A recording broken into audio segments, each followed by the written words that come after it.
We arrive at the final weekend of the regular season in 2026. Welcome to the August monthly finals for South America. This is where seasons are made or broken. Bounty Hunters and Red Canids are leading the circuit point charge, while Loud, Olympus Squad and SK Kalalas are still fighting for a post-season spot. I'm Sunny and I'm your host today, joined by the undisputed voice of hype, Uber, and the analytical genius, Spoo. Both of you are here today to bring the unmatched passion to the desk. Passion for Brawl Stars, that's why we're all here. Now, here in South America, Red Canids have been absolutely dominant last month in June, as well as in July. But they've been plagued by this weird, odd month curse where they drop off right after winning a title. You feel like they finally can break this curse today, Spoo. For their sake, I hope it's so, because they can still make seed #1 in this region. And I really don't want like an unceremonious bowing out in the final month. I think heading into postseason, I want to see them at their best, and I want to see them go all the way today. Yeah, I also want to see them get a favorable matchup in the first round when we get to Worlds. Having that higher seed means they're not going to necessarily be put up against a juggernaut from another region straight off the rip. But that volatility you're describing feels like it's been baked into South America. For the last couple of years, we've covered it. They're still fighting for that #1 seed. Their biggest opponents are going to kick us off today against Quiero Keke in quarterfinal #1. Now, looking at all of these matches that we have lined up for you in the quarterfinals, which one, Spoo, do you feel like is going to be the closest one? Who do you see in the final in the end? Wow. Tough question. I mean, for me, that quarterfinal #4 is most certainly the most storied. I don't know if it will be the closest because, as Uber already said, this is a very chaotic and volatile region. Now, Loud the entire year haven't looked like they've been the strongest, but SK Kalalas, for me, have improved so much over this summer split, so I think that's going to be really close. They're integrating Juan Carlos really quickly by the looks of things, and I liked their showing we had last month. But it's easy to forget that Loud have come second twice this year in monthly finals. They brought on Coach Role as well, brought him back, so to speak. So they're trying to invest in something that resembles consistency. They need to make a deep run here, though, if they want to lock in that third spot. And Loud and SK Kalalas, alongside Olympus Squad, are still fighting to go to LCQ. We see it here. Bounty Hunters and Red Canids have both still locked in those World Finals slots. The seeding can still change. And now that we know the format for the World Finals, we know the seeding is actually super important. Whoever gets that seed #1 goes straight to day #2. They get to bypass Group A, which, I mean, in theory, Uber, looking at it, you've got Humble in there, you've got Reply Totem in there. If LCQ goes the way I think it will go, it would be a third EMEA team. I mean, if you're seed #2 from South America, you're effectively just walking in straight to a miniature EMEA monthly final, and that's not a position you want to go into Worlds into. It would be like opening a door and it's just a brick wall behind the door. You know what I mean? It's like you're being trolled. It's like one of them sort of like houses at a circus. You're trying to find a maze through. You don't want to have to do that. Getting through to that second day of competition is good, but you also lack practice from the group stage. So there's pros and cons. This is the last monthly final we get to watch. August is where the regular season ends. And in South America, it's super hype because we have 3 teams that can still lock in that slot for LCQ. There are 3 teams. Loud takes the lead at the moment. They just need to stay ahead of Olympus Squad. So finishing on the same level or 1 place ahead is fine. Olympus Squad, on the other hand, they need to finish 2 placements ahead. So it means if Loud lose, for example, in quarterfinals against SK Kalalas, then so long as Olympus Squad make the grand final, they'll get there. And I think the cleanest one for us all, right? I mean, SK Kalalas, their first matches against Loud, knock them out, win the whole grand final, make the whole world, the whole desk go absolutely insane, and steal LCQ for all the marbles. So SK Kalalas can also do Olympus Squad a favor because both of these 2 teams are hoping that Loud drops out as early as possible. Well, let's have a look what we think on the casting desk. Who will make it through the quarterfinals at least? And we actually have some pretty exciting predictions here. For the first one, Reddy is the only one that he actually just disagrees with me in every single He's one. trolling. Crazy. He's actually trolling. I mean, this is probably one of the first times where none of us actually agree on what our predictions should be. Reddy thinks QQQ is going to win that first game, which to me is bonkers, but also that 6-7 would be Red Cannons. I don't know. Did he boil some mushrooms? It's the underdog curse, right? I think here in SA, there's no better region to root for the underdogs because it's, as you said, so volatile, right? There's never been a month whereby our predictions this month have gone 7 for 7. We've always jinxed a team one way or another. Yeah. Talking about jinxing, I feel like every single time I vote for Louds, they end up losing. So I'm doing you a favor here by voting your opponents. I actually hate watching. That's That's crazy. SKC. Now, we mixed up our rewards again for this weekend. You can lock in your predictions over at event.brawlstars.com. You still have a little bit of time ahead of that first match of the day if you want to get that pin and that profile icon at the end. This is also the last weekend, so we have a 3x multiplier on every single point. Plus, we get to press our red button a bit more often too. I can't wait to get that in front of me. I've made my predictions. I'm hoping to get max points because I've got a bit of catching up to do. I wasn't, here at the start of the month, so hopefully my preds are bang on. I need it too. In fact, I'm logging on right now to actually do it. 3 times the points will get me there. I'm looking at this pin. Oh, I really like that monkey pin. The monkey pin? It's favorite. great. We have set our best artists once again to make these pins and the profile icon. Now, we once again have had a vote on socials ahead of the monthly finals to figure out what is our team to watch for today, and it is actually Loud. They're gonna face in quarterfinal number 4 against SK Kalalas. They're right now sitting in the best position to clinch that LCQ spot. I feel like this is a good thing that they're now our team to watch, or not? I mean, everyone wants to see what they're capable of doing. For me, they're still Loud. They still have that pedigree and quality. They need to tighten up the drafts. Hopefully, Coach Role is going to help them.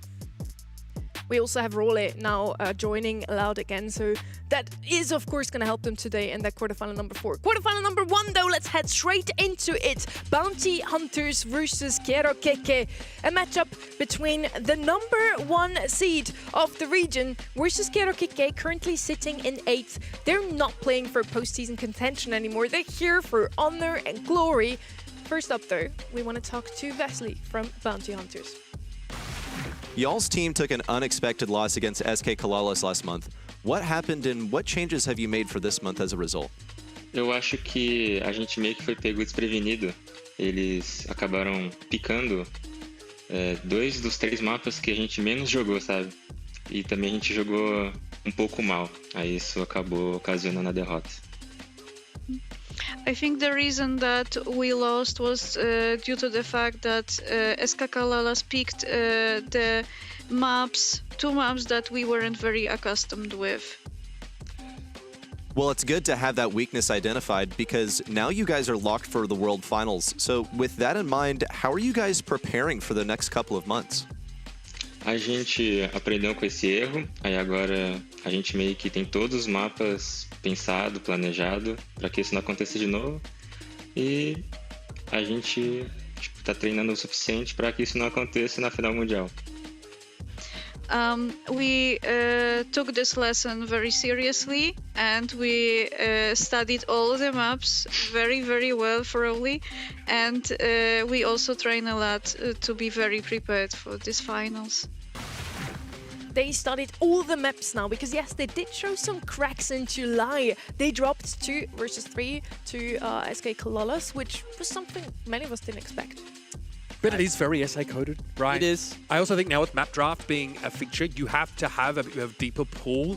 You can't always just elaborate. walk in. Why is it essay coded? Well, because again, this region is so competitive and teams are working really hard month to month that you see these results. Like SKC come up Loud, finding themselves in a grand final yet again. That's the beauty of getting to watch SAs because it's quality play and it's hard to predict. We see here the maps that... Let's see if they prepared them well enough. Out in the open, first pick here from Kero Keke, then Kaboom Canyon, Dry Season, Triple Dribble, and Dual Beetles as our random decider.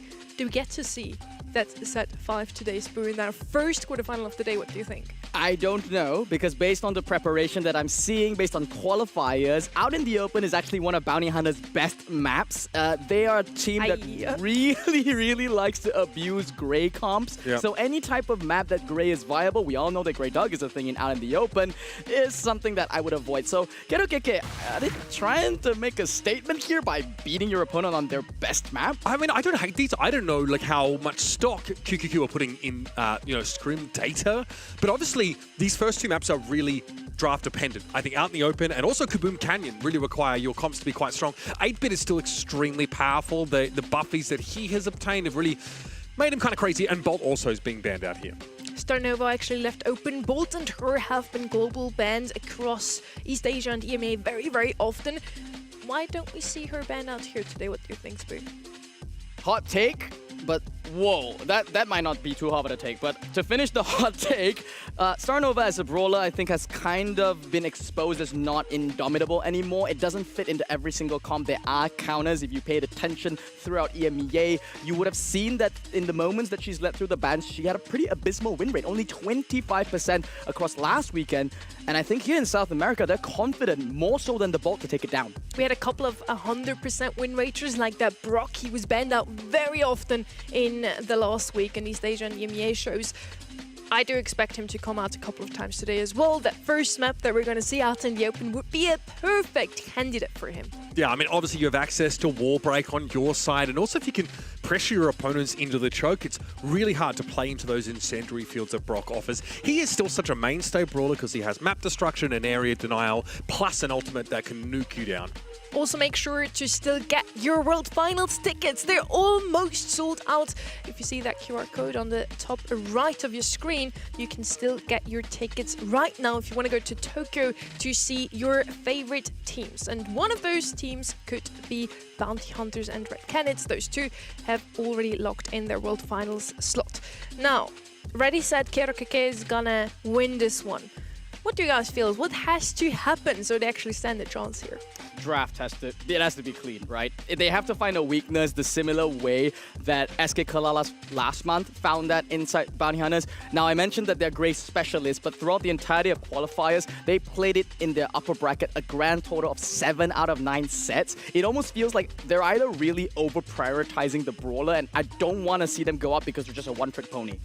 Yeah, I think either you need to have the heads-up approach to draft to punish some sort of weaknesses, right? If your opponent gives you a bunch of runway into, for example, countering a Starnova, you need to obviously make those adjustments. I also would like to see like maybe a gimmick from these guys on some of their maps that actually works, that suits them fairly well, but they're a team we don't know much about. Last month they were supposed to compete, tech issues got in their way and they weren't able to really make a splash, so this is finally their chance to show us how they've managed to qualify for 2 monthly finals back-to-back. So this is now the actual debut from KK, and on the other side, Bounty Hunters swept through the monthly qualifiers. They're here to prove that they are indeed the #1 seed of the region. Well, let's see on Out in the Open.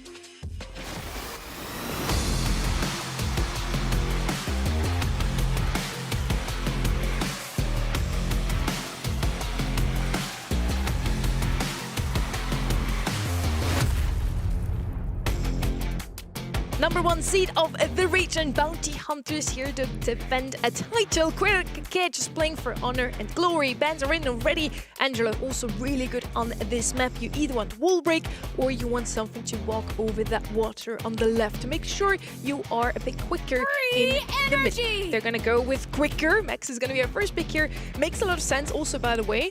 They scrimmed this map once in the last few weeks. Didn't play Max, they played Piper, Squeak, and Mac. So I'm not surprised maybe to see one of these later on. They pick up Starnova immediately into the Max, and I'm already not liking it, if I'm gonna be honest here. You know, the thing about Starnova as a brawler is that she excels a lot inside these mid-range matchups, but going into high mobility like Max, you're always going to get spaced out the entirety of the game. And unless she's sort of banking on the fact that for some reason KK decide to just pick really bad matchups into the Starnova this early in the draft, it kind of feels like a trap that KK have set. I want to see if there's a delivery system for this composition at all for Bounty Hunters, like if they're going to be thinking about something like Grey to actually force fights, because Starnova and Meg to a degree, are not poke, long-range style brawlers. They don't want to play the long game. They actually want to accelerate the clock and get in your face. It gets a little bit harder to do against Max, who now has 2 charges, of course, of the phase shifter gadget, right? She's even harder to pin down than she was in the past, along with a lot of extra utility as a result of those buffies. On the left side, alongside that Meg, I would still like to see a healer now. Glowy, for example, Byron could come in here as well, just to make sure that Meg always stays in her mecha. Gives them a lot of pressure. On the right now, Meeple coming in as well, a bit more range than that Max. Also a really good option against the Star Nova with both of his gadgets, realistically. With Rage Quit stopping her when she gets her super off, she's a bit speedy. Alongside that Max, now I wonder if we're still going to see something a bit more aggressive that can actually capitalize on the speed that Max offered. I don't think they found it just yet. In fact, I think even the Meeple plus the Max as a combination could already be enough here. Yeah, they're going with what I think you are, kind of hinting at a little bit more here. Something a bit more aggressive, benefits of that Max speed directly. And the Damien's going to be that weapon of choice there. Getting that mosh pit online, jumping in there to secure kills inside that end game. But this is a bit worrisome for me, Uber, because Bounty Hunters still have this last pick open, and they could very much so just take up something with a lot of damage. A big anti-tank here could come in to close off their draft. Yeah, the fact that they get to answer Damien is huge, but some teams have had like 3 or 4 picks and still not had a chance to counter that out. So RT does give you an answer if the fight gets taken to you, and sure, it's someone that allows you to play a bit more of that poke-esque game, maybe give you some determinism as the gas starts to close in, but it's not strictly an answer to a tank. It's not going to counter Damien on its own. It used to be the knockout brawler and wasn't picked up a single time in July and also last weekend. So let's see how strong RT really still is.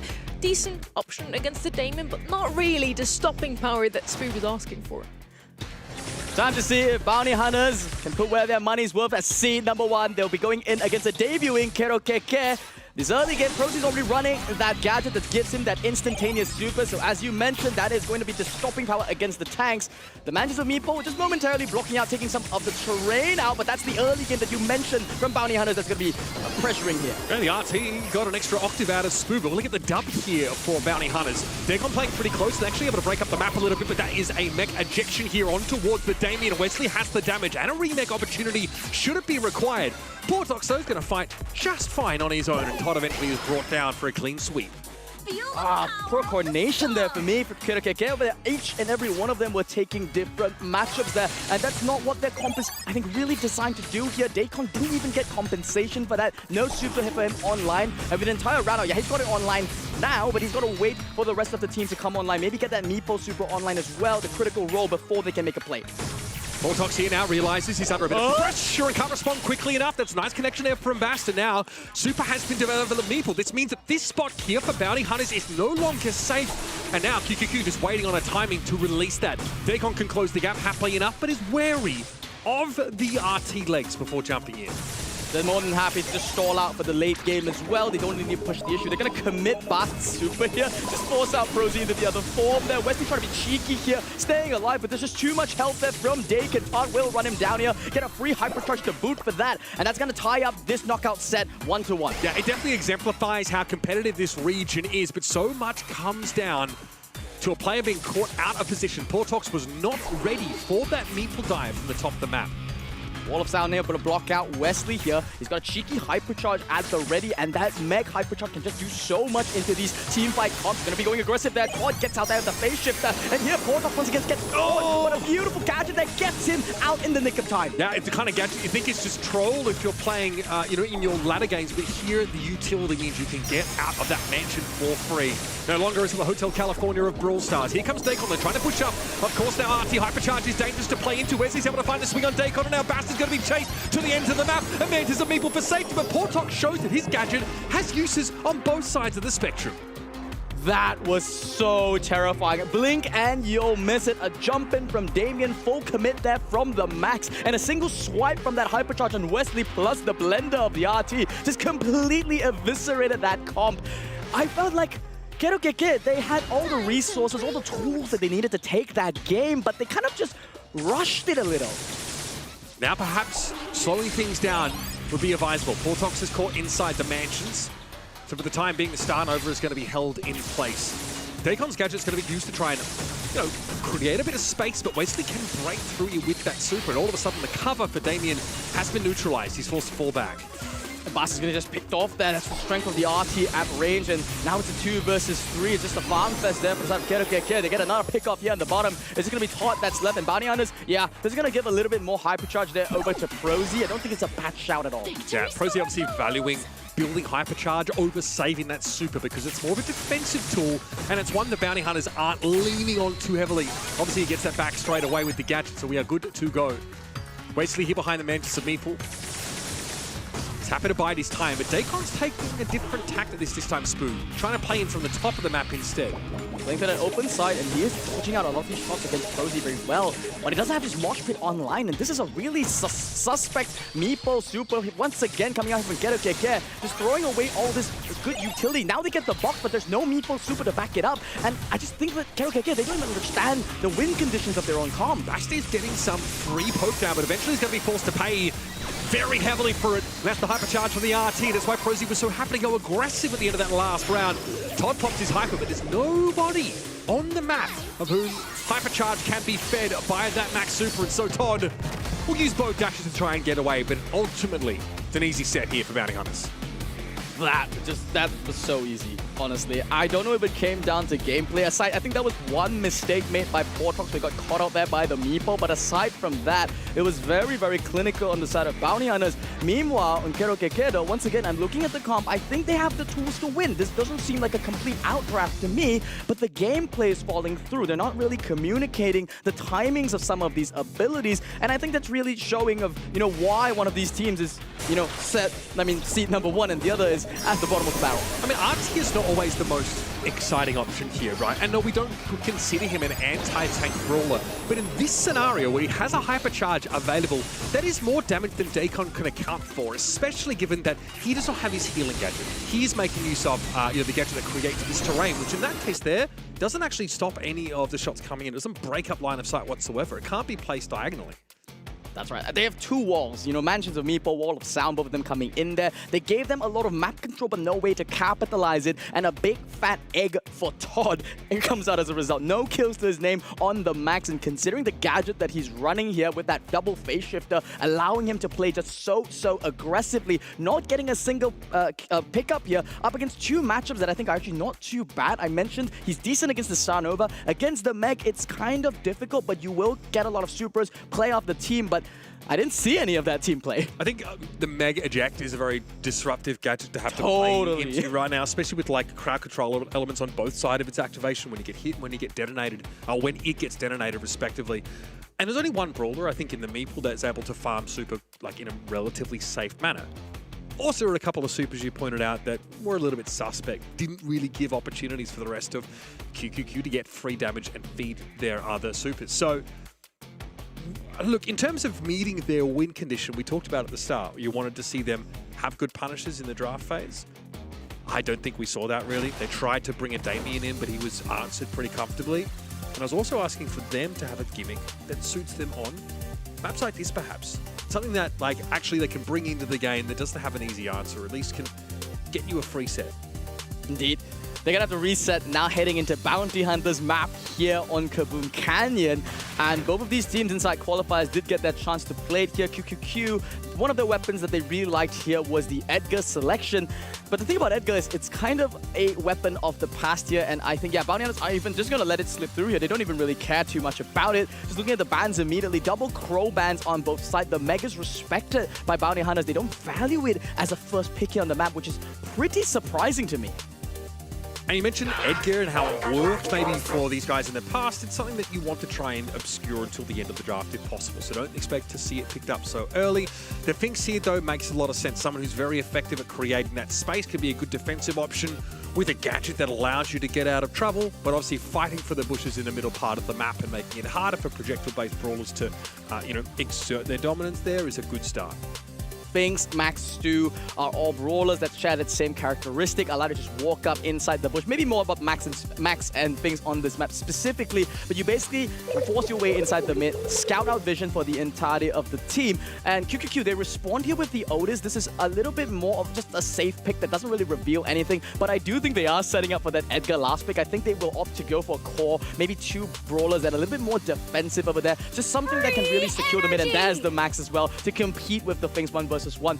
But yeah, that Edgar last pick I think is something that Bounty Hunters, they really need to be careful about. Don't want to go in here and just give him an absolutely good matchup into this. The struggle, though, is being hedged into picking an anti-tank brawler here and then maybe not sort of seeing one. So, you know, you could try and take... I mean, I think Otis is a decent, like, you know, middle-of-the-road brawler. He has anti-tank capacity. He's also pretty effective at mid-range, and his super allows him to be a good duelist just broadly.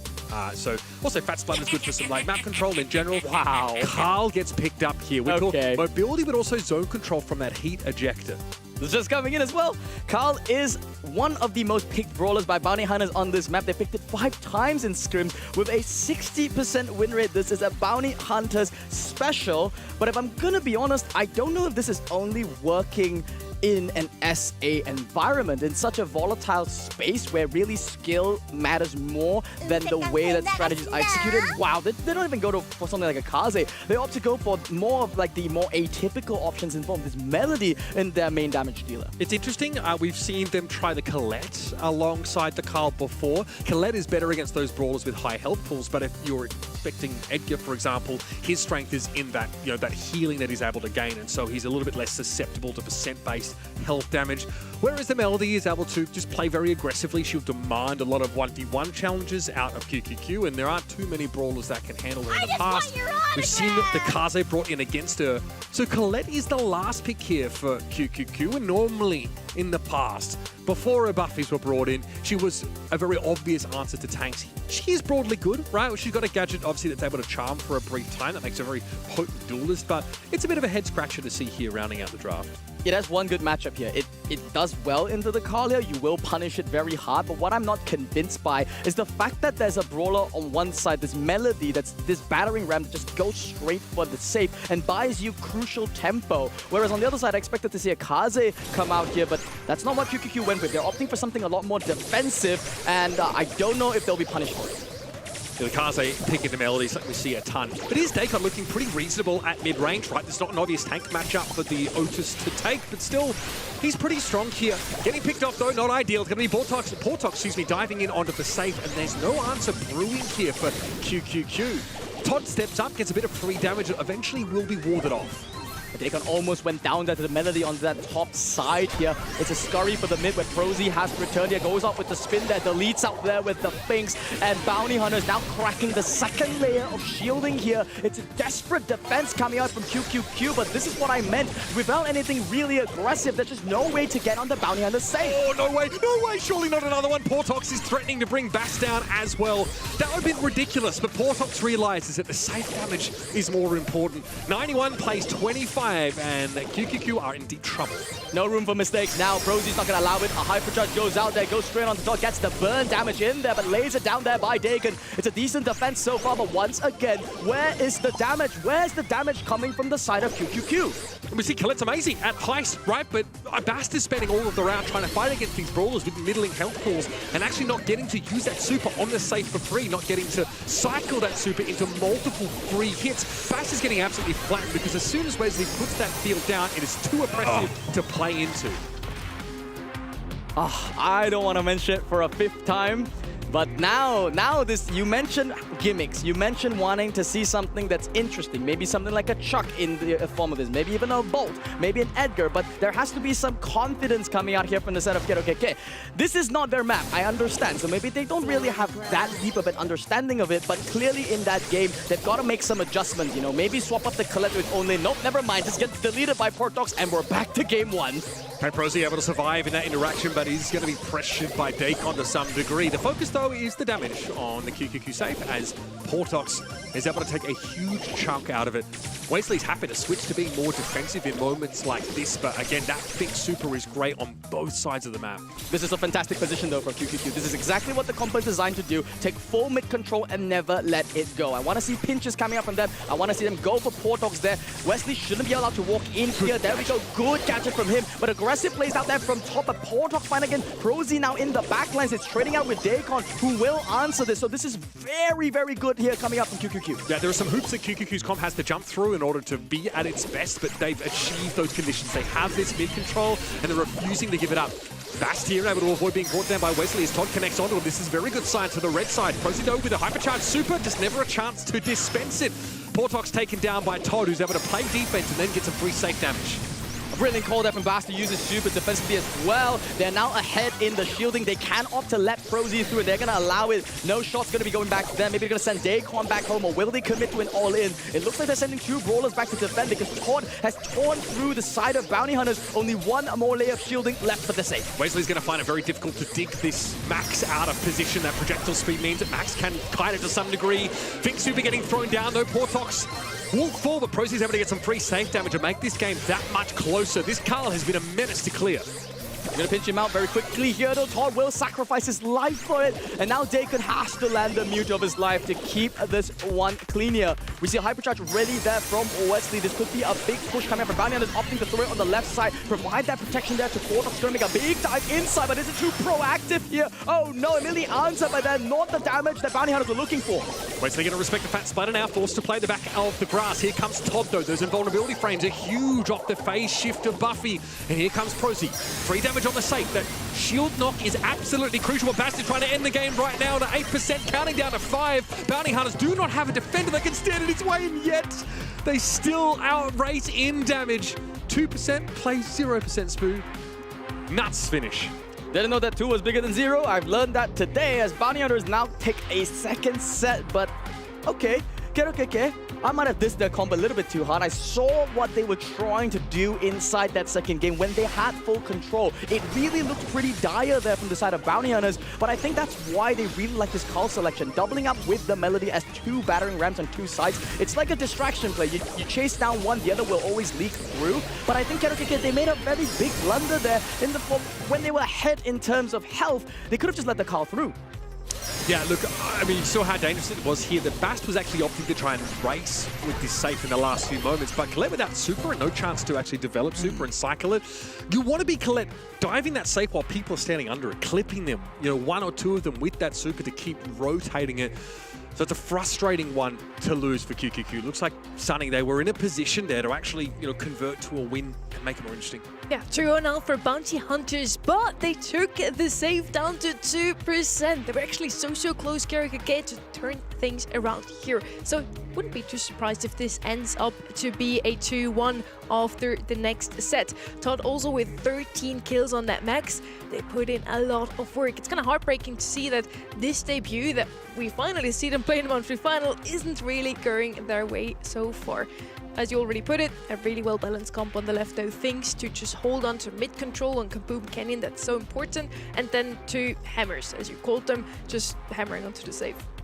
I love how versatile the Bounty Hunters are playing this as well. Clearly, at this point, there's been 2 monthly finals that's been shown. Kaboom Canyon theory is, a lot of people will look at other brawlers, but here in SA and here in Bounty Hunters' hands, the fact that they love to pull out these surprise picks like Carl, like Melody, and it kind of throws the theory out the window, forces KRKK to adapt. They can't go for comfort picks like Edgar, for example, and they're forced to okay, we have to improvise. Let's pick up something like a Colette, which we haven't really practiced that much. Yeah, look, I do think that picking a composition that isn't obviously telegraphed is huge, right? You have a very broadly good comp as Bounty Hunters in that set. You're playing solid mid-range brawlers that have all-in potential with the exception of the Finks. And that Finks hyper, getting to have one of those fields on the right side as you're attacking and throw one of the others to defend one of your squishier all-in brawlers, make it harder for the defenders to actually clear them, is really oppressive. It's super hard to play against that.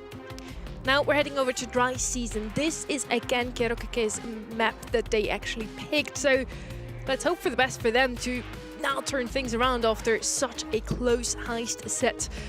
Now, I always look at my stats, you know. I Okay. have what they Lay it on did me. in scrims, and they scrimmed it 3 times. They only won it once. Still, this is their map pick in the end, so I hope they know what they're doing here. Really like the Crow and the Gene. Let's see if we get to see some of that. What we see very often in other regions is something to pick up the Blue Star, but SA seems to opt for different options. Sometimes a Mortis pops up, but that's really it. No Kaze, no Mina, nothing like we get to see in East Asia on the EMEA last weekend.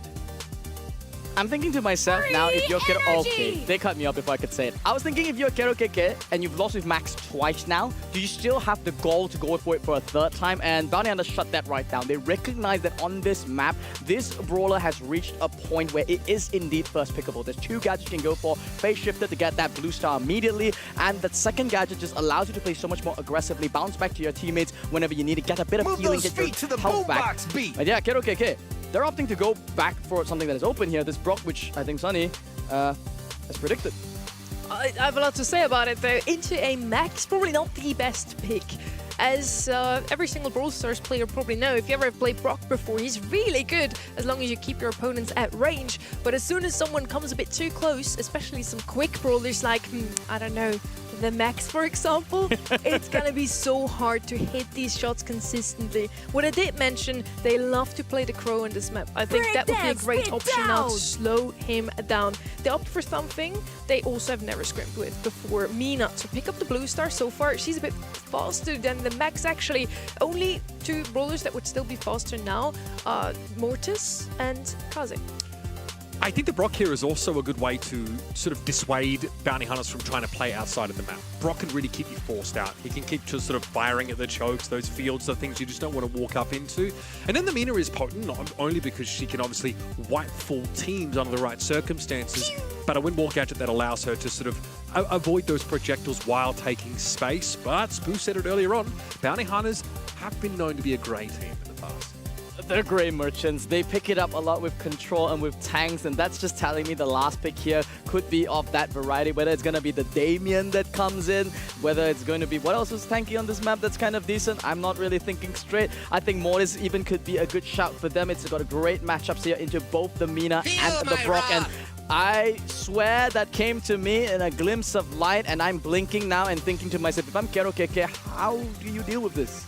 Mortis was basically constantly banned up until recently, right? These new, this new wave of buffies coming to the game, taking Meg to another level and 8-bit, kind of let him make his way back in. And now there are times where you feel like there are certain brawlers you have to try and pick into this Mortis in order to have a hope of beating him, or have something that can just sort of outplay him in terms of mobility. Kaze Mortis is a matchup we see from time to time. Mortis is just a bit of a problem, even with the nerfs to combo spinner and that damage spike. We are playing Doug. We're playing Doug. Yeah, why not? Sure. I mean, Bounty Hunters right now, they will get the Blue Star Mortis quicker than that Mina on the right-hand side. But they still play a comp that just wants to sit in spawn, make sure everybody's nice and healed up. That's what Doc is aiming towards. So if Mina doesn't get Blue Star, they do need to be the ones who aggress. They do need to turn things around and get that Blue Star back on the other side. They can't just lean back. So I hope for them they somehow get a kill in the first couple of seconds. The idea here might also be punish an overextension from the Mortis by throwing a Doug super down on the brawler that he's trying to dive. If you can bait that and get yourself a couple of free stars for the interaction, I think that's worth it. But it's an odd one. An odd one indeed. It's a sausage without his Greg here, but the punish there from Tor, that is what we were alluding here to. And Bast even just walks away there with a free super there. That's just so much damage that this Doug has brought to the table here. Big overextension there from Prosy, going in once again. That's a second kill that this Doug is going to get to his team. Yeah, and look at him developing these supers pretty frequently now. Back into the game is Bast's result, and Wesley's a little bit closer to the Mina than he otherwise would like to be. Even though Portox has invulnerability frames, he cannot deny the damage of Mina and is brought down for a 4-star lead for QQQ. Super here for Prosy. Combo spinner gets the job done though, and Dacon's picked up. Wow, and then combine that with that walking cane just to get the final pick up. Somehow Bounty Hunters, despite basically chain feeding back-to-back, are somehow in the lead here. They are waiting though for this Mina to come online here, just get a bit more help there. But this is what I'm concerned about. How does QQQ actually break into Bounty Hunters' comp? Well, they're going to force him out of the map now. This is where Brock definitely looks good. Bast has a super, but still respecting Portox now to throw down a gadget to block his projectiles. Dacon's going to use a jump away, but it's still at risk of being brought down by the Mortis now as Procy's going to find a lifeblood and catch out on to this Brock. Bast was brought back into the game. Another super available here for Todd, but look at him being pulled through the indestructible. That is heads-up stuff from Wesley. Bast is going to be brought back down to die a second time. Oh no, I spoke too soon there. Will get picked off there by Wesley to finish this off, but now the Bounty Hunters only need 2 more stars, and Pro's going to look for it. An easy kill there on Dagon, cleans this one up. But what a chaotic game that was. Remember how we talked about I wanted to see a gimmick that kind of worked for them, right? You can also fall back behind the indestructible wall and with the Doug still get free damage. So if you need to give up the map, you can punish the Mortis from pushing up against that wall and trying to play close to you. Yeah, look, this is, it's okay. It's reasonable. I think Bounty Hunters have that individual skill, though, to still find windows in which to punish. And I love what Prozy did there. He's opting to swap up the targets here. When you can see QQQ group up together, Prozy is not going to dive in anymore. It's Dakin that's the target. As soon as Dakin kind of splits away too far from the team, you can see Portox already targeting him down, trying to set it up for Prozy or Wesley to get the jump on him. Yeah, he's a really, really squishy target in the back, but Todd is keeping him topped up for the moment. Consistent healing here for Bast, and now a super given over, and Prozy can't do a darn thing about it. Even if he got that elimination, Bast would have been brought back to life. But it's the fact that there's still a trade found there for Bounty Hunters, which is concerning for QQQ, and Bast is pretty overextended here.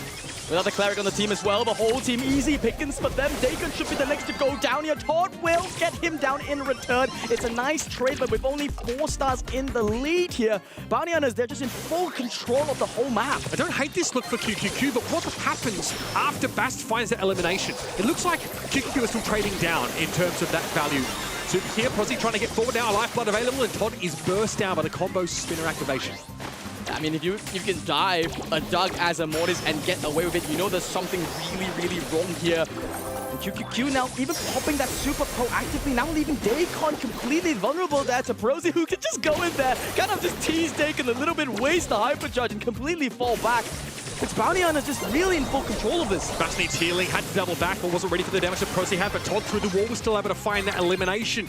In every value exchange, QQQ are being out-traded in terms of stars, and so slowly but surely they have fallen behind in this game. Now, 1 more elimination should be enough here for Bounty Hunters to tie this on up. Portox here getting a bit aggressive, needs to be careful not to give those stars over. It's even now, 17 plays 17, but there it is. Prozy snatches up 5 stars, ends the set and match.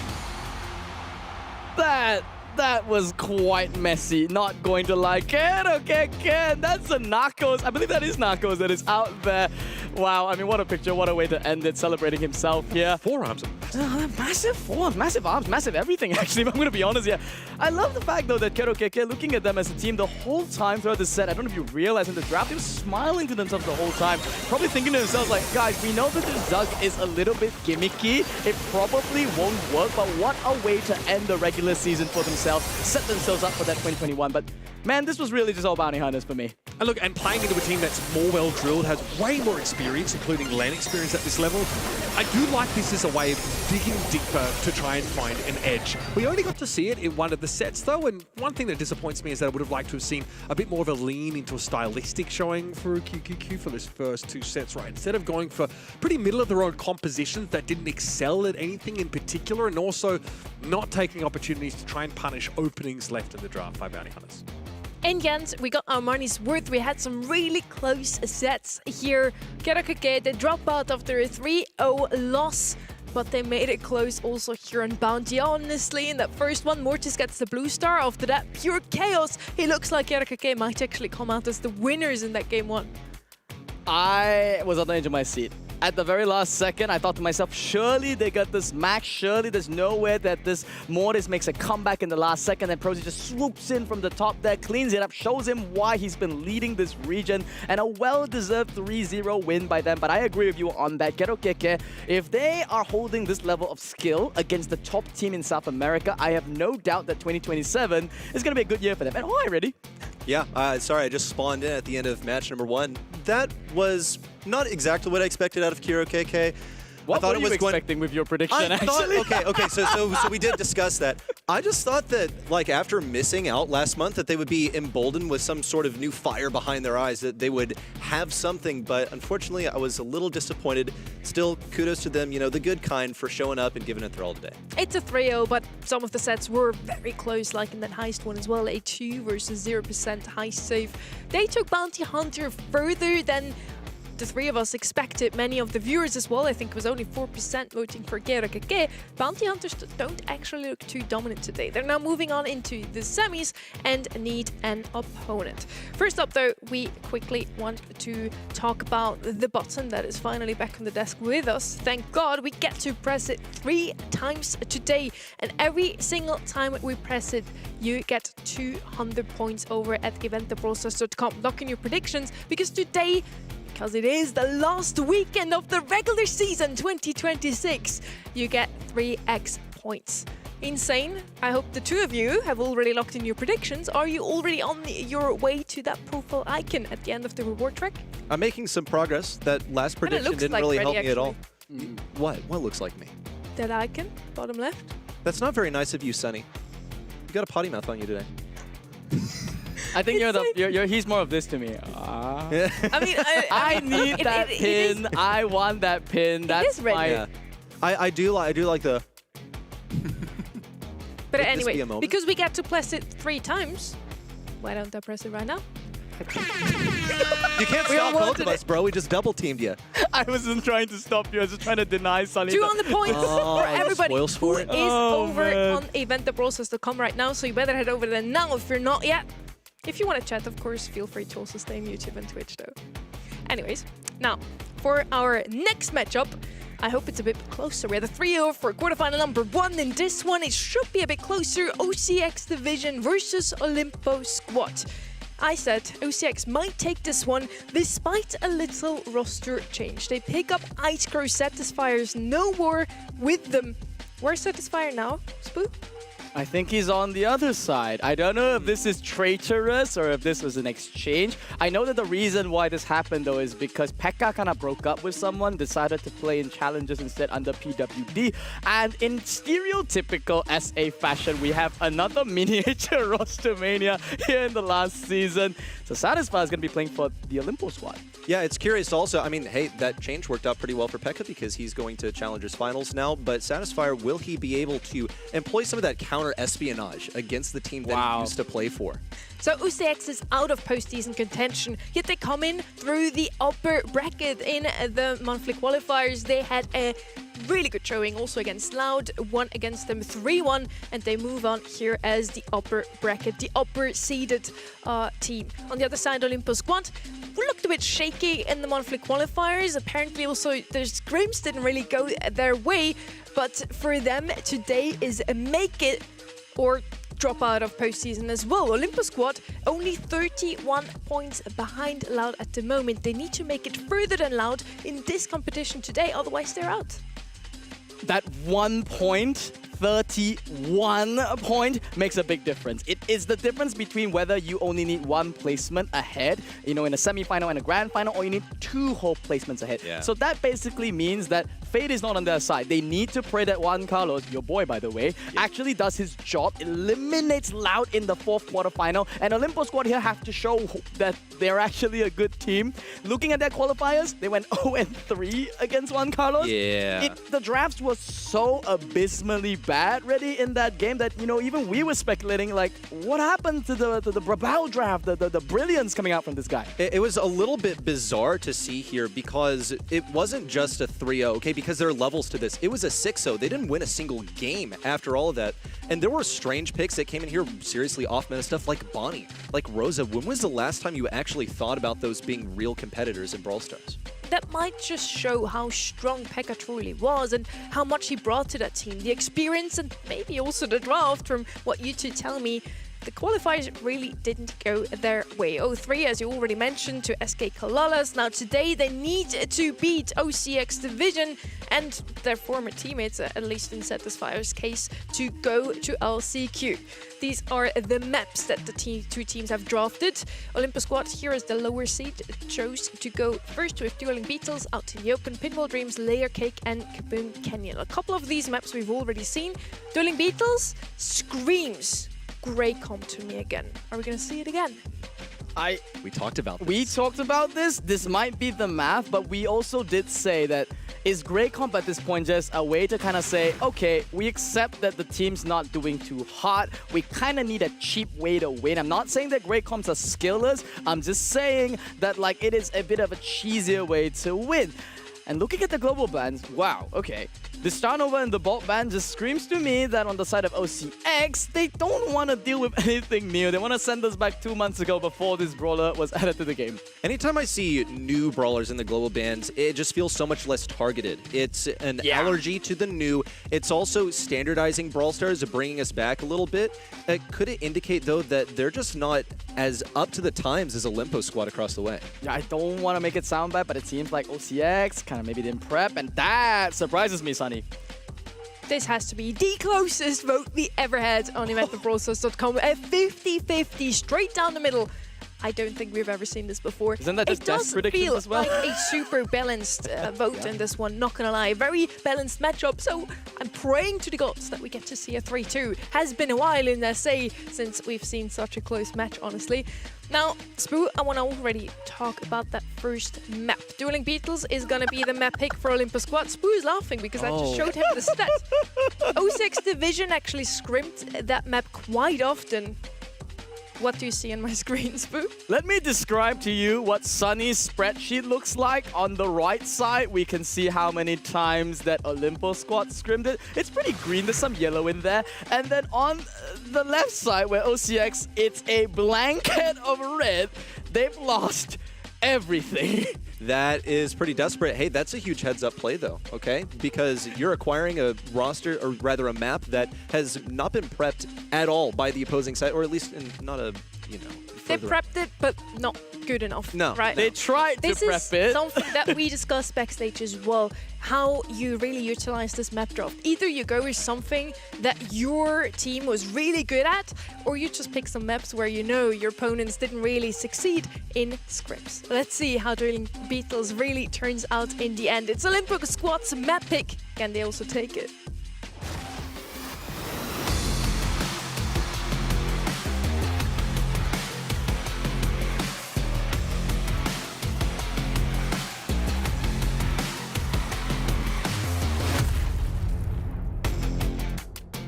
Olympus Squad sitting in 4th at the moment, want to get that LCQ slot. For that, they need to make further than Loud. OCX Division, because they didn't qualify for the February monthly finals, unfortunately for them, just here to play spoil sport for their opponents. Meeple, Ruffs, and Lumi are going to be banned out by the side of Olympus Squad. They usually really like to play things. That one is banned out on the left, so they're going to go with something broad, something you can play in every single moment. His piggy bank gadget did get nerfed a bit. It is one of the main reasons why he was so strong, but honestly, Cone Shower, the other gadget, also really good on Hot Zone. They have that flexibility, and the threat of being able to break walls, I see a lot of stuff that's good in the shade, and I wonder if they're considering that as a final selection. Not that good on this map. Stu, though, is left wide open here, and it is the most direct answer there into this Griff, and it is just going to be instantly snapped up by OCX. They might have had 0% win in Scrim, but the draft is a completely different game here. You can win the draft just solely based on standard theory, and this is a map that EMEA and East Asia played so much last weekend as well that if they're just observing, I don't know, it's hard for them to really just improvise a good comp here. I'm not sold on this Griff first pick. Personally, I don't think it's the strongest brawler in the patch. I think there's other higher priorities, the Stu, this Max that has to be always accounted for in all these maps. What sticks out to me here, Grey left open. Ems is banned out in the global ban stage already. Usually that is what you want to pair with the Grey, but that option is still very much on the table. Surge coming in now on the left would be a good potential counter to that Grey comp or anything aggressive on the right. So far with Griff, as we already mentioned, the if you still want to go with Piggy Bank here, you can open up the map, and then we often also see something with a bit more range. That Lumi would have been a great pick. Banned out Lu as well. Maybe Pierce will have a showing again today. Two directions they could go for. Gamble on the Grey, which is very cheesy, but not great for 4-5 here. Or opt to go for, as you said, control stuff, play up the Pierce. This series is a little bit of in between for me. I think they're scared of Damien, right? They're looking at this combo and they're thinking that there's a gap in it, and this series is kind of a small check to it. Works decently well there with the Griff here. But opening up the last pick, they are still lacking that sort of max value firepower that you can get from opening up the map. Yep, just have to synergize with this Griff right now. They still will be able to throw over the walls, create a bit of a buffer zone between them and the Stu and the Surge also with the Shade, so it should help a little bit. That's going to be their entry point into mid. They'll have a lot of DPS. It doesn't like completely rule out tanks. You can get some respectable stuff over there, but it will help with the survivability of Griff in mid. Leon is an interesting one. Haven't seen him in quite a bit, but obviously the lollipop drop thrown behind a wall will offer an entryway for the team into mid. On the left now, we have the damage already with Surge. We have something to counter that Leon. We have the Stu as well that offers some mobility.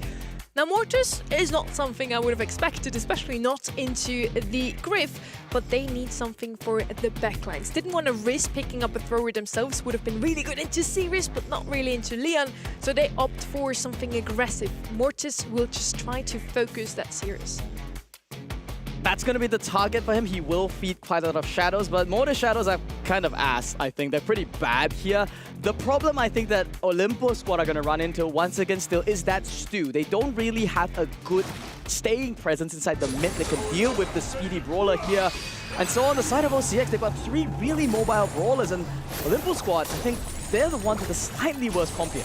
And for Olympus squad, this is their only shot at making a postseason. They have to go to at least the grand finals today if they want to make it there. And even then, it depends on how Loud does later on in the quarterfinals. But for now, still, Olympus squad looking for those opening moves. Invisibility down on the right side, possibly an opening, but not much just yet. The coin shower, the choice there from the Griff. Yeah, Satisfyer eviscerates through 2. That's going to be so much damage that OCX are putting out here. It's interesting that they opted to not take the wall break here and leave the Sirius as the thrower that he is. That's a point that I didn't even consider, and it's working beautifully for them. It's going quite well so far. Still, he needs to work on the survivability. It's been quite difficult for him to stay alive with the pressure that Lipizin is offering. 2 shades coming down on the back lines for Olympus squad. They're just going to be caged up in the back before they're being unleashed on Murillo on the left side. Looks good so far, as here comes the hypercharge for Satisfyer to keep everyone away and get a healthy lead for Olympus squad. They're just all sticking together now, and I'm just scratching my head here about this Mortis pick. I think there's some team-wide potential, but yeah, I just gotta go in there. Just get deleted there by Satisfyer and Golden. It's a golden game here for Olympus squad. There just seems to be no counterplay for him. Well, Lipizin's going to do his best with the super, gets 2, but can't get a kill with it. The DPS is simply too much in close range for him to deal with. And OCX, despite their best efforts, are going to be taking so much damage here with the hypercharge from Brawl. Lipizin still doesn't have an opening, but he's got to send it. Gets 1 somehow. But still, this one goes to Olympus squad. I didn't think Mortis was going to get a single thing there. But look, you just throw enough spaghetti at the wall, eventually something's going to stick.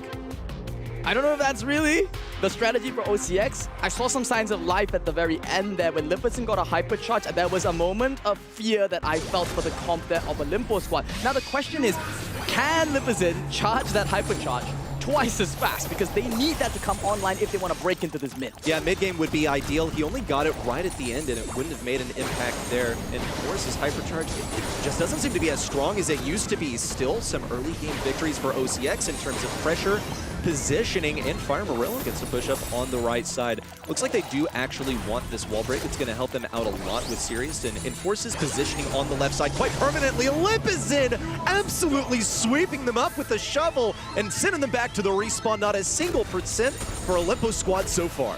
That's another way that this OCS comp can come together, that this Mortis is really just a wall of HP. And every time he's going in there, you see Fire Murillo is trying to make use of that, go in for Brawl and just break away for the team. Yes, Lipizin goes down, but look at how much space is created for the side of OCX. It's quite challenging for Golden to rotate onto an ideal lane. He's going to be on the left side pretty much permanently, and Lipizin knows. The whole team has adjusted to go on the left side. Brawl at threat of Lipizin taking him down deep in. Meanwhile, on the point, Satisfier, despite the super, won't get that much pressure. He does manage to get a single kill, but Lipizin rotates around to the right. It's a hypercharge in hand, and Fire Murillo is on the case as well. What a comeback! Counting up the last few percentage here, and OCX have completely flipped the script from game number 1, a single percent.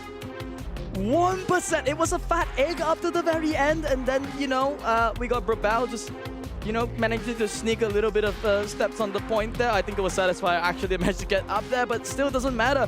And just with a flip of the switch, OCX, they found another way that their comp can go together. Olympus squad, they don't have the damage required. Satisfier didn't chain as many hypercharges supers there, and it was a lot better coordinated. But here, though, I'm not seeing that. Fire Murillo didn't get instantly control here on that right lane, didn't get that crucial wall break inside the Olympus squad base, and it's starting to look back like game number 1. Yeah, we saw Lipizin dash forward looking for something early game, but didn't really, he's going to do it again, but he just didn't have any chance of succeeding. Timing, there. Yeah, the damage is simply too much. OCX gearing up for yet another push in. Olympus squad have a couple of supers in hand.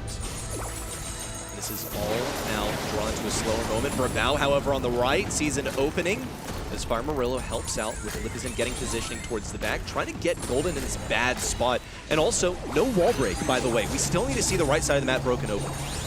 Yeah, that is going to be good there for the side of OCX. Scramble inside the mid there. Satisfier does catch him with that super there. And Lipizin should be pinched out very shortly on that right lane. This is Olympus squad playing to the strength of their comp. Every time that OCX doesn't make a perfectly executed push, yeah, they'll just, you know, chain feed one by one, lose so much tempo. Lipizin is going to go in one more time, but yeah, I mean, they're trying to low-key die at the same time so that they can get a good push together. Serious desperation from OCX. Ice Crow with the Super 4, but he's going to get deleted by one hypercharge on the left. Mark it up as a full team wipe. Olympus squad completely scrub OCX off the map. And OCX have one more chance to make this happen. Desperate moves forward. Ice Crow the first to fall, and Fire soon after. My goodness, what a finish here for Olympus squad. That's going to be set one in the books there.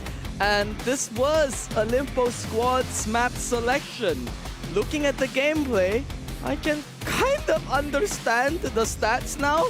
I'm gonna call it back to the big wall of red I saw on Sunny's computer, where they literally screamed this map more than 10 times and they didn't win a single time. What do you mean? I have it all memorized. You saw inside my head, right? Yeah. You sent it to us. Telepathy. Yeah, to add to an already not great scrim rate for OCX Division on this map, it's another loss for them. It's just not meant to be, I don't know. Dirty Beatles and them don't really get along. Now our next one out in the open is going to be a lot closer. Both of them have fairly decent stats on it.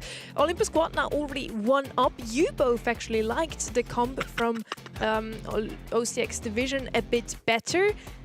Personally, I didn't really love the Mortis last pick. It actually has quite decent stats compared to that Surge. How did the Surge not do better into that Leon? How are you going to get your first super after you use the first one? I mean, you can't really fight the range game. You're going to be going into Shades. It's quite tough. Personally, looking back at it, Stu used the wrong gadget. Plain and simple. I think they needed the speed. They need to get into the mid slightly faster. They needed to get the Surge online. And yep, a simple gadget selection and a brilliant gadget selection there from the Grip, who opted to use Coin Shower. Kind of flipped the script over there. But I do think, honestly, you're right, Sunny. The gameplay was not it for me. The team play was the problem. It's the timing that they're going at. I don't really think they had that bad of a comp, but they gotta leave it behind. Look it out in the open. This is a 50-50 map, as you said. What are you feeling here? Good question. Already see that Brock and Angelo banned out. Those two I always like to mention on here. Pearl as well. The wall breaks all really out of the way. Would like to see some heals here still. Byron out of the way. Chloe still left open. Max is going to be the first pick again, and it really seems like SA loves her as a first pick. This must be the 6th time where she's first pick today. And it's deliberate, too, because you see the Pearl ban on their side. They really wanted to have this option as a first pick. Allows them to play around some cool tempo. They can pick up a Jean later also. That would be a good combination.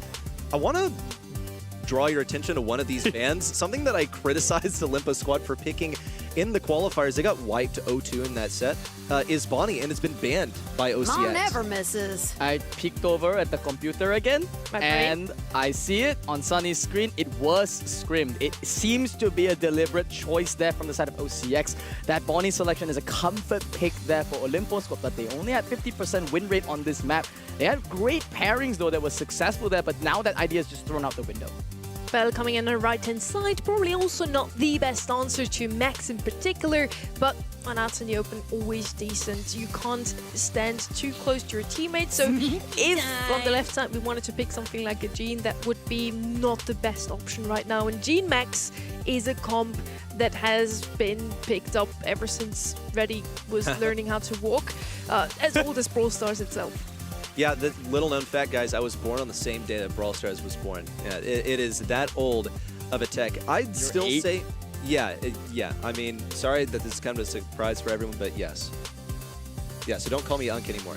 Let's talk about this Jean. You shared a room with this kid? I shared a room with this kid for a week, and I shared a room with 8-year-old for a week. Holy self. Coming back to this OCX comp, guys.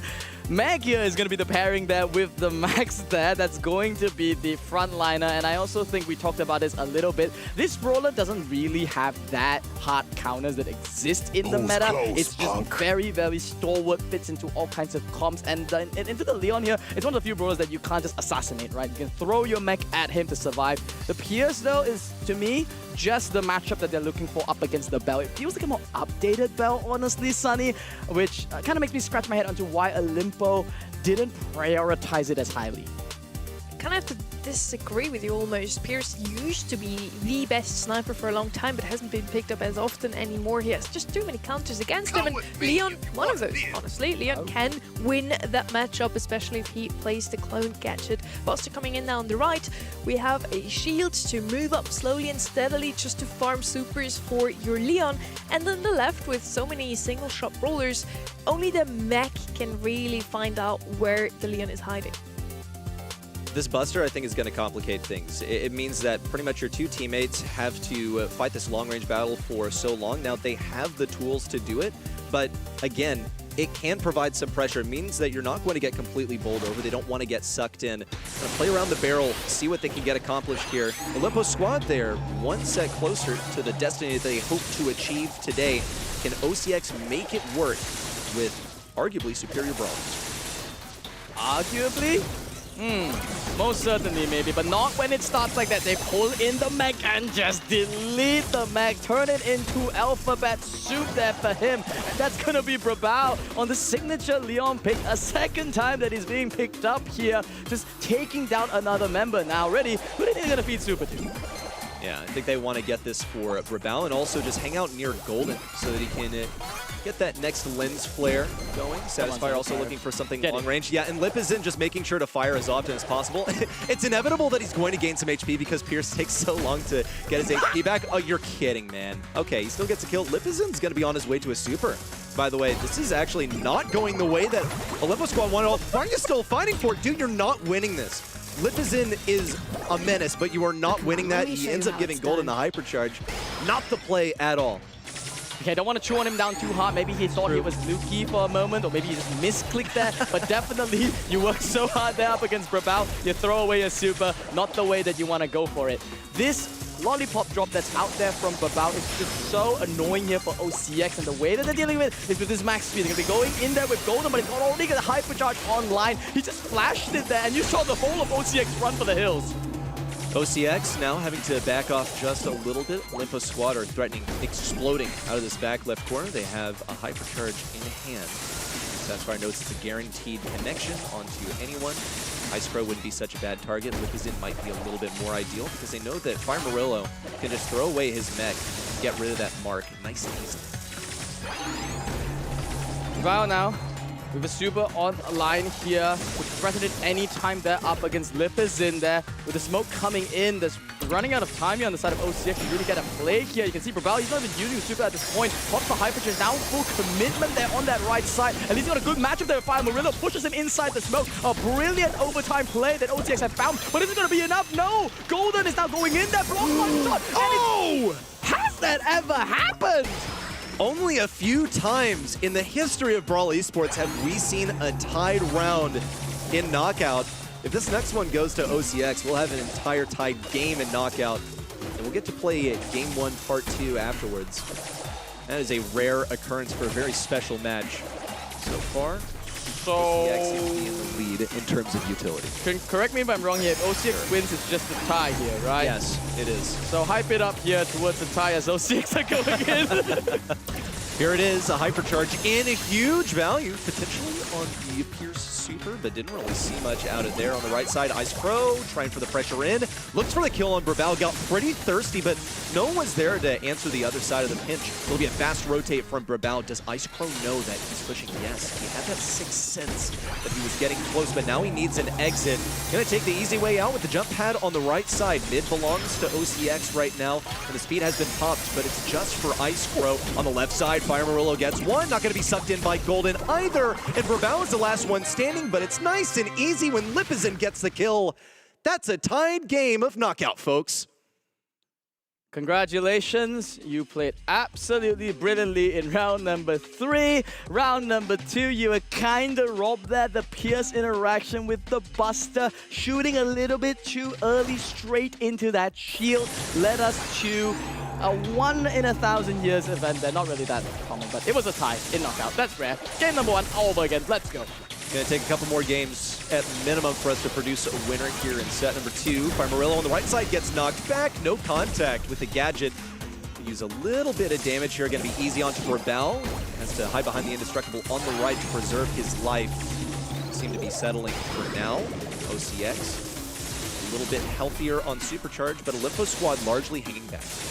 They're opting to play passive here. They know that in the end game, that one round that they got the tie, the way that they won was really just off the fact that the Buster pull becomes inevitable. It also makes Satisfy a lot stronger. That's why you're seeing OCX, they're creeping up here. They've got this Pierce Super that's just going to be completely rebuffed there by Golden. It's a good trade for him.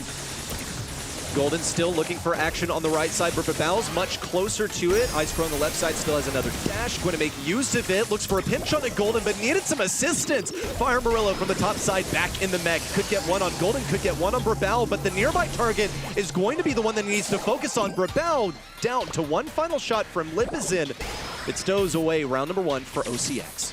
I thought there for sure that after the attempt on Lipizin's life that Satisfy and Brawl were going to get him, but just sheer mechanical skill kept him alive there. Good dodges from him. And OCX, they're not looking to go to an endgame here. They want to just close it out here. Hypercharge out for Fire Murillo on the right side. Gonna get back in the bag. And he's also marked. Another kill also onto Ice Crow. Makes this a 2v3. A delicate situation for OCX to approach here. They want to end off the game here and now. And Olympus squad, they're already thinking about round number 3. Getting that Buster Super and some Hypercharge online because they are supposed to win this 3v2. Indeed. Pull here from Golden should be able to secure this. They even popped the Hypercharge just for a little bit more damage there against Fire Murillo. Not too concerned about throwing that away. And yeah, this one should be going to Brawl here. Should be trying to opt to get his invisibility online. Brawl, if you're listening, I hope... Okay, never mind. Lipizin is not going to allow it. He's already got his Hypercharge online. He's satisfied with that. Just going to fall back into the smoke here, wave the white flag, and reset for the 3rd round. Yeah, I was thinking, does this look familiar? Lipizin against the world. Is he really going to do it again? But this time, he's preserved his Hyper and Super for the 3rd round. Olympus squad in a 4 position that OCX aren't really interested in interacting with, but they are going to have to take their own bushes at some point. Without that pressure of the Leon gadget, Olympus squad do have to fall back. It's an advantageous position for OCX, particularly with the Pierce Hypercharge. Just buying some time now and farming up a bit of additional utility, specifically Ice Crow's Hyper on the right side. That Hyper is going to be big for them. I'm not sure if they're going to use it now. Are they thinking about it to combine it with the Pierce, opening the timing? Yeah, once again, the Pierce gadget. I mean, Pierce Super goes out there, but doesn't connect to anyone. The max speed is going to go out there with the Hypercharge, just giving some of that Supercharge twice over there. Lipizin should be really close there. Fire Murillo misses a crucial gadget there, but Olympus was just trapped in the base. OCX now having to back up, though, with the Hypercharge out from Brawl on the left side. And now they decide to turn that defense into an offense. Everyone from Olympus squad crunched into the top left side. It's a Hyper for Golden, but it's a desperate one. Brawl down on the left, and the last one to fall is Buster. It's OCX breaking ahead. Okay, I take back what I said.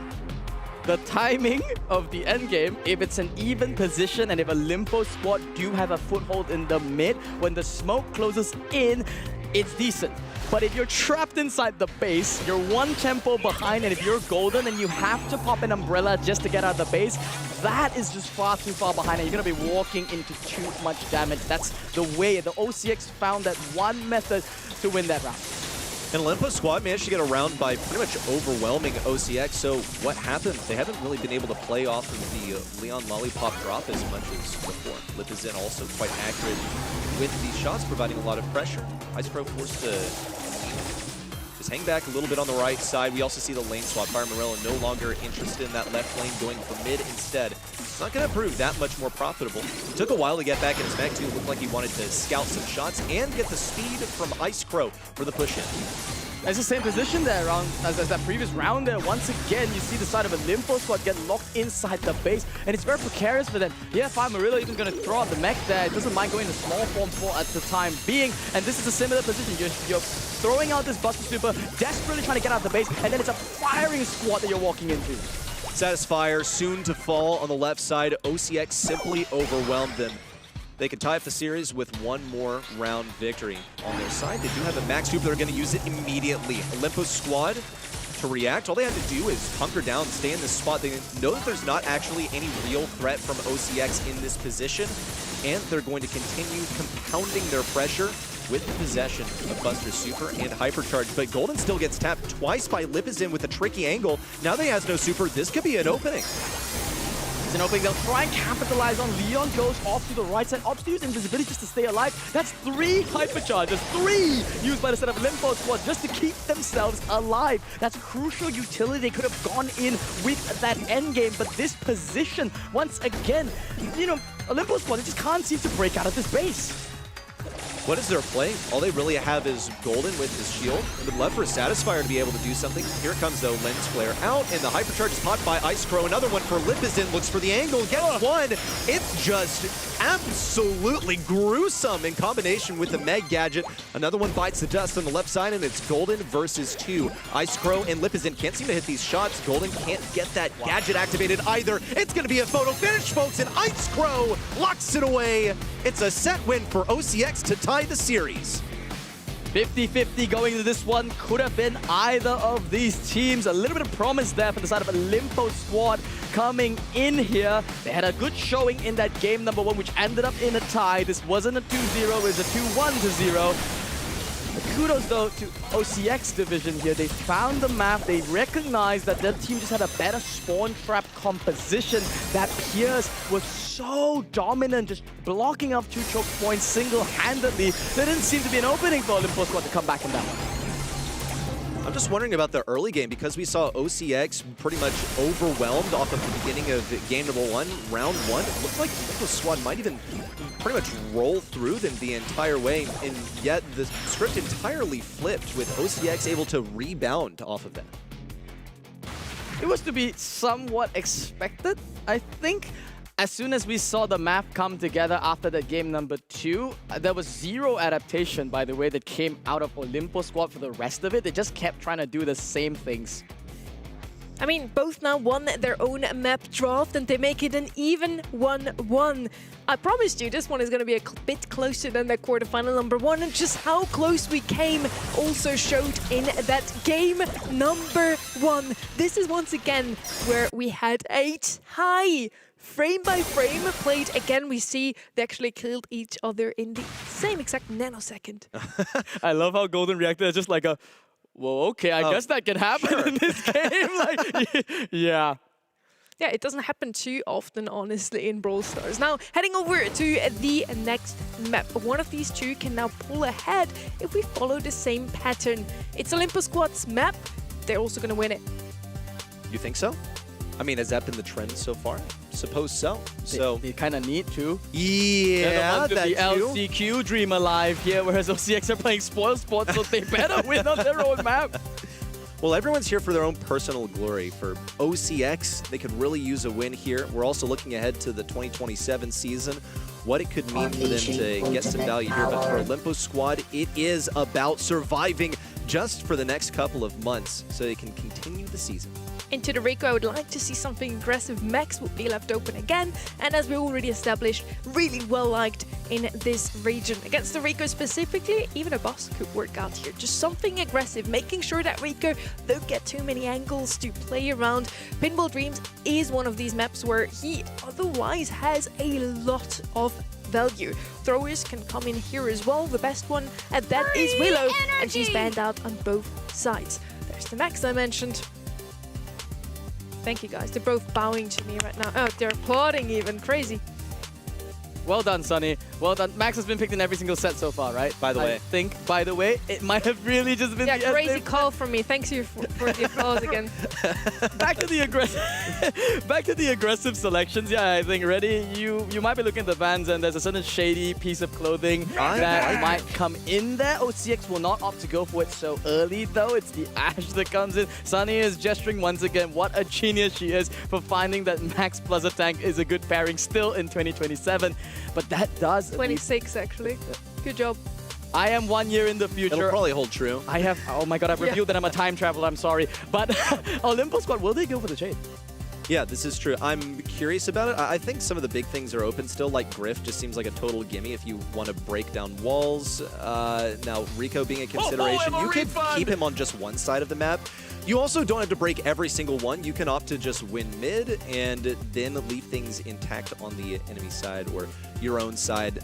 So with Griff in play, I feel like the Shade is right out for OCX.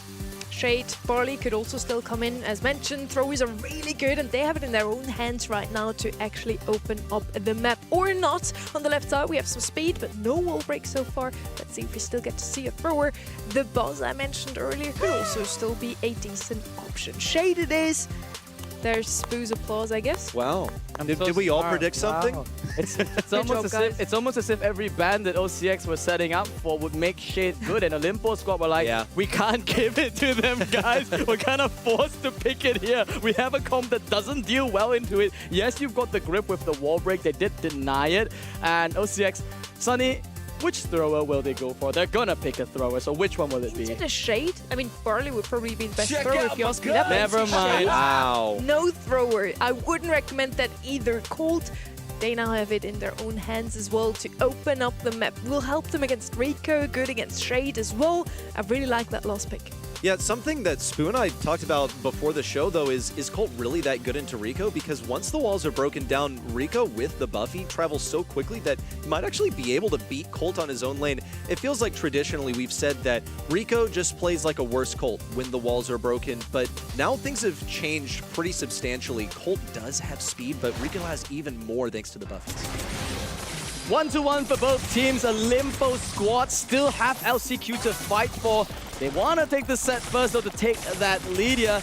And the wall break is what we'll be eyeing for. Olympus out a little bit on the right, and you know, understandably, Golden's going to be picking up the left. Icecrow gets an early kill there onto Brawl, and that is a disastrous start for Olympus Squad. Nicely done for Icecrow to wait for Rico to waste a shot before he decided to push in. He knew he had Satisfier down to one shot, so it worked out quite well. A little bit more wall break and an aggressive push from Fire Murillo on the right side. An appropriate set of lane swaps. Tries to pit this Colt against Golden on the right side. An aggression up the left side. A pass of the ball over to the left would be ideal. They got to get this away from Brawl, but no, he actually fumbles it as he walks back into the wall. Not really a great position for him at all. With the walls broken up there, this Shade is not having a good day. The goal should be forced here by them. Lippers in now just need to scoop up the ball. Total team wipe, annihilation. And in record time, I might add, no Shade Super online, no hypercharges to boot. Zero value for the Rico. OCX clap out this game number one in such a dominant fashion. So well played around the Shade to prevent from giving him a valuable super. He got only one, and he couldn't get out of it because he's not going to be able to play into this Ash. He has way more range. See the approach again. It's Fire Murillo and Icecrow forming a duo on the left side. And Lip is in, waiting patiently on the right for the coin shower to expire. Satisfier now down on HP at a respectable speed, but still looking for the matchup. Seems like he prefers to face Icecrow, but he has so many dodges on lock. It's an opening. If they can get the ball out of the back right corner with Golden soon to fall, this could be their chance. It's a desperation play. Oh my gosh! Oh, but Golden skill dipping on Murillo here on that right lane, gets the soup in the nick of time to stay alive, and Satisfy is just gonna tug the left wall with whatever he's got. A total team wipe here from the side of Olimpo squad, but they opted to play defensive, leave the ball in the corner, kind of regretting that now. Yeah, they wish they had this ball forward so they could score, and now they just have a 2v3 at mid, which is breaking open by the second. Mind you, Golden is operating at a range deficit. Satisfier doesn't really mind it so much, he just has to keep the aim appropriate. Fire Murillo with the hypercharge in hand could be looking for the right moment. They're being mindful of Brabal's hypercharge on the right side. Olimpo squad try to rebuff this, but the hypercharges are out, and the action has now kicked on Brabal. Not going to get too much over here, gets 1 kill, but the play is now on the enemy side. Ice Pro with a hypercharge and super in hand, eliminated by Golden once again with an amazing defense. It's a good defense, but this comp from Olimpo squad needs walls. It feels like it's inevitable that OCX will get value here, and just Limpizin shreds through the entirety of Olimpo squad, tears through another. The goal will just slide in so easily from Limpizin, and what can Olimpo squad even do? Well, they do have a couple of hypercharges they can utilize here, and all that OCX have realistically is a speed. Looks like it's going to be enough, though. Olimpo squad had this defensive tendency, and also Rico is struggling to operate here. A forward position and a pass over to the right side. It's going to be Max eliminated, and now the race is on. 20 seconds to make it to OCX's side, and it's going to be tight. 15 seconds to go, and a hypercharge in hand for Max. Once more, a response from Golden on the left side. Need to get rid of Ice Crow. They could be able to do this, but where's the ball? Needs to be passed into the goal, over to Brabal, and it's in! We're headed to overtime. Just in the nick of time as well there. They literally threw everything at it for it to survive, but now in overtime, without Satisfy having hypercharge, without Golden's hypercharge online, OCX should have the lead here, but it's got a weak Ashe matchup and a weak Shade matchup. It's going to come down to the mechanics of these plays, and with Satisfy taking down Limpizin, it's starting to look like Olimpo squad might have the lead. Well, Golden shut down. Satisfier needs the angle around the right side, would be great, but Limpizin perfectly pops the hypercharge to get to the goal line in time. It's a Colt and Rico 1v1, a desperate gadget out that's not going to go anywhere, and now the long range beam that Satisfier needs to shut someone down at max range. This Rico on the robo retreat, he has to make a choice. That goes once again, but Fire Murillo will intercept with this all his might. Phase shifter straight into the goal. Another goal blocked for them. And now with only 15 seconds left, Olimpo squad on full ball control. They could play for a tie here, or they could go all the way. Max Speed's going to be going out there with the hypercharge as well. They're just playing defensively. There's no way for Olimpo squad to break in. Ice Crow's going to throw in the pin. Mock Satisfier saying, so close. You played well, buddy, but you're going to have to tie up one more time. Welcome to South America, everyone. If you're just tuning in and you're not aware of the history, it is the home of draws, ties, and any other way you want to spin it. We've already seen a tied knockout game. That is something you see once in a blue moon, and now a tied up brawl ball game. Substantially less rare, but quite uncommon. Gotta say, I love the fact that Olimpo squad are still in this after that game number 1. I was so worried they just get absolutely deleted. I do expect that they still will get deleted in this first round. They're not very strong here in this first few interactions. And Fire Murillo! He tried to be cheeky there. He's gonna be punished for it. Man, goes for the trick shot when he's got a free goal there. This is OCX Division just feeling themselves. We've seen back and forth over the course of this Brawl Ball series. Just, again, Hail Mary shots on goal time after time. But now, Olimpo squad's slow approach looks like it's going to pay off as long as they don't get too desperate. Golden with a super over to Limpizin, but the dodges and jukes have been amazing for Limpizin. With Fire Murillo falling, however, it doesn't look like they'll be able to score a goal anymore. All they can play for is the wall break, which has the potential to shut down Brabal much earlier in the game. Excellent wall break there from Limpizin, breaking open the corner wall. They can score this ball with the super from midfield now. Yeah. There's still a bit of wall left for Brabal to play around, and Satisfy is starting to abuse this Rico's robo retreat here ever so slightly. He is still susceptible to Fire Murillo, just running it down there with 2 phase shifters committed. Almost got Satisfy down, but the ball's in such a good position, and here's the downside of breaking open the mat. You actually made this grip really, really strong. So that's why you're seeing OCX Division. Icefield leading on the right with that hypercharge there. A big super there from Satisfy trying to save this game. Limpizin trying to find the goal here. Manages to get the full team wipe, passes it over to Ice Crow. Buys a little bit of time for me to catch my breath and for them to get a goal. Finally, also, the slow and steady approach has paid off for OCX. They just ground their way forward, but Fire Morel is going to be kicking things up into 11 on the right side, deleted by Golden and Brawl. But OCX returned fire. Where is their angle? Icecrow has a super. This would be the moment. Limp is in. Once again, wipes open the goal. And with a little tricky shot into the corner, this one goes to OCX. The score is 2-1. OCX leading. And this is Olympus Squad's match to win if they want to make it to a postseason. They need to win 2 sets in a row. And this is also Olympus Squad's map. Losing your map just hurts. And coming into this with that 4-5 selection, it felt like the shade was forced, but turns out it might have just been a bait, really. This cold last pick completely broke apart this Olympus Squad comp. Now, I do want to say that Olympus Squad did find some counterplay in that game number 2. Strangely, in overtime, the Rico does take over the whole map. With Robo Retreat, there is no brawler that can really compete with him, but they didn't make use of it. Satisfier kept healing. Didn't you two both really want to see Shade and then said Rico's better than Cold? I didn't say the Shade was good. I just said I wanted to see it. I wanted to see it. I didn't say that necessarily Olympus Squad had to go for it. Nah, I'm just covering it myself. But I mean, looking at these kills, I gotta say, skill-wise though, just looking purely at skill, not really at comms, OCX, they really impressed me. Yeah, Icecrow absolutely blew me away. He's playing onto this Rico lane with all the walls broken open, which is definitely the preferable way to play that matchup, but the way that he navigated around those bursts of fire against Rico were just amazing. It might actually have played to his advantage that Rico's shots actually have less spacing between them now. Shorter bursts of fire that he has to juke. For me personally, the problem here was picking up the Rico's first pick. As I said already, you just play something aggressive into him. I mentioned the Max or also Boss would have been an option here. Ashe was a really good tank as well.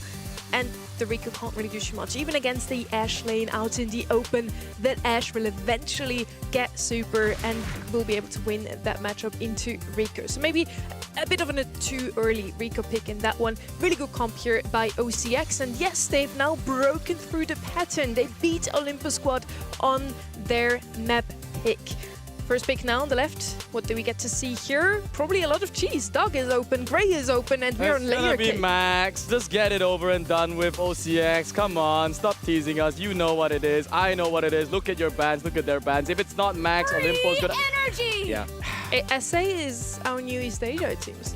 East Asia picked it 7 times. It only worked once, and the reason why that happened is because they kept picking it into Crazy Raccoon. Every other time, it was global bans. Here in SA, though, stuff wide open. And rightly so, they pick it up every time. And we're waiting on the 2-3 now into the Max. There are plenty of ways to deal with it. Are we going to be getting the blue star first? It looks like the top 2 ways of getting it have been eliminated already, but they could have something else tricky up their sleeve. Bell, again, leaning on this really safe brawler in Gray. Where's our damage? Good question. I guess they want to pick it up last. As I mentioned though, we are on layer cake and this map is known for the cheese. So with Dog and Gray left open, I expected at least one of the two to come out here.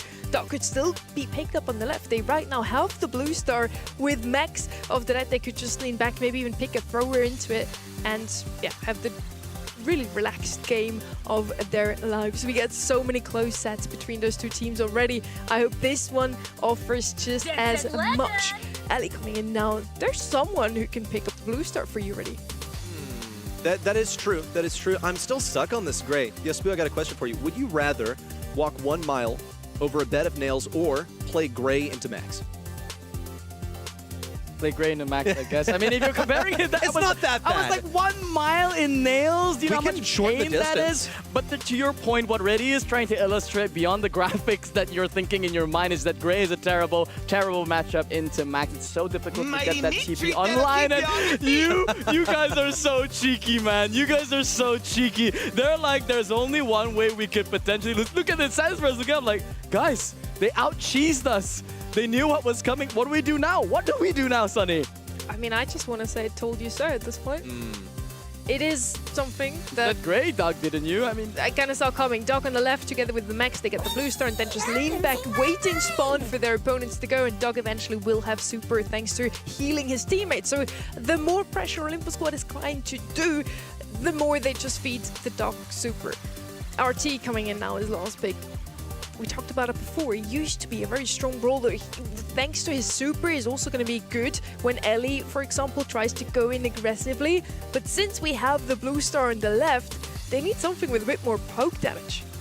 It's very true, and the hypercharge is a major consideration. We're looking at that as great defense alongside just being able to split top half from bottom. The retake potential is going to be paramount here. Olimpo's squad could be starting things off on the back foot. It looks like so. This is their match to win. OCX are knocking at the door of a victory here in a quarterfinal when Olimpo's squad need this win just to stay alive in the race for LCQ. Almost managed to get down Lipizin as well. I think Satisfy's 2 shots in here. They're just going to be playing chicken here. They're just going to be literally trying to chase OCX around the map. And without a proper wall break here, OCX is just going to be waiting for max speeds here. But they're standing on the traps there. Here we go. Amarillo, he's got that reincarnation buff onto him, just timing it out, just waiting there to pinch it in the back. It's a full push there for Olimpo squad. Now getting a nice spawn trap inside the base. Lipizin gonna march forward once with the hot dog. This time a cutlass, looking for the action, and it will be a mark onto Lipizin. Brawl marched forward way too quickly, ends up getting caught out. A hook onto Fire Murillo goes nowhere. OCX are safe and sound. How long do they want to be? Well, got another speed on them, so why not? Lipizin's gonna go for it once more. Gets one, and even if he were taken down, it wouldn't even matter. The support hot dog is here in full force. They haven't conceded a single star yet. Hypercharge is online there for Satisfyer, but the one that you really want to have on Olimpo's squad is Golden's Hypercharge. This RT Hypercharge, the Blender, L Blender, might be the only way to break into the base. The other thing, if you time it properly, the Cutlass didn't come online, and that's 2 big mistakes there for OCX that will allow Olimpo's squad to close the gap to 1 star. Did OCX get a little too big for their britches there? Because they used the same condition to get kills over and over, and then it's like they threw that all away.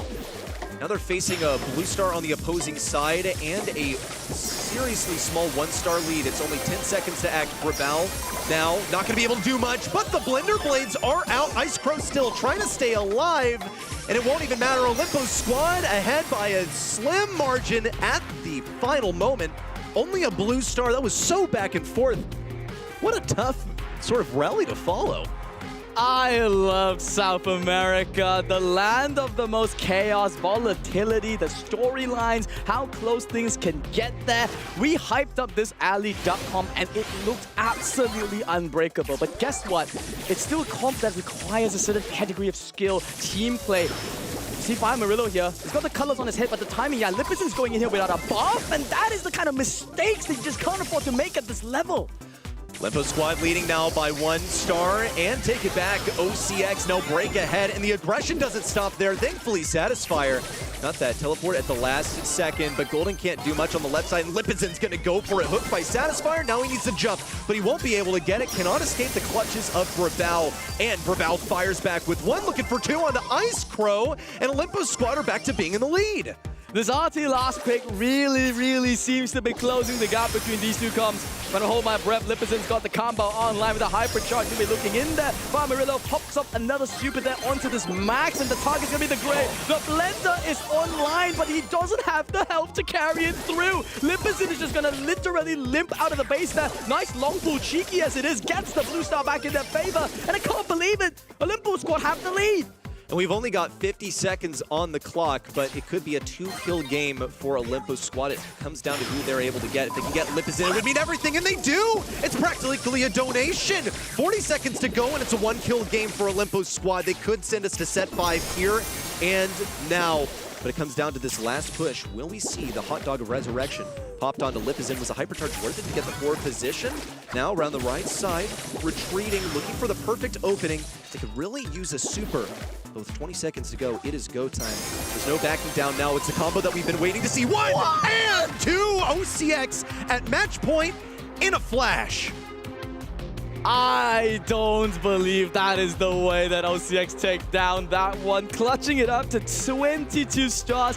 That Dog Alley combo on this map just might be 1 level higher than this Grey Duck combination. But that is the strength of the combo. I mean, it's not like they're playing this perfectly as demonstrated by Fire Murillo getting caught out here.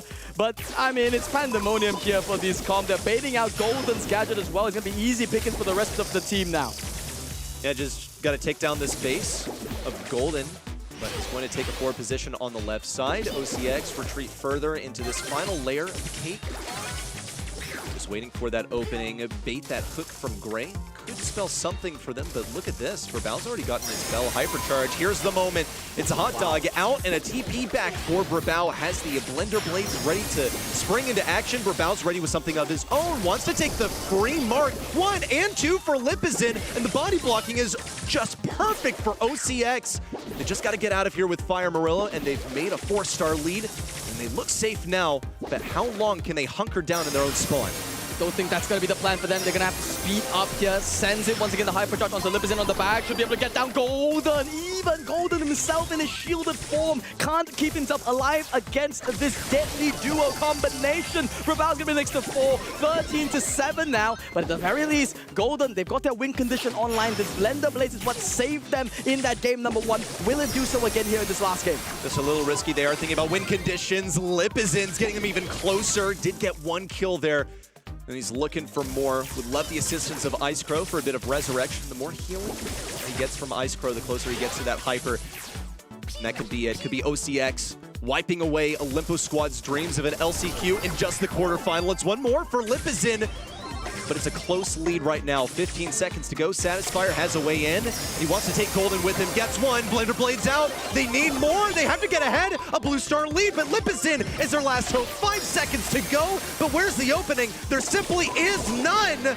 1 last kill for Olympus Squad, and we're going to set 5. For the plot, for LCQ, and for making the final call on that Doug look bad. Man, I just love it when we call picks that we really want to see. Things like Shade, things like Doug, and then watch the other team just tear it apart. I'll be honest, I wasn't a fan of this Gray Bell. I looked at it and I just winced. I put a thumbs down. I said, man, this is like asking to lose here. But then OCX, I think in trying to out-cheese it so hard, left themselves vulnerable to, as you called it, this Blender Blade from the RT. Yeah, Golden on that RT must be the MVP for them. Brabal also 5 taps in this one, but in the end, Blender Blades made a huge difference. It all went according to plan for the side of OCX. They have the dog.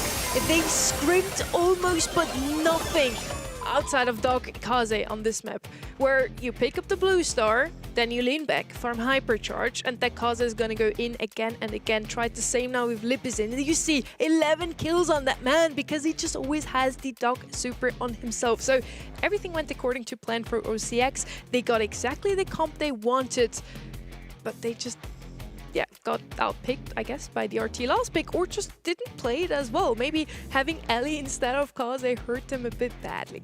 I think the issue with their composition, or maybe with their playstyles, they just didn't really know when to stop. You see Lipizin is 11 kills over here. He's sitting with a huge bounty, and he's still looking for more. I don't think it's greed. Do you think it's a fallacy? Like, did they have to keep up the aggression? You see this? This was him. Yeah, they're getting all fat hungry. and happy. Man was hungry is what he was. Come on, he's got 13 kills to his name. I think he played very well. There were certain pushes that it looks bad because he's just jumping in and he just dies instantly, right? But that's not his fault. That's the fault of the Doug in the back. And the Doug's just not paying attention. He's not looking at him. Chucks the hotbar a second too late and he gets picked off there. So it's a difficult comp to make happen. I think as Sunny pointed out, compared to Kaze, which is a little bit more of a predictable timing, right? Like when the Kaze wants to go, you know when she wants to go. With Ali, you can jump over these walls, and maybe the communication in OCX isn't perfect.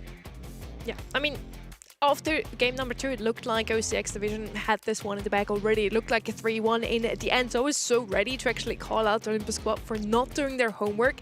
As mentioned, OCX played almost only Dog and Kaze on this map, and they banned out the Kaze but left open Dog, so I felt like Dog Ellie might be just as good. As you pointed out though, they never really scrimmed it with the Ellie, and they didn't know the synergy as well. It didn't work out for them this time around. Now we're coming to our random decider. No more map picks in this one. Kaboom Canyon comes in at random, and unfortunately for Olympus Squad, it's a map that they scrim very often, but they don't usually succeed. For the plot though, I mean, imagine coming in here when it matters the most. You scrim a map that you don't do really well on. You're coming into it and just look at the bans. The Bonnie ban once again screams to me that OCX, they did their homework. It's something that Olimpo squad, they're really comfortable with. They played it so many times. But as Sunny pointed out, this is just a map in general that they've kind of suffered on. So tiebreaker maps, there's a little bit of luck here involved. But at the end of the day, you show up, you play. It's the way you do it on the day. They open up with that Crow selection. Do you think in the Big 26, Chuck is still an option here? He's left open.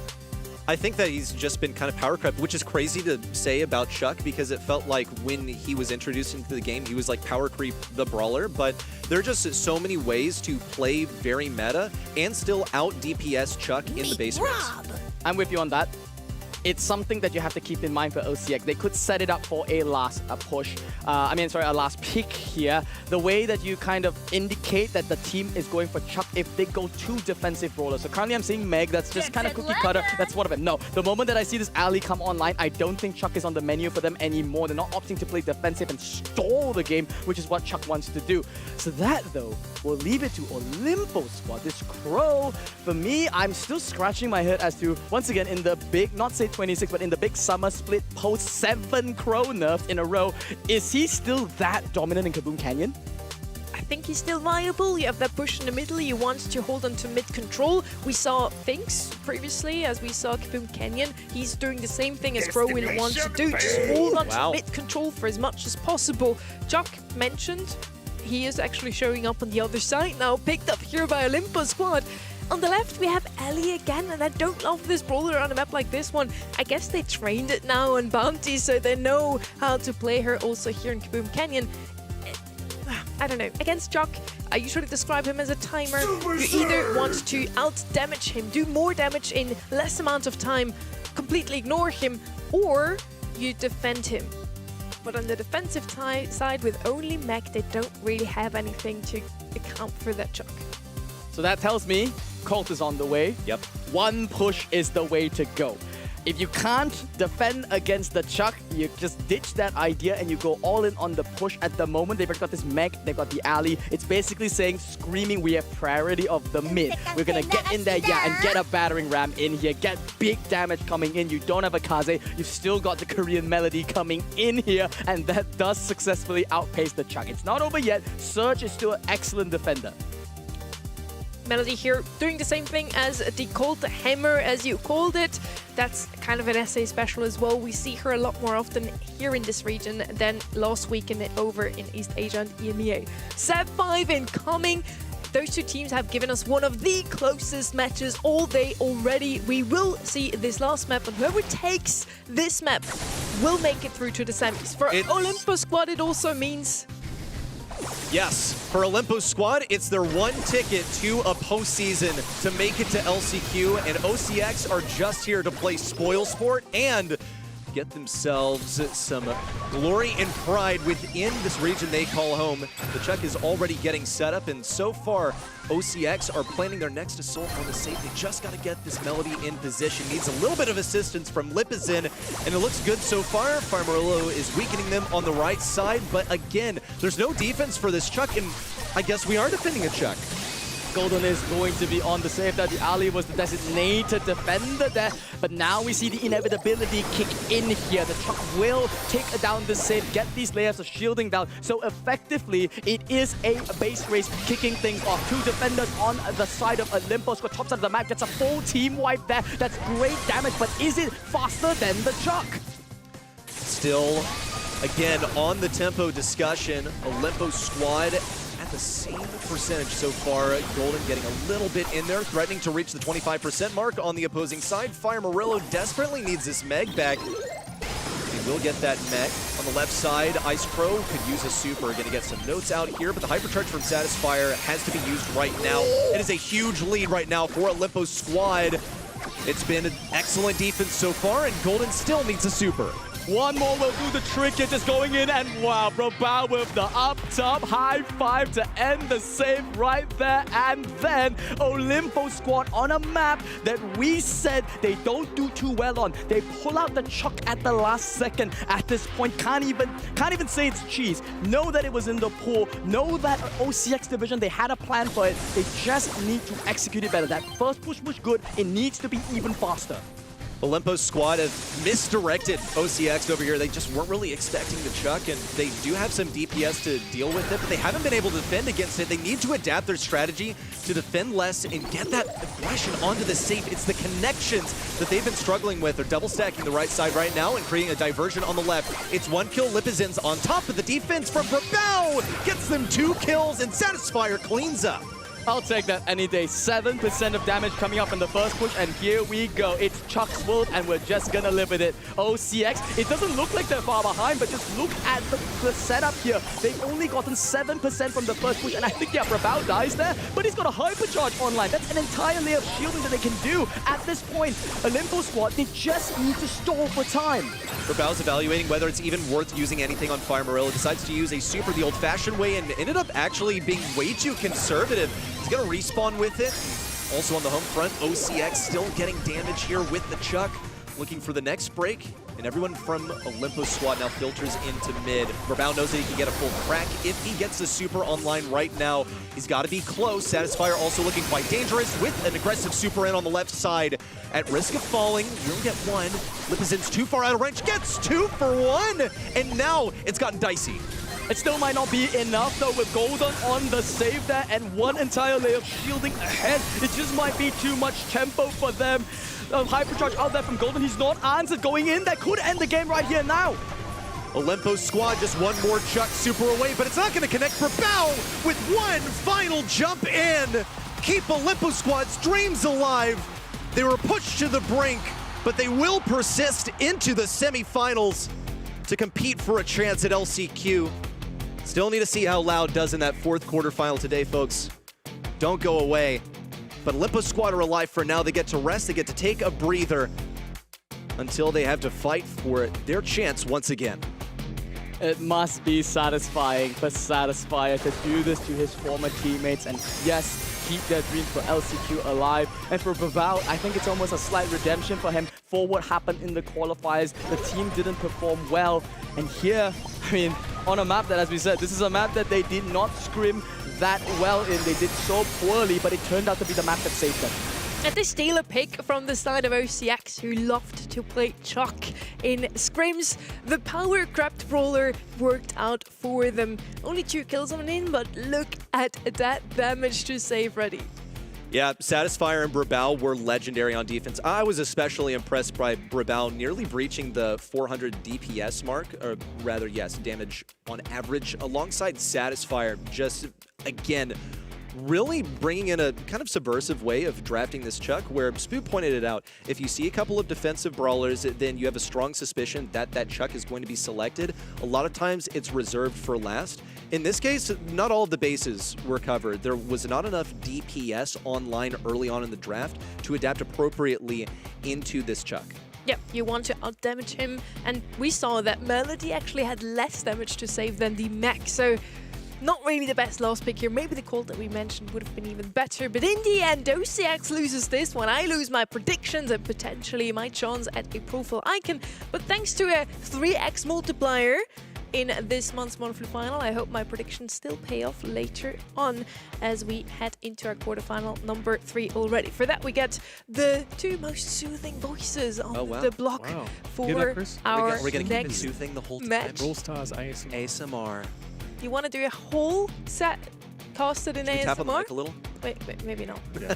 Let's just not do that. We're heading over. Quarterfinal number 3. It's going to be Kenneth versus 6. Ah, you're all mad. And ready. You Hi. actually say 6-7 is going to win this one. Yeah, I am. Just because I'm sort of rooting for them. Do I get to say that as an unbiased caster? These guys have been grinding through the qualifiers for the entire year. This is their first time making it to a monthly final. Now, this opportunity has come in the wake of some teams shifting their focus away from the monthly finals onto challengers instead. But they've earned their way here the same way that they've tried to every single month. So they should be proud of themselves. The odds are extremely stacked against against them, however. Red Canids, they've either won it all or they finished top 8. They've done so in equal proportions. So is this the time that they finish in the quarterfinals? They are kind of plagued by the curse. Every time they win the title, then they, in the next month, drop out in the quarterfinals already. But let's head into that matchup. Red Canids versus 6-7. On the right side, we actually have a returning player. Bicho is a player that we saw in SA all the way back in 2024. This is the first time he has another showing. Look, I mean, like Reddy mentioned, there are a couple of conditions that are allowing for them to compete here, and getting put up against Red Cannon straight away is kind of what happens when you come in as one of those lowest seeds. So I'm sure they would have anticipated a pretty tough matchup here. It reminds me of what we were talking about at the start of the show. If you're an underdog team, you know, try and punish a draft, but also like have a style that works for you, a gimmick that you can sort of repeat across multiple maps even. Talking about gimmicks, they also bring back a meme from 25, 6-7.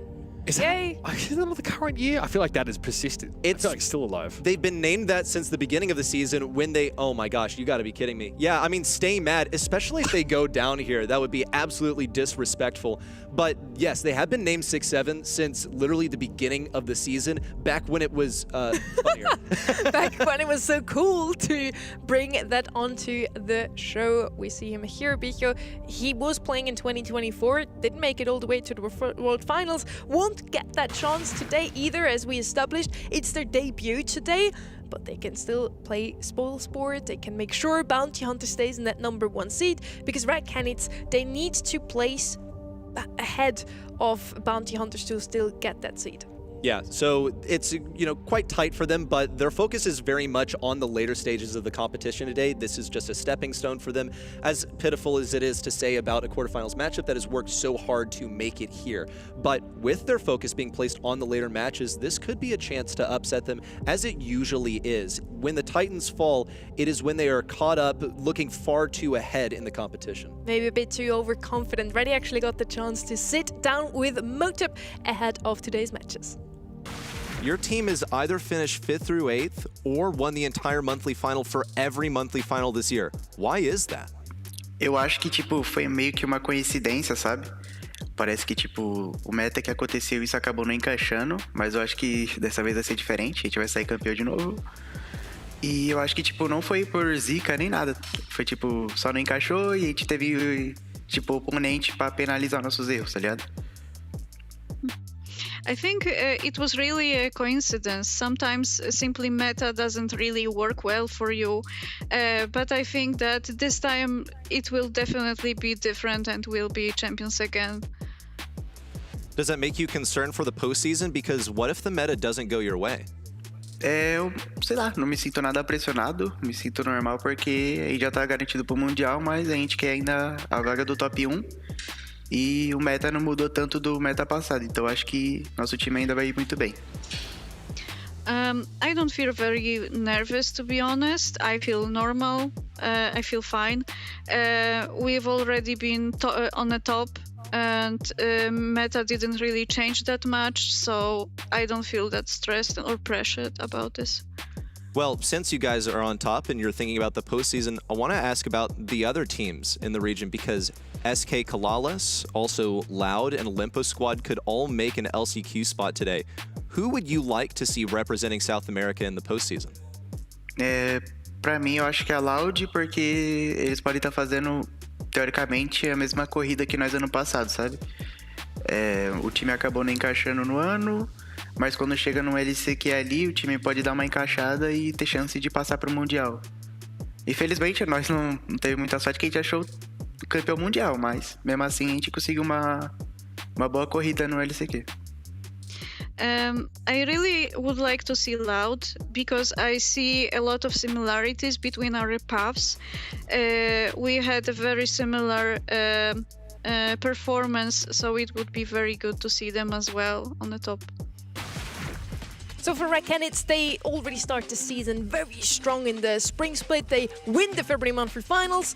They drop out in the quarterfinals in March. Then they win the April monthly finals and then get grouped up Brawl Cup and then drop out in the quarterfinals in June. They win the July monthly finals, and today, if they only make it out of the quarters, they've already broken the curse. That's right, but all that has to happen for these weird situations to occur is for like a good team to drop a set in the monthly qualifier and have to qualify for the lower bracket. All of a sudden, they're seated below 4th and will be put up against one of the top teams. That's kind of been the issue for this region in general. It happens. So, you know, I'm okay with the volatility as long as your average is good enough to make it to Worlds. Yeah. And if your average is good enough, you're already locked in Worlds, which both Red Canids and Bounty Hunters have done, but now they're fighting to get a better seeding for the World Finals. Triple Dribble is going to be our first map. Here, 6-7 had the first pick. Out in the open pit stop hideout, we get to see some new ones at Dundooling Beetles. A map we've seen just now already is our random decider. I said the last one was bound to be a close one, and it did turn out to be a set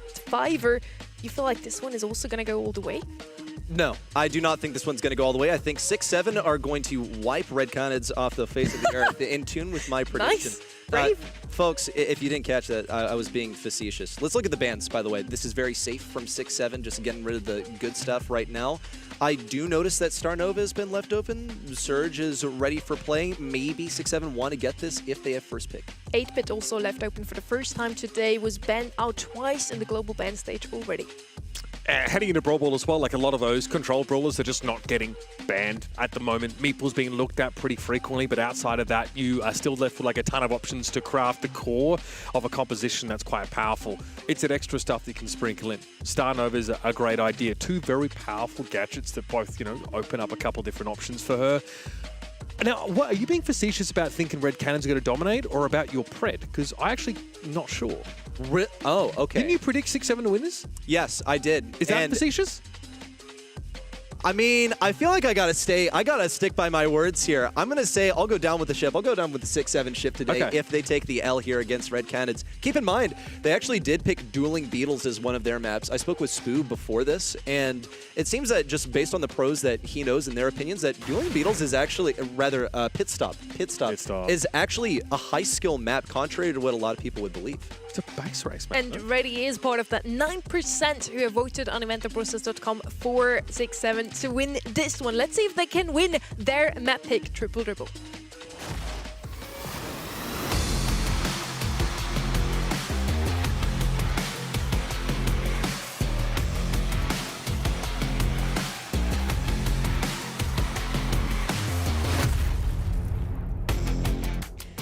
Is actually a 100% win rate on Triple Dribble. That's great, right? No. But they scrimmed it once. So I guess that's map pick worthy. First pick here actually for the side of Red Canids. Willow is banned out. That would always be my first pick on a map like this one. Just so good with those walls. Shade for the same reason. The walls in the middle are made out of metal, can't be broken open. Justice time! Starnova completely open. Yeah, it's the guinea pig. You kind of got to take it, but it was deliberately left open by 6-7. So do they have a plan of playing into this? I feel like Starnova is good into pretty much everything, so it's going to be hard to target pick against. 6-7 just see this as an opportunity to maybe get in the way of Red Canids going for something that works together really synergistically, like a pre-planned comp, and 6-7 have something of their own up their sleeves.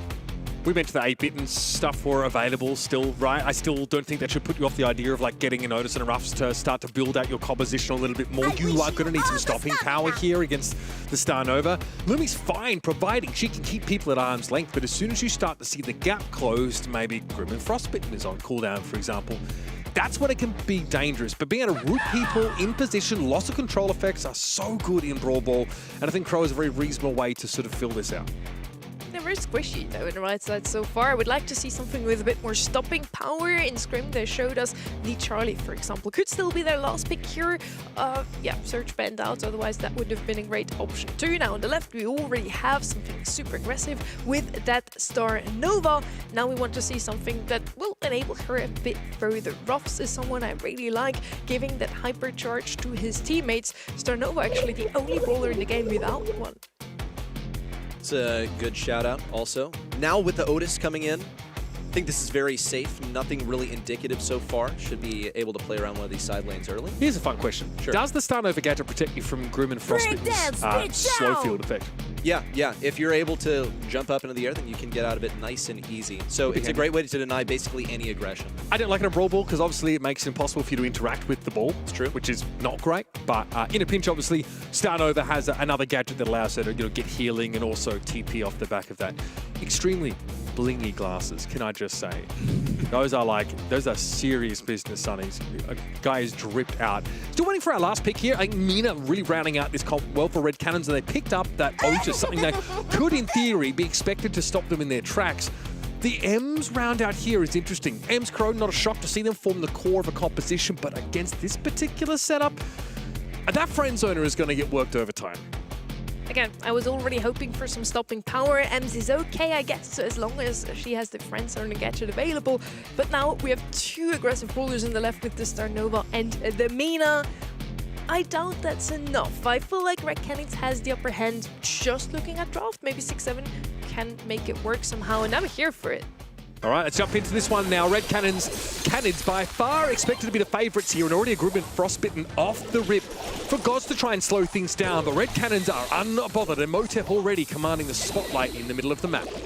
Trying to create a pinch around the right side. Jubileu also with the push in around the left, making good use of the obstacles as he pushes in. Kawe on the right side also just looking to win the 1v1. Motep gets one, gonna save this super for the next pitch by the look of things. As Bicho gets a defense, Jubileu knows the only way in is if he gets the opening on the left side. It's wonderful, and they have some ammunition for the next pitch. Don't cut and dry, Motep though. with the super. Again, like a lot of brawlers just winning out their 1v1s. If you're able to collapse, in the side and mid, you're in good shape. Here's Motep actually using the floater gadget, trying to drop in on Bicho.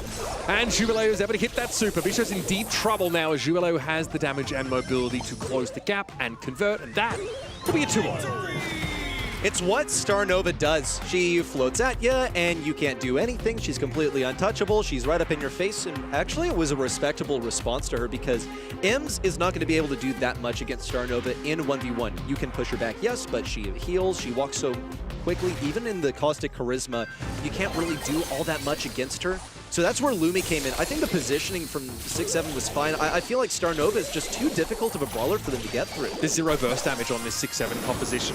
You don't really have anything to threaten the Starnova or Mina to stop them from coming at you like that. Kao is just going to dive in here and find some free damage there. We're basically guaranteed that elimination. And the friend zoner doesn't get the stun, but Kao is still accounted for. Motep now going to try and keep 6-7 from pushing in too far. Jubileu might want to get rid of this ball. Places it up on Bicho's side, so it's his problem now. Now that Red Cannons can't explode out of their spawning positions, it's gotten a bit different. 6-7 have found their comfortable areas, but it's just playing on the edge of each other's range, waiting for that first super to come and shake things up. And look, this is an Ems Lumi Crow comp. It's extremely indexed into control, but Red Cannons have just that volatility, explosiveness here to get off the break very quickly. Note there's been a lane switch here as well that puts Motep against the Lumi instead. Kawa can control the middle of the map here and make it hard for Anubis to gain ground. Might want to get a pinch on Anubis. Doesn't really look so good right now as God starts to threaten from the top. Motep in with one. This hit scan main attack from Starnova is such an issue. Allows him to get another one, but they cannot get rid of Lumi. Excellent aim onto Motep on the left side, but it's only a defense. They didn't have any way of confirming the kill.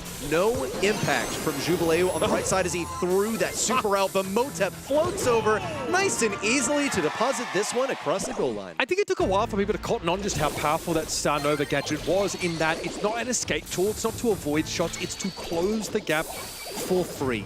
Like you mentioned, you can't be interacted with while you're pushing, and you can also get over terrain. And that moment, it's huge for Motep. As Anubis is going to blow up basically instantly, and Kawa's getting aggressive on the right side of the map. A nice little wind wall gadget here for Jubileu as the Caustic Charisma comes in. Here comes Motep once more, hit with the friend zoner, and still it's going to be a trade of eliminations. Yeah, not the greatest positioning of landing there for Starnova. Put herself between two brawlers that were going to take her down. So she could be thinking about that on the next time she jumps in. Kawe BR on the right side will help getting one kill. This poison is going to be a serious threat and take him down. Reduce this to a 2v2 in the final few seconds. Hypercharge super here for Jubileu. He's going to let it go straight away. Bicho comes at him, and it's an easy pickup. Motep's going to be happy to fight there, but God does have a reasonable amount of damage output at that close range. Eventually, the Lumi's going to be brought down. Jubileu should be healthy enough here to stay in the middle of the map, and there's no need to advance the ball as Red Cannons already had the winning score. You can tell that Red Cannons really respect these opponents of 6-7 because they put up the clown pin at the end of the game. Yeah, they also came in with the same expectation of me. that this was going to be a 3-0 in favor of 6-7. Yeah. And, you know, I don't know what kind of water you guys have been drinking, but I might take it next time I want to, you know, let my hair down. Still, I think here for 6-7, the comp is pretty reasonable, but again, it's like, I really feel like 2 out of 3 of these brawlers are very reasonable to have in this composition. Going for 3 sort of control-esque brawlers does feel like it can be a little bit limiting. And in those moments where Red Cannons had the appropriate supers, or God forbid, Motep could close the gap, it was over very quickly. The raw burst damage that Mina and Starnova have available to them, coupled with their innate mobility, means that even this full control brawler composition can't truly keep them at bay. Yeah, just generally speaking, control is going to fold into movement. When you have so many walls around you, it gets that much more difficult. The friend zoner from Ems, I think, was necessary, but they really would have loved if they could have gotten some acid spray. Work around these walls just a little bit more. 6-7, they're not really doing themselves any favors here. As an underdog team, you want to be able to get some cheeky stuff over here, but when you're playing a control composition, you're leaving yourself pretty little room for error on Brawl Ball, where you only need to win like one pretty serious team fight, and then you can get to the enemy side. Now they're playing for individual matchups, and just one Starnova breaking through can destroy everything that they worked so hard to establish off the first pitch. A slight tweak you can make to your comp is just to try and fold in some kind of stopping power, which is burst damage or hard CC. That's something to think about as we head over towards out in the open. You're also going to be favoring brawlers that are much more effective at the mid-range. All of a sudden, Max and Meg start to come into the conversation here. Angelo's been highly prioritized. And Red Cannons, we've seen them dabble a little bit with Bonnie. And Bonnie is an interesting one. She's very much not in the meta conversation right now, but we've seen her banned previously. We've seen her picked by other teams too. Is it something worth watching out for? I feel like the counter is quite straightforward. You just need to outdo her in the sniper battle. Once she gets that super, then it becomes quite troublesome. So we'll keep our eyes peeled if that is even a possibility. First pick here on Out in the Open. Would love to see something that floats over the water. Angelo's a strong consideration. On the left lane, Byron is going to serve a similar role from the long-range department. He's also going to enable some aggressive play. Yeah, I think it's the first pick that doesn't give too much away, crucially. Yeah, and against Byron, I want to see some speed again, and Max has been showing up so often already here in this region, would be a definite good pick here. I do like your shout here, ready with Angelo banned out fairly often. He can walk over that water on the left and make sure you're a bit quicker in the mid. Max does the same. Jae-Young could come in here. Max actually global ban, never mind. Good choice here, 6-7. They pick up the Byron, knowing full well that the aggressive bowler is out of the way. And now an SA special. We saw it so often banned out previously in our match Olympus Squad versus OCX. It's actually also one of the most picked brawlers from Red Cannons. How often did she show up in East Asia and EMEA last weekend? Goose eggs. Not at all. But Red Cannons are the kind of team that wants to play double sharpshooter on Out in the Open quite often here. So like they'll go and play Bell. Here you go. Here's the second sharpshooter already folded in. And I actually think this is what they're looking for. This is ideal. They would have been happy to go Piper, even bring Bell into the lineup if they needed to. Obviously, Piper has been banned out. So this is the core of their composition. It could be pretty dangerous. And then around this, you can put like a Pearl or something that's just really solid. Obviously, you know, gives you some late game determinism. But this is a pretty hard composition to answer because really, what are you going to do? You're trying to pick another high priority sharpshooter. Maybe Pierce is an option here, but you are going to be fundamentally outranged here by this Angelo. So having a way to stave off the constant poke damage is not bad, I suppose, and Gene is going to be the answer. Gene is also going to give them amazing vision in the enemy bushes. He'll be running vision gear, so they should be able to see enemy brawlers a good chunk of the time. It's that barrel that's going to be difficult to get around. Byron will also be playing with that, but what are they really enabling here? Because if they don't go something that synergizes with these two, I'm not sure if I agree with it that much. We saw Buster earlier. Leon is going to be the method. Should get them some vision. Should also be able to get them extended effective radius on the pole because you're able to breach more outside of those bushes when you know you have invisibility. Pierce is one of the premier sharpshooters in the game right now. Should be able to outrange that Gene and go toe-to-toe with Byron. Doesn't have the worst defense in close range either. Okay, one team has all the sharpshooters, the other has all the information. Not only do they have the constant ability for Gene to scout, but also Leon's ability to obscure information. Lollipop Drop's going to let you come through that choke and get into the bushes without being spotted here. It's a decent look, and obviously, when push comes to shove, Leon is going to be a great option to go in and try and assassinate some of these sharpshooters. Pierce doesn't necessarily have an answer to that outside of his gadget, which can be important. You got the jump gadget from Angelo, and we know that Bonnie can clear the area quickly if she needs to. So there are answers here for the sharpshooter comp, but if they lose that space, it's harder to regain. It's going to be tough. You only really have a couple of entrances you can get out of if you're 6-7, and they've already fallen back into their base. It's not really the end of the world. Nubis can peek the wall and try and get some super off of that. Looks like he's already taking the opportunity, but Motep has that super that's going to be so difficult for Gods to deal with. Bicho pretty much acts similar to Bonnie in close range. He dishes out a lot of damage in a flurry that does a bunch of melee range. Motep also just like threatening, pushing in. Gods on the left side on desperately low HP. Doesn't look like there's a way for 6-7 to break out a spawn. Best they could ask for is for Nubis to get a pull. Jubilee was not charging up his arrows. He just wants information about that left side bush. He's not trying to get big 3k plus burst hits because he knows that his teammates can do that for him. Motep's able to build a hypercharge there, and Nubis gets clapped as soon as he tries to step up. So this is about as good as it gets so far for Red Canids. Hypercharge in possession. Jubilee even using the stinging flight to get forward, get a free cheeky shot on the left side and attain his super. They need vision on the enemy side. No information gained just yet. 6-7 all grouped up together, and Motep is thinking about using that hypercharge to get in. Only thing really left to earn would be for Gods to get his hypercharge and super. Kawe wouldn't mind one of his own. Jubileo still wants his hypercharge. It would put an exclamation point on the end of what should be a winning final interaction. Just Motep has to be cautious of this pull. Once he gets into close range, once he utilizes that hypercharge, he needs to land directly on the Gene so he can stun him and deny that ability. It is worth asking, though, from 6-7, what are you waiting for? You have all your supers ready? They might be looking for a little bit of poke damage, but the longer they wait, the more they themselves are going to be exposed. But just like that, Nubis is going to be brought down, and before 6-7 have a chance to put their plan into action, they're brought down. Looks like Big Show was able to go for a super, but they'd already lost a player, and Big Show is going to have to go in and go hard. God's able to find the pick on Motep, though, and now that Bonnie is solo versus 2. I don't know if I'd want to group up against this, but Jubileo does not yet have super.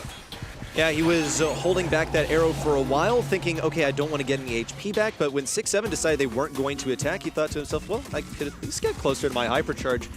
Didn't come true at all. Assessing things once more. Kawe with the hyper. Motep on the right side with that jump. We just haven't really seen anything utilized just yet. Maybe the fact that he has it at all is enough, but he's not going to be able to withstand a super from Nubis anymore. In the last round, we saw Kawe pop off and to get a kill earlier on. 6-7 cannot afford that. They have to spring into action first. 6-7 are actually using Kawe's reload windows to take that space back. That's the only thing they seem like they're super worried about now. And as soon as they see the yellow shot come out and they're healthy enough, they usually try and reposition to some degree. Again, I think Bisho definitely wants to be viewed to that super and try and find a way down the left-hand side of the map. A lollipop drop gadget placed a little bit further forward might allow 6-7 to get closer whilst being undetected. But I've got my eyes on this Byron hypercharge. It can really change the game if push comes to shove. Here's Carol going with the hypercharge super. God's able to avoid it now. Just gets pumped with damage. It's like a machine gun. In dies Motep, sticks the landing. And it's all on Bisho, 1v3, and Motep's given enough time to heal up as the gas starts to take hold. Not enough ammo in a different world. It was winnable for Leon with the hypercharge, but he didn't have the ammunition, and it's 1v3. The odds were stacked against him. It goes to Red Canids. Not really that much of a chance for 6-7 to get that in the end. If there were anything that they could have changed in those final interactions, it would be just to keep their brawlers alive in the final moments. Both times that they lost a round, it was because Kawe was able to pick one of them off, and then they weren't able to do anything when the poison moved to everyone close together. I think it's pretty risky trying to play the long game against a triple sharpshooter composition. It feels like it's a matter of time before Red Cannons get someone low enough that they can start to push on in and take some more risks, just like they're doing now.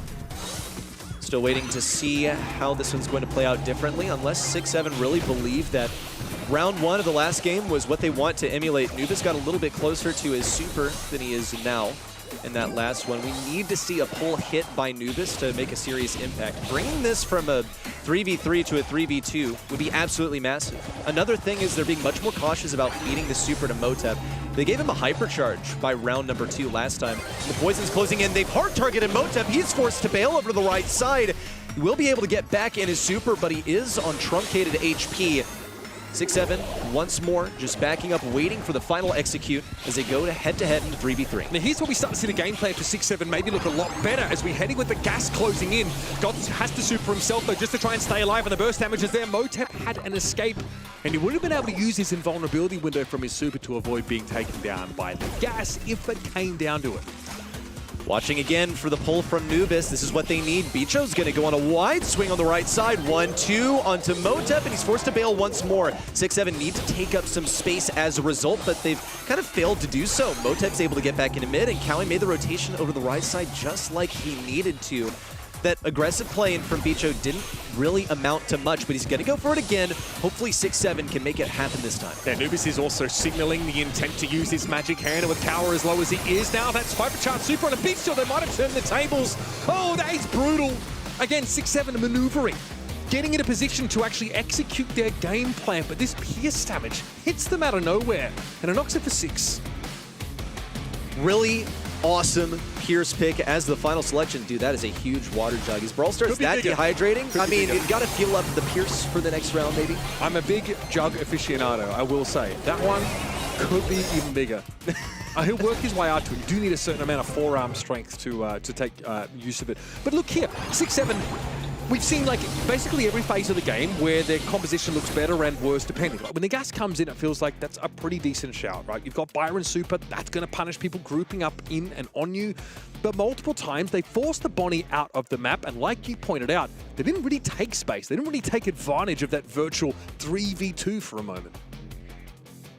We learned today Jubileo is the GOAT on Angelo Cowie, though 7 kills on that Pierce super well played.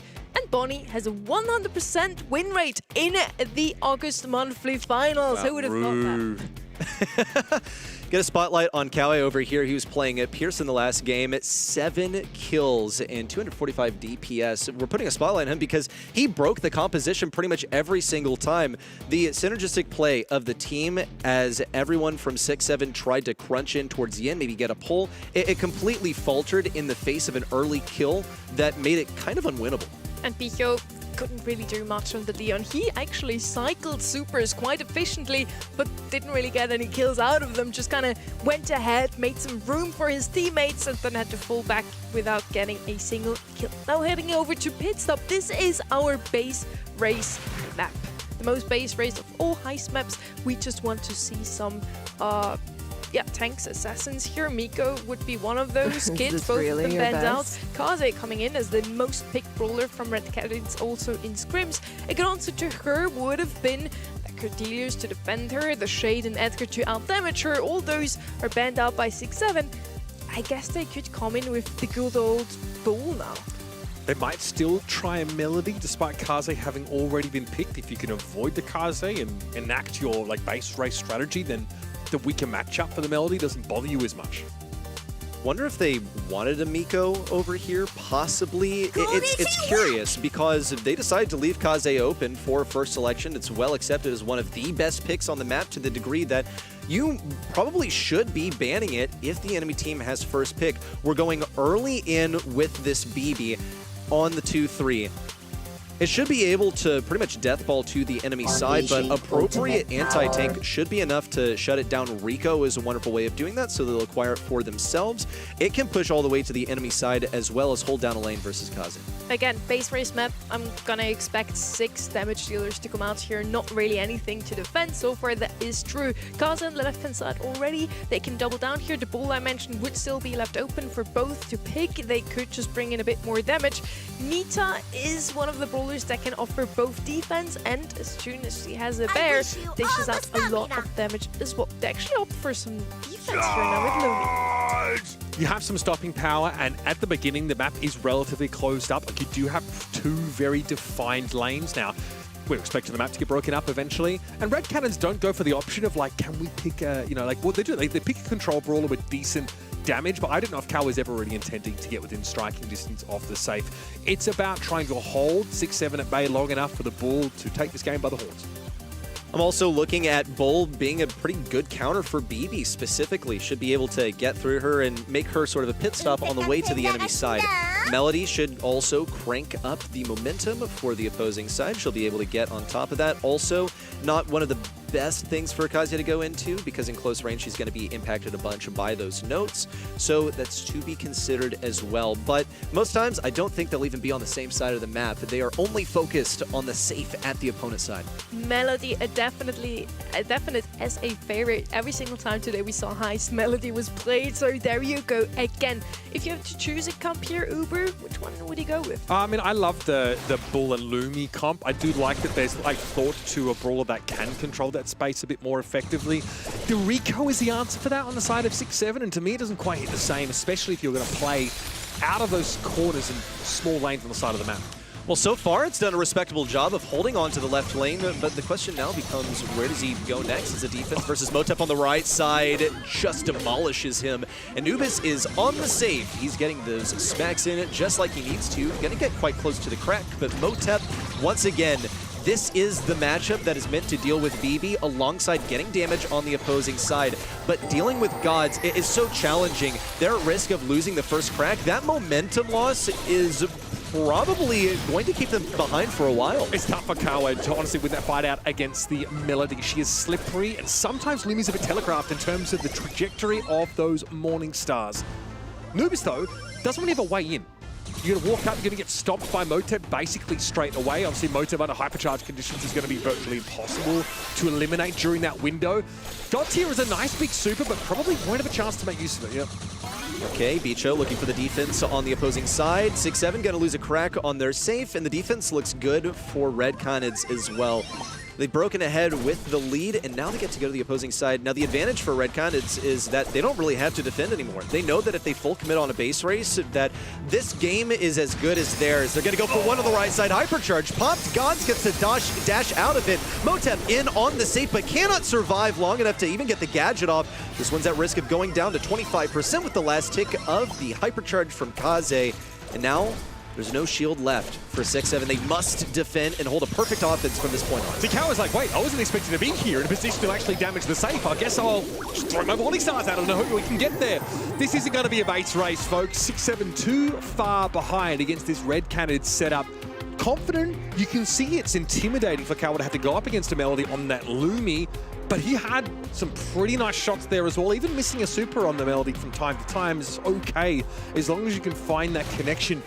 And we never got the Melody hypercharge. It's true. Yeah, he had it when he was on the safe, but he knew that it wasn't going to be the time to strike. He's practically fighting a 1v2. He's on low HP. Gods cannot get these openings. It requires quite a bit of the team to be there to help him get past this Lumi that he was struggling to deal with solo. Bicho has a pretty solid super there at mid. On the right side, Nubis is still gradually working his way forward. Kawa's not going to let him through. He's sort of the grumpy troll at the gate. And Motep diffs the 1v1 because that is sort of what you expect to see with the Bull into the BB. Had to be a super there for Kawa though to stop this Melody before God starts to cause any problems. Jubilee is just going to ignore the Melody. I think that tells you everything about the strategy here for Red Canids that you need to know. Nubis and God, therefore, are going to try and find a way to apply safe pressure, but the Green Frostbitten is going to slow the Melody down for the time being, but without super, Kawa doesn't have the stopping power. Red Canids, a huge threat on their safe with Gods running circles around counterclockwise to maximize the damage. Meanwhile, on the enemy front, 6-7 are in a tough spot. It's a Bull Hypercharge coming in, looking for two, but can't get Nubis down. Jubilee manages to get the crack, and the defense looks solid on the side of Red Canids, putting them ahead with a solid lead. Kawa's looking so good, and has actually built up that Hypercharge, which could open the way for an all-in on the safe. Nubis going to get caught out, even not caught in the middle of the super, still gets rooted in place. Gods can't see the wood for the trees inside that fan storm, and another super cycled onto Bicho. Does mean Red Canids are still in striking position. A nice Grim and Frostbitten to make it hard to break out of base, and it's a distinct lead for our blue side. Looks like the end of days for 6-7. They got to hold on for dear life now. Jubileo has those dashes on lock. A little bit more damage. Drops this 6-7 safe down to 20%. And the defense for Kawa looked good as well. But Nubis pops a hypercharge with what? Where's the end game? He wasn't able to get a kill off of that, unfortunately, but it shows just how desperate they are to get damage out here. This is going to be the final nail in the coffin. Jubileo in with a hypercharge super onto 6-7 safe, and Motep dashing in for one last bit of damage. Yeah, Fanstorm's going to get the job done, and that is the game. Red Canids confidently convert the W over 6-7 in their monthly finals debut. They have their eyes set on shoring things up for taking that first place spot away, and this is how they're going to do it. In spite of 6-7's best, they weren't able to take a set off of arguably the best in the region. While they have had their ups and downs over the course of the season, they want to make it into postseason very strong. They certainly finished off their very first match here in the quarterfinals strongly, breaking ahead on pit stop. It wasn't even their own map choice, but they have to expect that as a team with targets on their backs, playing this map pit stop, it's been one of the most popular weapons against the top seeds. But again, as the discussion is sort of crystallized, maybe it's a hot take, I feel like pit stop is actually quite a skilled map because it's so difficult to hold that position. You have to get ahead with the first crack and then play from there. I also think that, we talked about this map, we expected it to be a base race, but in fact, you had like a double dive brawler plus, controller set up here for Red Cannons, and it worked really well. Lumi's ability just to sort of exert pressure on chokes like that meant that Red Cannons were actually able to play the map out in a bit more of a standard manner. And Rico came out with a ton of damage, right? Bisho's 481 DPS, but it wasn't really enough to stop any of the individuals here on the side of Red Cannons. The biggest problem is probably just not banning out Kaze into Red Cannons. Picked her up the most often in scrims, an 88% win rate. She had 10 kills and a decent amount of damage onto save. Red Cannons, smooth criminal walk here into the semi-finals 3-0. This region offers a bit of everything so far. 3-0, 3-2. Quarterfinal number 4 is bound to be a close one yet again. It's a rematch of a last month 5-set thriller.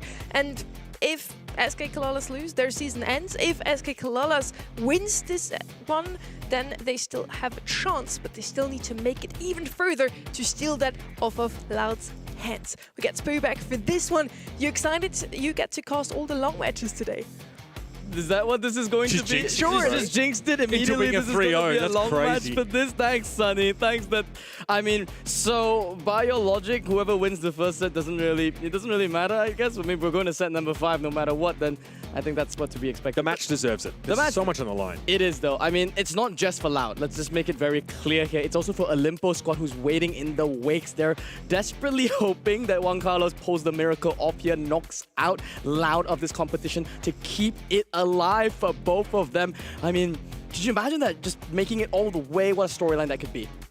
I'm hoping for some storylines to unfold in this one. For our match number 4, we have SK Kalalas versus Loud. We have another look at their pathway to China, their way to LCQ. If Loud wins this one, they likely secure the ticket, and they now have Role back. It was their former coach. Now he's back to stabilize the roster, but they're fighting against a very desperate SK Kalalas. They need to win it all today. And now with Loud, a roster that's been struggling with predictable draft, also in the monthly qualifiers, yet again, SK Kalalas might just be the worst possible matchup for them. I think it's going to be a challenge. And I think adding in a coach to help your draft is important, but it's also crucial to make sure the comps you draft are something that your players are comfortable with. And that's a marriage that you need to make over the course of a longer season. Loud don't have this amount of time. Solid showing last year gave us a really exciting game against SK Kalalas, but the way that they capitulated to Red Cannons in the final showed us there were still problems. There were still things that had to be worked on, and they've got to be pretty astounding here, because if Olimpo squad continue to stay in step, things get a bit awkward. And to your point, looking at these 3 seedings there, Loud holding in this seed number 3, they are still, let's be real here, very, very likely to make the LCQ. They're in an advantageous position. If they beat SK Kalalas here, who's in seed number 5, they've effectively eliminated them, and also they would put themselves in an excellent spot to also end Olimpo squad's dreams. Remember, folks, you need to be +2 if you're Olimpo squad to stay in the race for LCQ. Every step that Loud makes that infinitely harder for them. So Olympus Squad is now rooting for SK Kalalas to win this one. Those 2 teams only have a chance if Loud is out of competition, because they are currently sitting in that number 3 seed. And as already mentioned, they come through the lower bracket. They struggled yet again in the monthly qualifiers coming into this.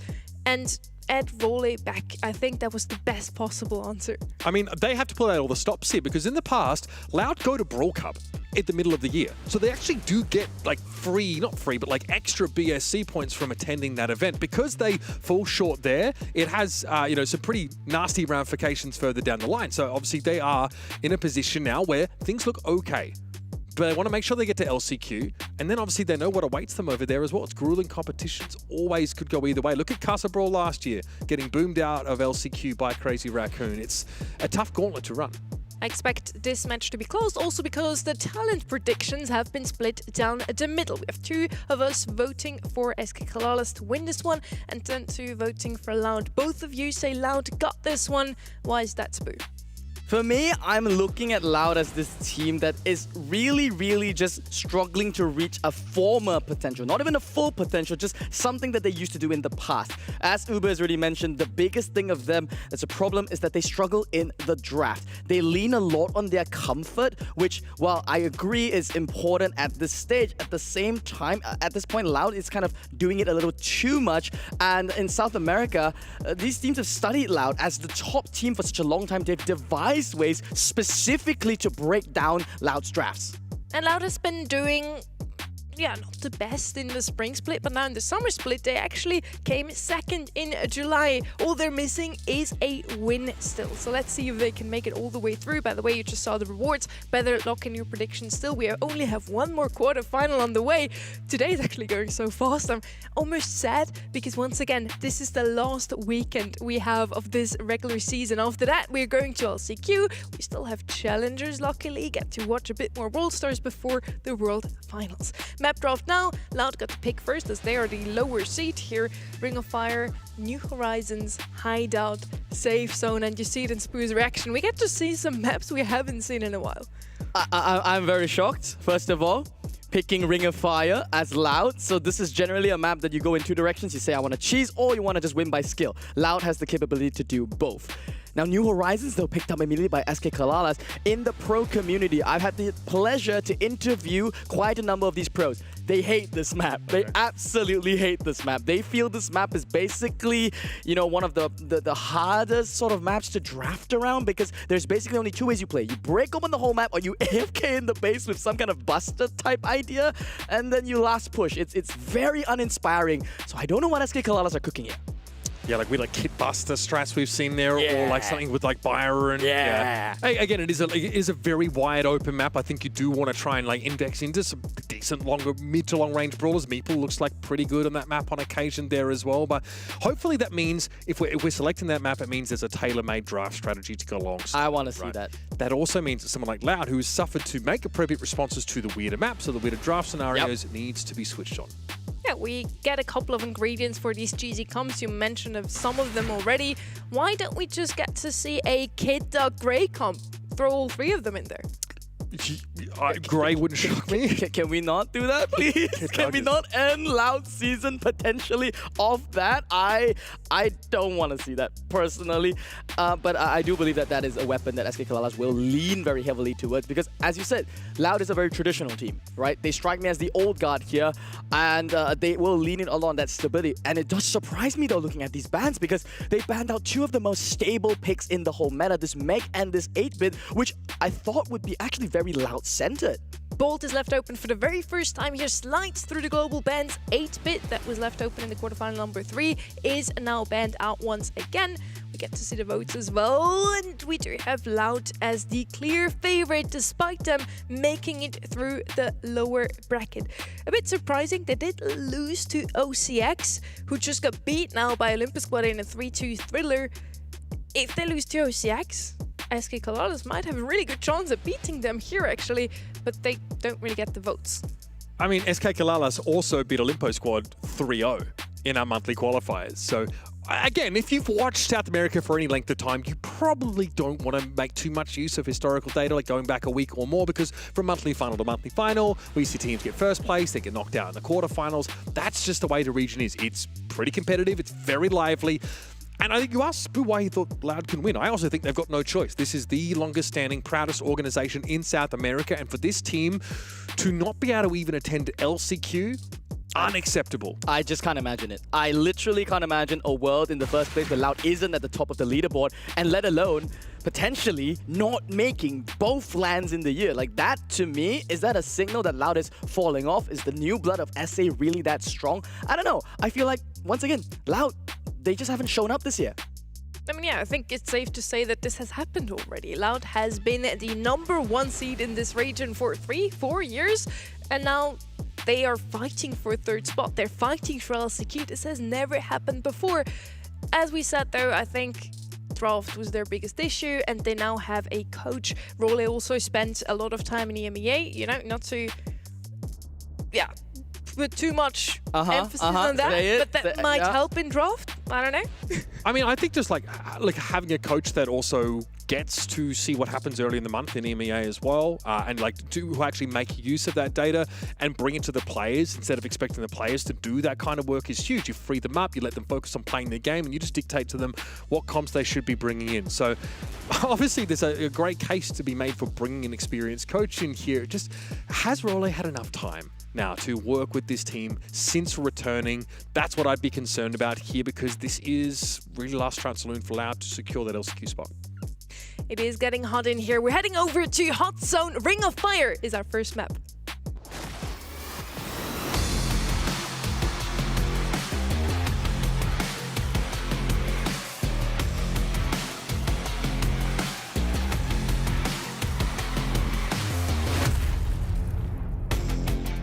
It's a rematch of last month's 5-set thriller SK Kalalas versus Loud in the semi-finals in July, 3-2 for Loud. Let's see if this is going to be a repeat or if SK Kalalas can take this one. They do have the first pick in this one. Banned out, a lot of aggression here with that alley. Lumi and Ralph's banned out as well. Their first pick, more often than not, just going to go with Ems Gray, as I see here in their scrims. They love this Stu, have a 71% win rate on him. Makes a lot of sense to pick him up. That still leaves Ems and Gray both open. Ball. I have to shut that. I mean, Ems and Gray are still open. That's fantastic, and that might work here. I have actually personally never seen the matchup of a Bolt comp go up against an Ems Gray comp. You will feed the teleporter, but you almost always get retake potential with this annoying ball just running into your Ems, running into your Gray, and it's left wide open. Now both teams have to really scratch their heads, make sure that every single pick that goes in accounts for that ball moving forward. I do think we're obviously talking about Bolt without seeing it here, because it's been one of the most highly prioritized brawlers. And when you play against Bolt, you've already got to be thinking, do we have crowd control and damage? Do we have stopping power and enough damage to actually eliminate him when it happens? The Lou pick is pretty heads up. This could dissuade a Bolt in the future by saying, hey, we have the ability to freeze you in place, but what they don't have is the damage to eliminate him once that happens.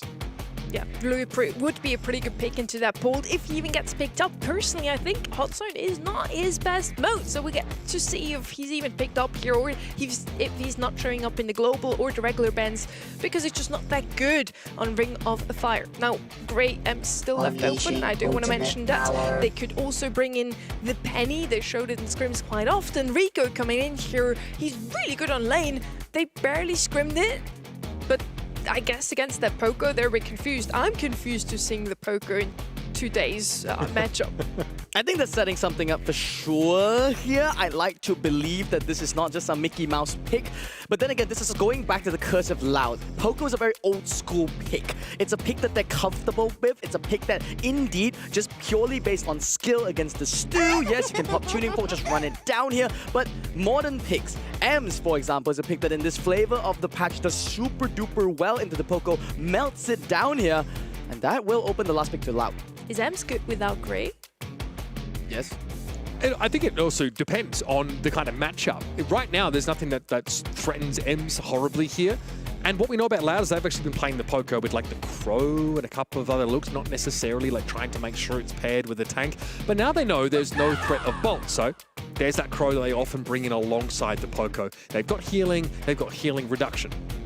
Don't know if this is going to be enough, though, because once again, the part that Loud doesn't convince me is the damage department. As you mentioned, there's no Bolt on the side of SK Kalalas that they need to bring down, but still, as a comp, they've got a lot of CC, they've got this Crow with the slow, they've got damage reduction, they've got Lu to stall out the game, heals from the Poco, but the damage department, for me, is going to make that Stu very annoying to bring down. They are undefeated in scrims with the Crow Poco composition, I will say that. So recent data does support this theory. They also outrange their opponents. I don't mind that comp from Loud, honestly. I super like the Lu. I feel like Loud got this one. Gonna have to wait and see. Will the old guard of South America rise above here in the final monthly final? Or will the incursion from Juan Carlos ripple through South America and take down the Goliaths here of South America? Big bottles, baby. Big bottles, baby. Standard issue Loud attire. It comes with the jersey when you sign up for the team. Stay hydrated, folks. It is crucial. This is SK Kalalas, who would love nothing more than to be the organization that prevents Loud from advancing further into the postseason. They've got the integration of Juan Carlos, of course, of this team, but crucially, they beat Bounty Hunters last month. Feels like this is the kind of team that can absolutely punch up Spanish-speaking teams, so not an issue to really get Juan Carlos in there and make sure he's part of their comm structure. This is a must win. Remember, their plan is to win the entire monthly final. That's their only pathway into LCQ, so they have to treat Loud as nothing but a minor obstacle on their way to winning it all, which is kind of crazy, but lately, honestly, they've looked more like traffic cones than bona fide Brawl players in some scenarios, so you certainly want to roll over them here. Wow.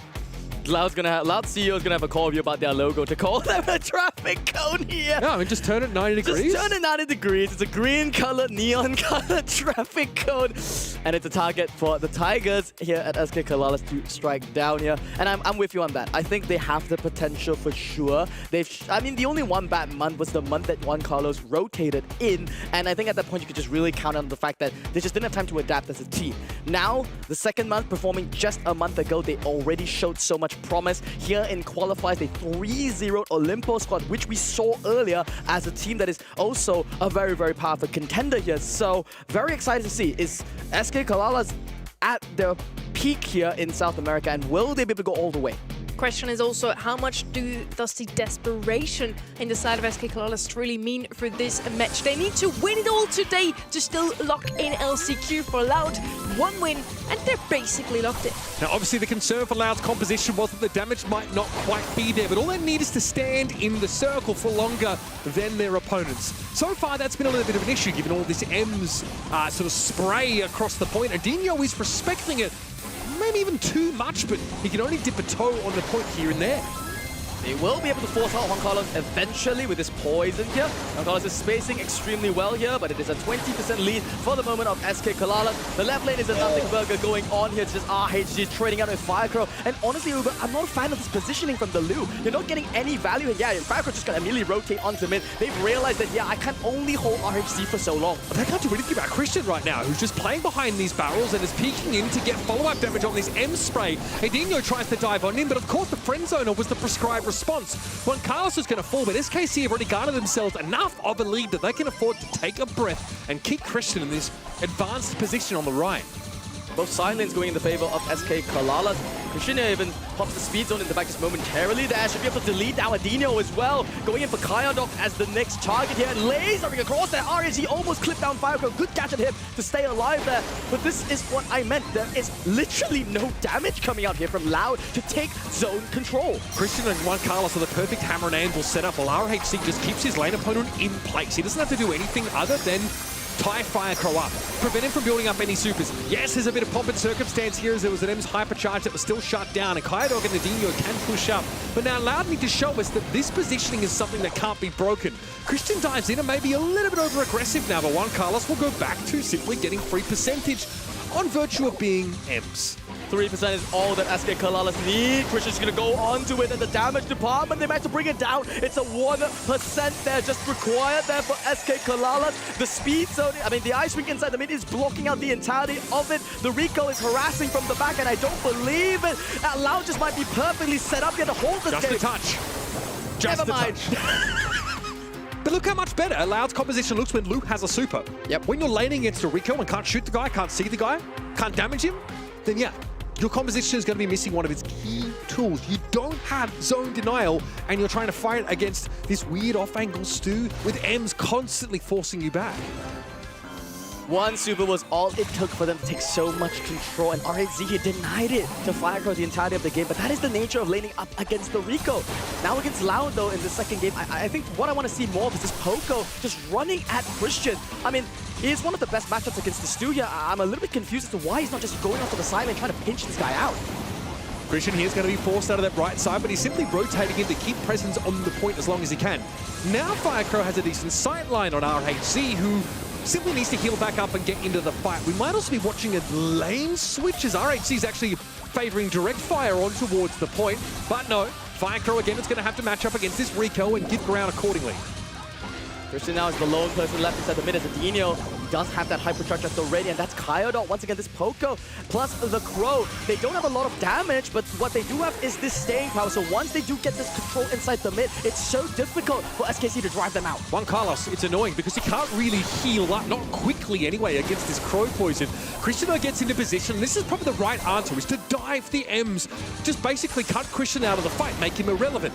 Loud now have managed to catch up. They've got a hypercharged Poco Super waiting in the wings. Christian is trying to wrap around, maybe even too far. And while RHC is dominating his lane matchup, this time it's the Crow and Poco getting results for Loud. Firecrow though gets the ice ring down, but zero value to him. Completely denied there by the side of SK Kalas. We've got a full team wipe here. Adinio though, he's got that hypercharge at the ready, and combined there with Kyodot's heal should be able to get max value here. There's the heal that's going out there, but Adinio couldn't get the connection there onto Juan Carlos. A hypercharge in the back though is going to come out for RHC, and they do delete Kyodot now. It's just going to be a 2 versus 3 here in the mid, and Loud, they've got the staying power. Here comes SKC. Christian trying to maintain some presence off the point, but Loud have managed to find a nice little lead here. And it all comes down to Adinio playing that much more aggressively in towards the M's. Juan Carlos already has a tough time staying around because the poison ticking down. It's a different story than when Crow jumps on him and makes short work of that matchup. Much better from Loud. They've come alive in this series, or at least in this set. And it's nice and early this time. See, it's a big bottle, bro. That is so big. Yeah, big glug from him, Firecrow. I mean, that game, he didn't really get to do that much as the Lu. Unfortunately, he was relegated to basically play the worst matchup on the map. He was tortured by RG the whole game. But yeah, the star for me, it's got to be that Adinio Crow. Playing so much more aggressively, realizing for a moment, hey, actually, I do outrange this Ems, and with Kyodot healing me up the entire game, Christian can't touch me. It's great to see him more than just trade shots with the M's. That's the problem in that first round. Now, Firecrow trying to assist more on the right-hand side, because RHC is actually playing the pinch on the right now, with Christian being a bit of a nuisance amid the bushes. This has really changed the paradigm here, and Loud are actually struggling to respond. They've got to swap on Firecrow inside the mid. It's a 3-dimensional push, but somehow, I don't know what I'm looking at. Somehow SK Kalalas, they had full map control, a spawn trap emerged, and immediately Loud, somehow just by pure mechanical team play, broke out of there. Now they're standing on the point inside the mid, and it's SK Kalalas that have to play catch-up. Really nice damage coming in on a Kyodot though from Christian. He is starting to cause problems for Loud. With this damage coming from that front side, Juan Carlos had to be addressed quickly. Adinio sitting on a hypercharge is a very good sign though for Loud. It means that RHC can't afford to get too close, and Christian, all he can do is harass. He's just a mosquito for the time being, and he's not demanding much more attention than that. Firecrow's dropping low there down to this pitch against RHC. Juan Carlos is finally broken out of prison here inside his base. Adinio, he was chewing onto him for most of this game, but without a jump to his name now, Juan Carlos will get back on the point. It's the similar spawn trap that we saw earlier here, but it's SK Kalas that are indeed biting down on it. Okay, it's going to be a close game by the looks of things. Both teams are leaning into their strengths here in this lane switch for SKC has found some results, but there's Adinio eventually going to be brought down, but can heal up, and now Plague meets the ice rink laid down by Firecrow. The Lu Super getting some value here for Loud and gets them back out into this lead. RHC's got to be addressed at some point though, but Juan Carlos has found this much more difficult. Christian staying alive here inside the mid momentarily, but Kyodot pops out the super. RHC though, a brilliant slow there is holding back the entirety of the roster. Adinio's had enough here. It's going to jump on him and take this nuisance down. Loud now fully in control. Somehow SKC have got to find a way to break back into the map, but their time to do so is dwindling quickly. 95 and counting, Christian too low to really intervene, and Loud are going to close out the set. Nicely done. Adinio, with a bit of a shift in mentality, decides to play aggressive. You can see he was feeling the stress, but it paid off brilliantly. This Crow-Poco combination, as mentioned by Sunny, it was mostly undefeated by Loud, one of the strongest, support duos that you've seen. And it's not one that's really flashy, right? It's really just a Crow plus a Poco keeping each other alive, playing off the move speed, and they capitalize off this sort of weak core between the Stuart and the Ems, one with too little damage and one with too little range. Interestingly enough, usually you get to see a Lu standing in mid with 2 lanes that try to cover as much as possible. Now we just had this, as you said, Crow and Poco mid, and Firecrow is actually the one to wreak havoc in the side lines here. RHC, a phenomenal job on that Rico, as I mentioned, not a brawler they scrimmed very often, and I feel like in the first game it was actually why they stood a chance, was really well controlled by them in that second and third game. I like it. Both teams made adaptations to try and get the lead. I think the SKC, lane switch, moving the Stu to the left is maybe not intuitive, right? Because Rico's so good in that side lane. Bounce off the wall, keep keep that loose sort of pinned down. The Rico obviously with the bouncing shots. But yeah, I kind of like that idea. It was a matter though of that staying power on the point, and that's what they suffered in the end. Now, turning our heads towards New Horizons, and as Spoo has already mentioned, it is a map of G's. If Gray's not going to be banned out, we didn't get to see him on Hot Zone, I feel like we get to see him now. This is Juan Carlos' specialty. We say Gray, we say Kit, we say Doug. Loud shut it down there with the bans here to take out both of them there. And the Rico on top of it. A little bit of respect there given to RHZ and his performance in the last game. However, though, it does still leave some wall break strategies wide open. And I just want to point out, the Bolt is still in the pool. Could definitely work out here with a healer in the back. Wall break mentioned. Ruffs are going to come in first.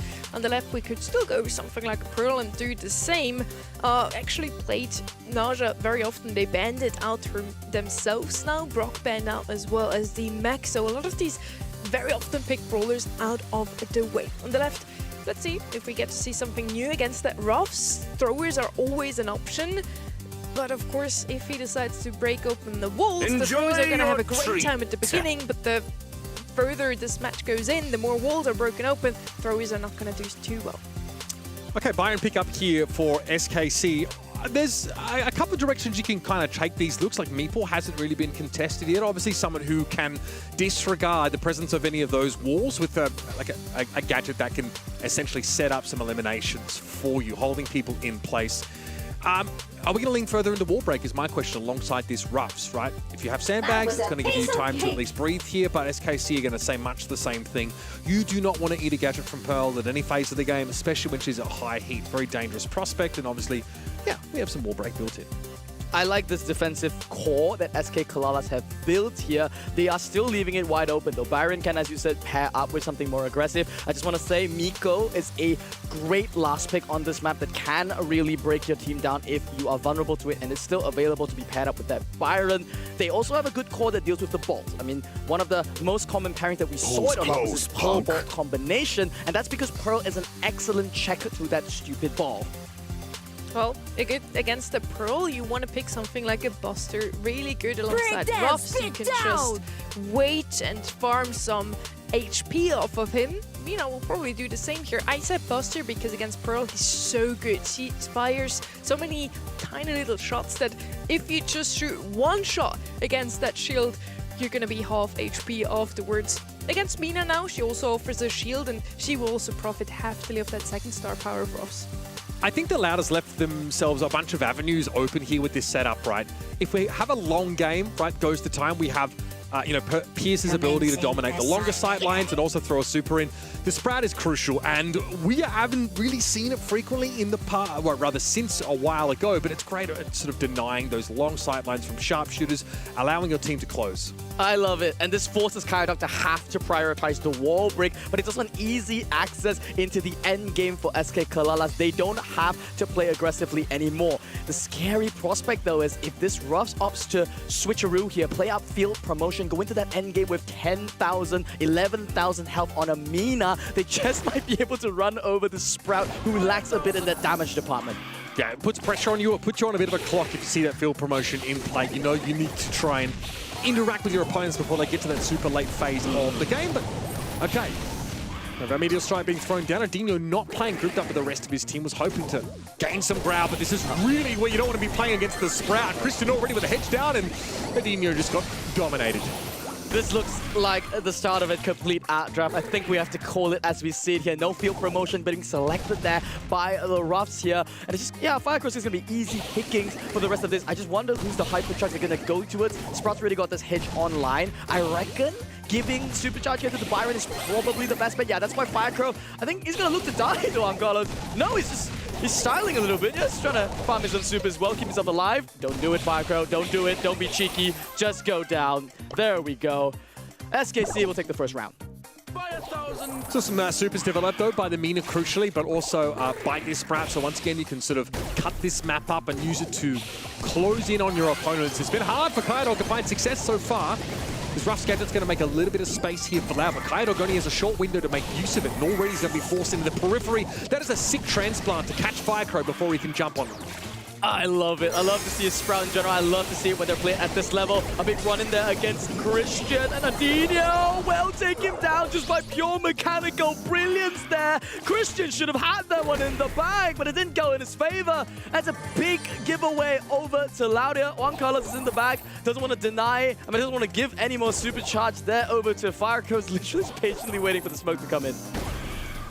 Yeah, no reason to do much else here as Juan Carlos, I'd like the round to be over as quickly as possible and would like to not feed this super over towards Firecrow. So farming hypercharge here, cheeky boy. Just die, man. Yeah, well, you can. Do what you can. Whew. Okay, let's see how this plays out. Obviously, the Sprout has been the highlight so far and has certainly taken center stage in breaking the map up, making it hard for Loud to abuse, but that was a pretty sick supply drop from the Roughs there to at least secure the trade. The hedge now inside the center. It's going to be transplanted back immediately. Yeah, I realize it's not getting any value there for RHZ, actually kind of making his match a little bit worse. But as Kikolas, they've slowed down, right? After such an explosive start in round 1 and a little bit of a whimper in that round number 2 where Christian did make some mistakes there. Now they're opting to play a little bit more methodically. They kind of realize, you know what, actually? Just let the smoke come in. I don't think Loud just have the health to sustain themselves up against the Sprout. There comes a point where the map is so small, the shots are inevitable to dodge. Juan Carlos flashing a gadget here, and this is already very threatening for Firecrow, who could barely get into the map without using a wind wall of their own for most of the time. They're going to have to rotate around and start up here towards mid. He's going to be impacted by that gadget, so there's some tick damage here at Firecrow. He has nowhere to go. Juan Carlos goes straight with a super, claiming the elimination on the other side of the wall. And you uttered the phrase outdraft. I think that's what we're seeing here. This Pearl, this Sprout, both in combination rather, are a big problem for Loud. All right, workshop this with me now on the desk. How, if we are Loud here and we are the coach role, we need to come up with a plan of attack. We need to find a way to break the Sprout. What is the play here? For me, I'm looking at this Mina. I think Firecrow, he had some ideas there, but the problem is whenever this hedge is online and transplant is online, there's always going to be a wall between him and them. So there's a very small timing that they can capitalize on. If they deny Christian super and they run him down, there's a possibility. A big part of that space-taking opportunity comes behind this Roughs gadget, though, and there's an element of randomness to it. You don't really know where it's going to strike. You just hope that it allows you to gain some zone control on the map. This is, in theory, where Pierce is supposed to be at his best, and another Roughs gadget's going to slow things down, but Loud have already put themselves in a spot where one hedge will lock them out of the map entirely. And this is transplant Sprout, so in theory, one hedge is all you need the entirety of the game. You will permanently have a super online. That means that Firecrow doesn't get to dictate the pace of the game, and he's getting blocked out here. Great dodges from him. He shouldn't be going down here, but it's a little bit inevitable. Christian will get this transplant back online here. Yeah, recalls the super here, and he has it for the end game. It's just hard to see the side lane being an option for the Mina. Is you're going to be bombarded by this Sprout the whole time. Firecrow's trying to find another way in, mostly playing out in the open, but that makes you susceptible to Byron's damage, and RHC is going to get a 3 super over the top. There's nothing Kaidog can do about it. SKC have the better composition by a mile. It's so clean. I love to see it when a team picks a map that they like. They set up a perfect last pick, and if you're Loud, you walk straight right into that trap. Now Chris has got his hypercharge. You can see Loud, they're a bit desperate. Yeah, they were just playing hyper aggressive, kind of just throwing everything at the wall here. He almost cheekily gets that kill over Christian. Good try, buddy. Can't get it this time. RHC is able to get back into the map though, and SKC are back at full power. Kaidog impacted by some of those Byron shots there. It's going to be a while before he can heal, and in that window, Adinio gets clapped. Clapped indeed. Juan Carlos finds the pick there. You'll love to see it. 2 versus 3 now. The PS is going to be going down next. 1 versus 1, and yeah, Firecrow, what are you going to do, man? This is the weakness that we were talking about Loud the entirety of the time. They're a team that's just leaning too much in the past. They pick a very stable comp here, but they forget one of the most simplest principles on this map. You need to watch out for these throwers, man. Christian's just torturing you at this point. Firecrow is padding for time here. They're just discussing probably among themselves, what kind of things can we do differently? Look, I think leading with the Roughs is very reasonable. It gives you a ton of direction. Yeah, I think the initial direction for Lau was very, very good, but where they ended up was just bizarro land, frankly, where the Cheshire Cat is trolling you by giving you bad last picks to fill your compositions out with. Something that can answer the threat of the throwers there. And Mina obviously needs to walk you, directly at you. Walls in a way can be a problem. Sprout has those, can make their own. It is very, very difficult to overcome this comp. I even mentioned how strong throwers are into the roughs comp. Said that maybe in the long term not the best because the roughs can break on the map, but Sprout, of course, with his own walls, kind of outplays the roughs in that regard. On the right side, I would have liked to see Buster roughs with field promotion. They went with the Mina instead, didn't even go field promotion, and therefore had nothing for that end game. As you put it correctly, Spoo, I think they realized after game one, hey, we can just take this a bit slower, play for the long game. And what that did worked out wonderfully. Ooh, a big egg Pierce there. damage, bro. Bro, I mean, is this the lowest damage that we might have seen across? Like double digits on the side of Loud the entire day, not a single one of them landing that many shots. They played really aggressively too. They tried, they just couldn't get anything. Transpart Sprout means you don't have the sight lines, though. I mean, I really do think that Loud were hoping to play towards scenarios where the Pierce could shine, right? Super that can hit you behind walls. Yeah, if you're generating them, it's all well and good. But here, Kyodog always had a hedge in his face. Mina also. Much the same, token tried to play the side lane and got bombed by that Sprout constantly. I just theorized perhaps maybe Loud were listening to me speak and they were thinking too much about the ball because their comp is fantastic against the ball. Against this with this rush, with this Pierce, it's just so much damage, and Mina has that knock up against it. Yep. And then they're like, hold up, they're not beholden to picking this bolt. They can literally go anything else, and throwers just completely crush them here. Yeah, that's my theory at least. I hope it's not the case, and I hope they're heading into Hideout where it's a more familiar map for Loud that they can strike back. I mean, in the end, we established already coming into today, Loud, where their weakest is the draft, and they showed again in this one. Hideout is now a map where Bold could come in. One of the best brawlers on this map. I don't really like him on Knockout and Hot Zone, the sets we saw before, so it's also the first time he's actually banned out in this one. Makes a lot of sense here. Still, Blue Star, there's a couple of options left open. Max is also banned out. That would be something to that regard. Mortis to Kaze, kind of the... Well, yeah, Kaze also banned out. Yep. We don't really have a lot of Premium options gas left flow. open. Mina is the only one left, and they pick her up immediately. SKC are happy to play like Kaze Mortis type comps as well. They've thrown the Mina in a number of times. It's clear they just want someone that can gap close and take some space. And I'm really glad Loud are no longer trying to draft around a potential bolt. Either ban him or play him. Don't be in between. Don't end up hedging yourself into a really weird setup here. The Brock's great. We got Wall Break. He's a very serviceable sharpshooter at range. It leaves yourself with a ton of other options open, like you can go in the healer direction, Jaeong can find his way into your compositions, we can double down the sharpshooters, we could try and find a bell here if you feel like nest egg is a big part of your strategy. But as Brock, you're going to be going up against the Pierce here, so already the premium sharpshooter being snapped up. Why do Loud ban out the Bolt when they have first pick and it is their most picked brawler on this map? Theory, it's because it's bad on first pick. I think if you first pick it here on Hideout, you just leave it wide open. It's actually not the hardest thing to counter. Here, there's so much high damage percent that can come in. And that's why I think they had no choice. They actually see it as they know that it's super strong in the last pick, so they take it out here. So now coming back here, they plug the weaknesses in their comp. They were weak into aggressive things here, not anymore. The Pearl covers that base, and this Ruff's idea coming in here for Loud once again. This comp feels very Loud. It's very old, it's very methodical, it makes a lot of sense. But is it modern enough and is it up to date? I don't know. They have two brawlers that want to open up the map, and there were Pierce against them now, though. I would suggest they don't open up too much. Nada coming in now on the left, so playing around the walls. SK Kalala's comp has no holes in it. I think it's really well-rounded. You've got a very potent mid-range brawler who's very disruptive, and importantly, is going to keep someone like Kyodog or Firecrow off those sight lines. The poison damage is really annoying. You cannot get involved, especially if you don't want to get tapped down by the Pierce, so it's going to buy you a lot more space than just what you expect the pure damage would do. Kit was dissuaded entirely by the Pearl pick, so don't expect to see that here. Leon also just wasn't an option either team considered here, but SKC, a very well-rounded comp. If you're looking over at Loud, they got Brock and his wall break, they got Ruffs as well, who can obviously create some safe zones with those sandbags, and the Pearl is very reasonable, but there's nothing that's exciting me about this Loud setup.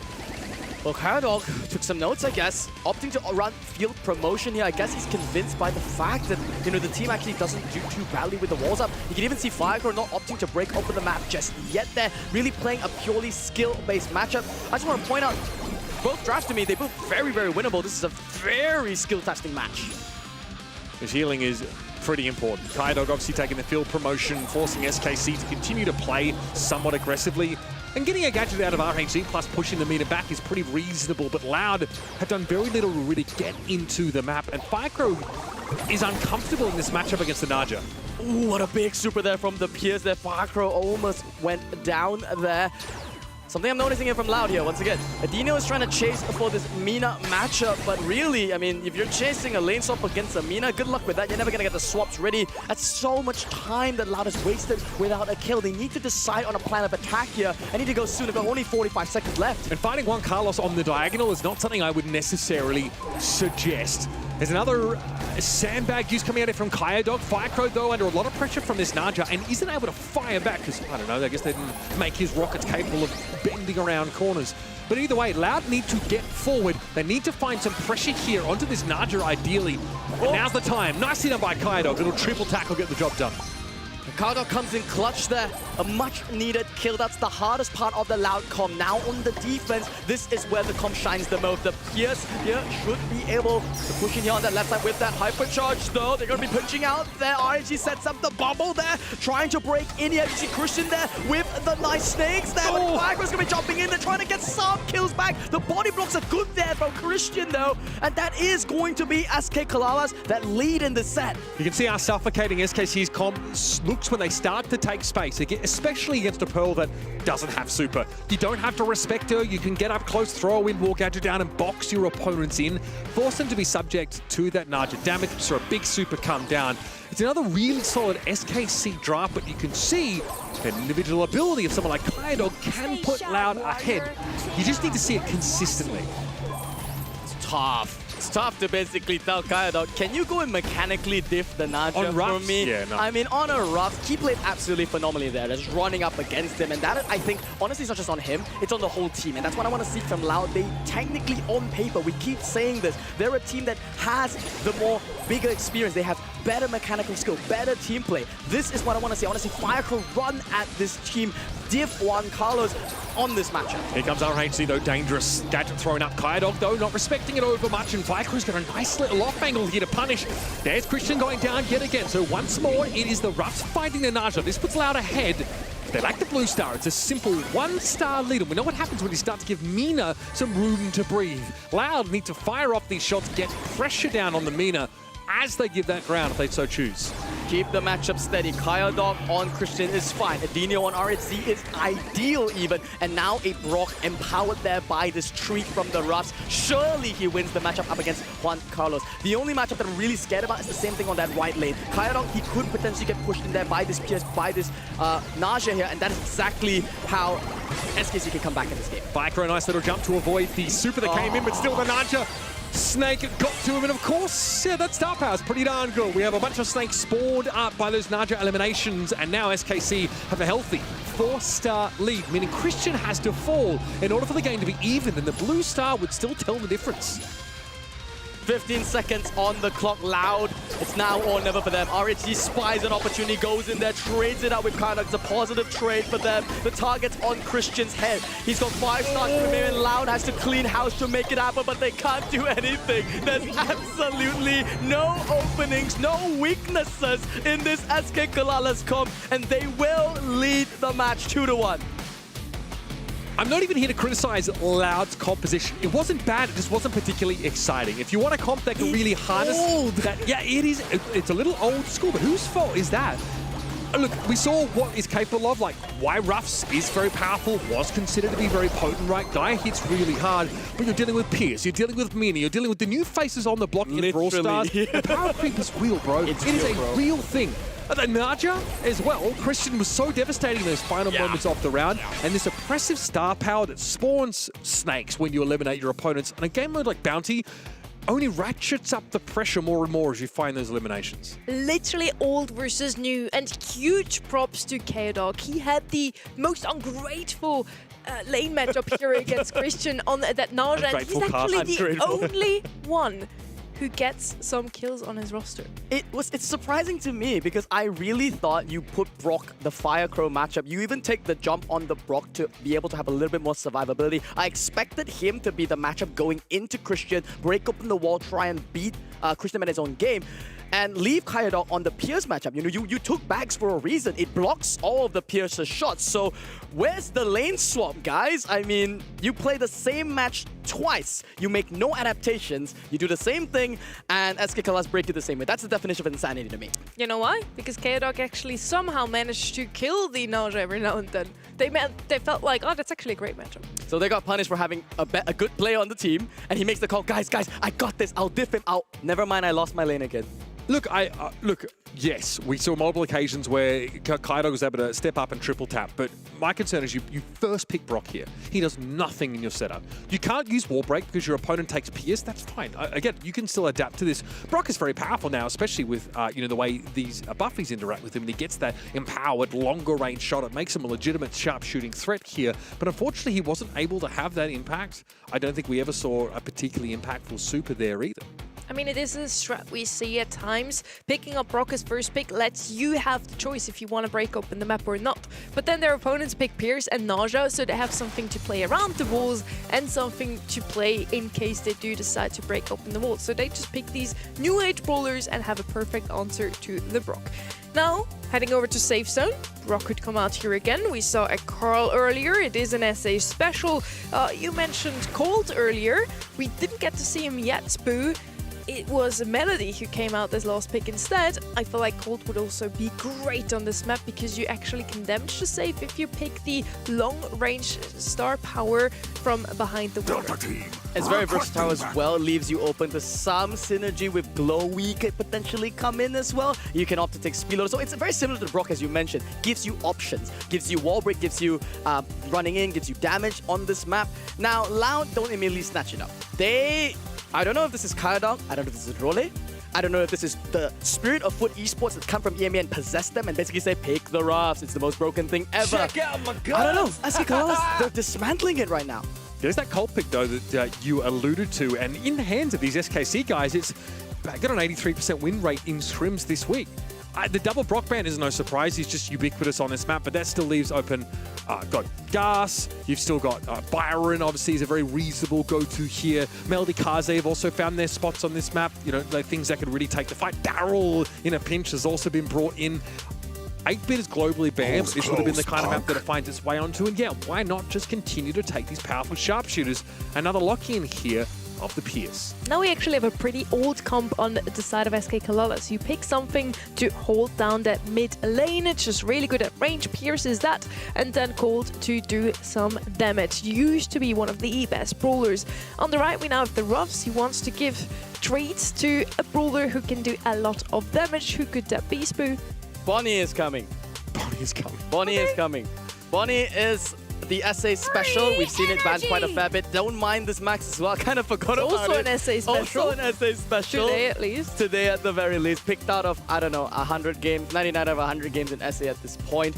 Don't know if Bonnie will fit with this max, if we're going to be honest now. I think maybe something like a Daryl could be a little bit better instead. Just, you know, they really need something to just jump in there. Even a Melody could be a good shout for them. They've got all the support there. They've got the speed, but they need damage to go in. And I think Lau might be lost here. But you said that Bonnie didn't quite... Yeah, you said that Bonnie didn't quite match up with this composition, though. Are you concerned of, like, anti-synergy? Little bit, because you give Bonnie the speed, and then he pops Gadget, and then he runs at this Colt and Pierce, and he gets deleted.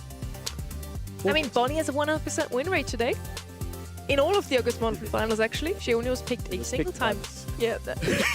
Again, one of the reasons why Bonnie is sort of back in vogue a little bit is that her super doesn't necessarily have to be an all-in dive now. You can use it for survivability and still be able to get back in your cannon and function. But the Daryl does get taken away from you. So SKC, again, have a little bit of everything in their setup. They've got all-in, they've got sharpshooter, and they've got Colt's raw damage output too. Pretty old comps on both sides now. Very strategic on the left. We have the Colt for damage, Daryl to roll in, do the same, and then Pierce to lock down mid. Once again, an outdraft, sorry. Is it an outdraft? No, I don't know. I mean, SK Kalalas, they have the drafting edge. I give it to you there. 3-1. I said it first. I think I wouldn't count out Loud just yet here. They need to play for survival here. SK Kalalas, though, they want to still go to this LCQ. Sunny believes they've got the better comp here. I think it still could go either way, but I do agree Loud has to play rather perfectly. I'm just saying, I like to be the Pierce in a situation like this where you've got that mid-ride open for you. Christian, though, is going to struggle to really get the respect of Loud solo at the moment as Carlos and RHC are going to get ahead of the safe and back into the game. It's close, though, only 1% separates these two, and Kyodok is straight up free-firing on that safe. It is a pea shooter of damage, but it did manage to get the crack there, but this is the strength of that Loud comp. Now, how did SKC respond? Just send Christian in there, rolling in there, and trade some damage in. Kyodok almost got that second layer of shielding. Now, that's a bit unfortunate for him. Yeah, I think one more crack would have been huge there for Loud. They're going to have to set up for this, but there's some cult damage coming on in towards the safe. Carlos, though, has set up some pretty impressive now. The map's getting opened up a little bit more, and Christian does get a nice little tap, but still, not another knock on Loud's safe. It is enough, though, to put SKC ahead. The treat there from Firecrow as well is going to turn him into a pretty potent damage dealer. It's not going to be discipline from Kyodok. Will he just jump in straight for the save or wait for the crack? Good discipline for him right now. Just trying to desperately get that little bit more. 5% is what they need. But Christian is going to be jumping in there. Once again, just trading it out. It's a hypercharged super there from Kyodok. And we're at pure 50-50% here, but Loud are firmly in control. And again, that pea shooter of damage is starting to add up. Loud have the lead, and a big part of it is Kyodok on this bunny, who has a hypercharge ready to go. Firecrow is going to make sure of that now. Adinho in position to step up, get some free damage. Look how far forward he's put these sandbags. It's going to be hard to break this position as in dives Kyodok yet again with big damage on the safe, and SKC haven't had an answer. No way! They threw everything at that safe, and somehow with 7% still left, it's a big opening for SK Kalalas. You can't count them out just yet. Yes, they're down by 2 layers of shielding here, but this is a comp that can instantly one-push the safe if they get another team wipe. Need to see Carlos hit some taps, though, and really keep Loud quiet. Bonnie has a large health pool to make up for a lack of mobility, so Kyodok can shrug off some of this damage. Firecrow has to use both instances of Fade Shifter, though. Recalling Rotator, thrown in to find some damage on the safe. It's 36 plays 7. Big Pierce Super. Carlos and RHC keeping Firecrow low, but if they want to keep damage in the safe, they won't be able to heal. Firecrow releases down Carlos, and that should be it for Loud. Kyodok just needs to go down, run it straight at the safe, lasers it down, and Loud take this game. They keep themselves ahead in this set. We might just go to a set number 5. I mean, look, Loud, I think, are very happy here to have made the global ban of 8-bit there. The roughs was a big problem for SKC. They're able to take control of roughs and then just get constant free damage with that Bonnie. SKC have to break this stranglehold of mid before they can think about damaging that Loud safe. The problem with SKC and the way that they're playing is they don't really capitalizing on Christian's pushes. It's just the Darrow going in, feeding up against the roughs when they don't open up the real damage dealers on the team in the form of RHC to get on that safe. You need to see a bit more control for them, and that's what Carlos doing now, just punching holes inside Firecrow. He's going to be forced to full retreat there. But the pea shooter continues to harass the safe. Yeah, look, even with all that pressure taken off you, even with 2 Loud players playing back under their safe, Kyodok's still getting 3 safe damage against SKC. No one is really able to answer the threat of this Bonnie. Now that those barrels are opened up, it's harder for Kyodok to safely take shots on the safe, but he's still going to be a nuisance. They are down now by 1 layer of shielding, and Loud has to play catch-up here. It's going to be in the form of Kyodok getting more taps on the safe. He's not gotten the super yet, but there's the crack, the equalization, but laser down by RHC. And it's back to Adinho now on the mid, on the roughs to hold this mid as long as they can. I think a lot here is going to orbit around Christian's ability to draw Loud back to that safe. Kyodok's able to dive in. Here comes Christian, but the sandbags are already a bit of a problem. They're in his way. Firecrow's able to find a hypercharge super now, and RHC will be flattened by Loud as they charge into the field. Carlos, not exactly the most defensively geared brawler, is able to force Adinho away and find the damage on the roughs, allowing for Christian to get back into the map, and he's nuked instantly.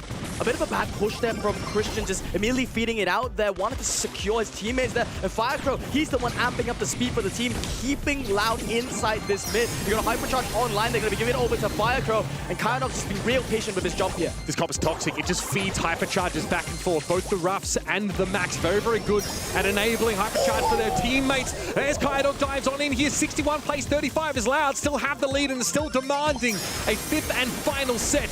30 seconds remain, and Loud are still the ones asking all the questions. Hypercharge there will be topped out there onto Kyodok. Going to be going on against 1, gets 2, and now just closing in on the safe. All the treats, the marbles, just chuck it at them. Loud will buy themselves a set number 5. I'm not seeing any relief creep onto those faces yet because Loud realised that the job is far from done. I'm seeing hydration though. Yes, plenty of that. And honestly, it's a big difference maker. I won't lie. Maybe look at the orange slices in between these games. Hopefully it's, the victorious orange slices at the end of this set. But drilling down a little bit onto this map, the Bonnie pick you called, it comes out a little bit later in the rotation than we would have expected. But with the Ruffs and Max, you basically always have hypercharge at all times.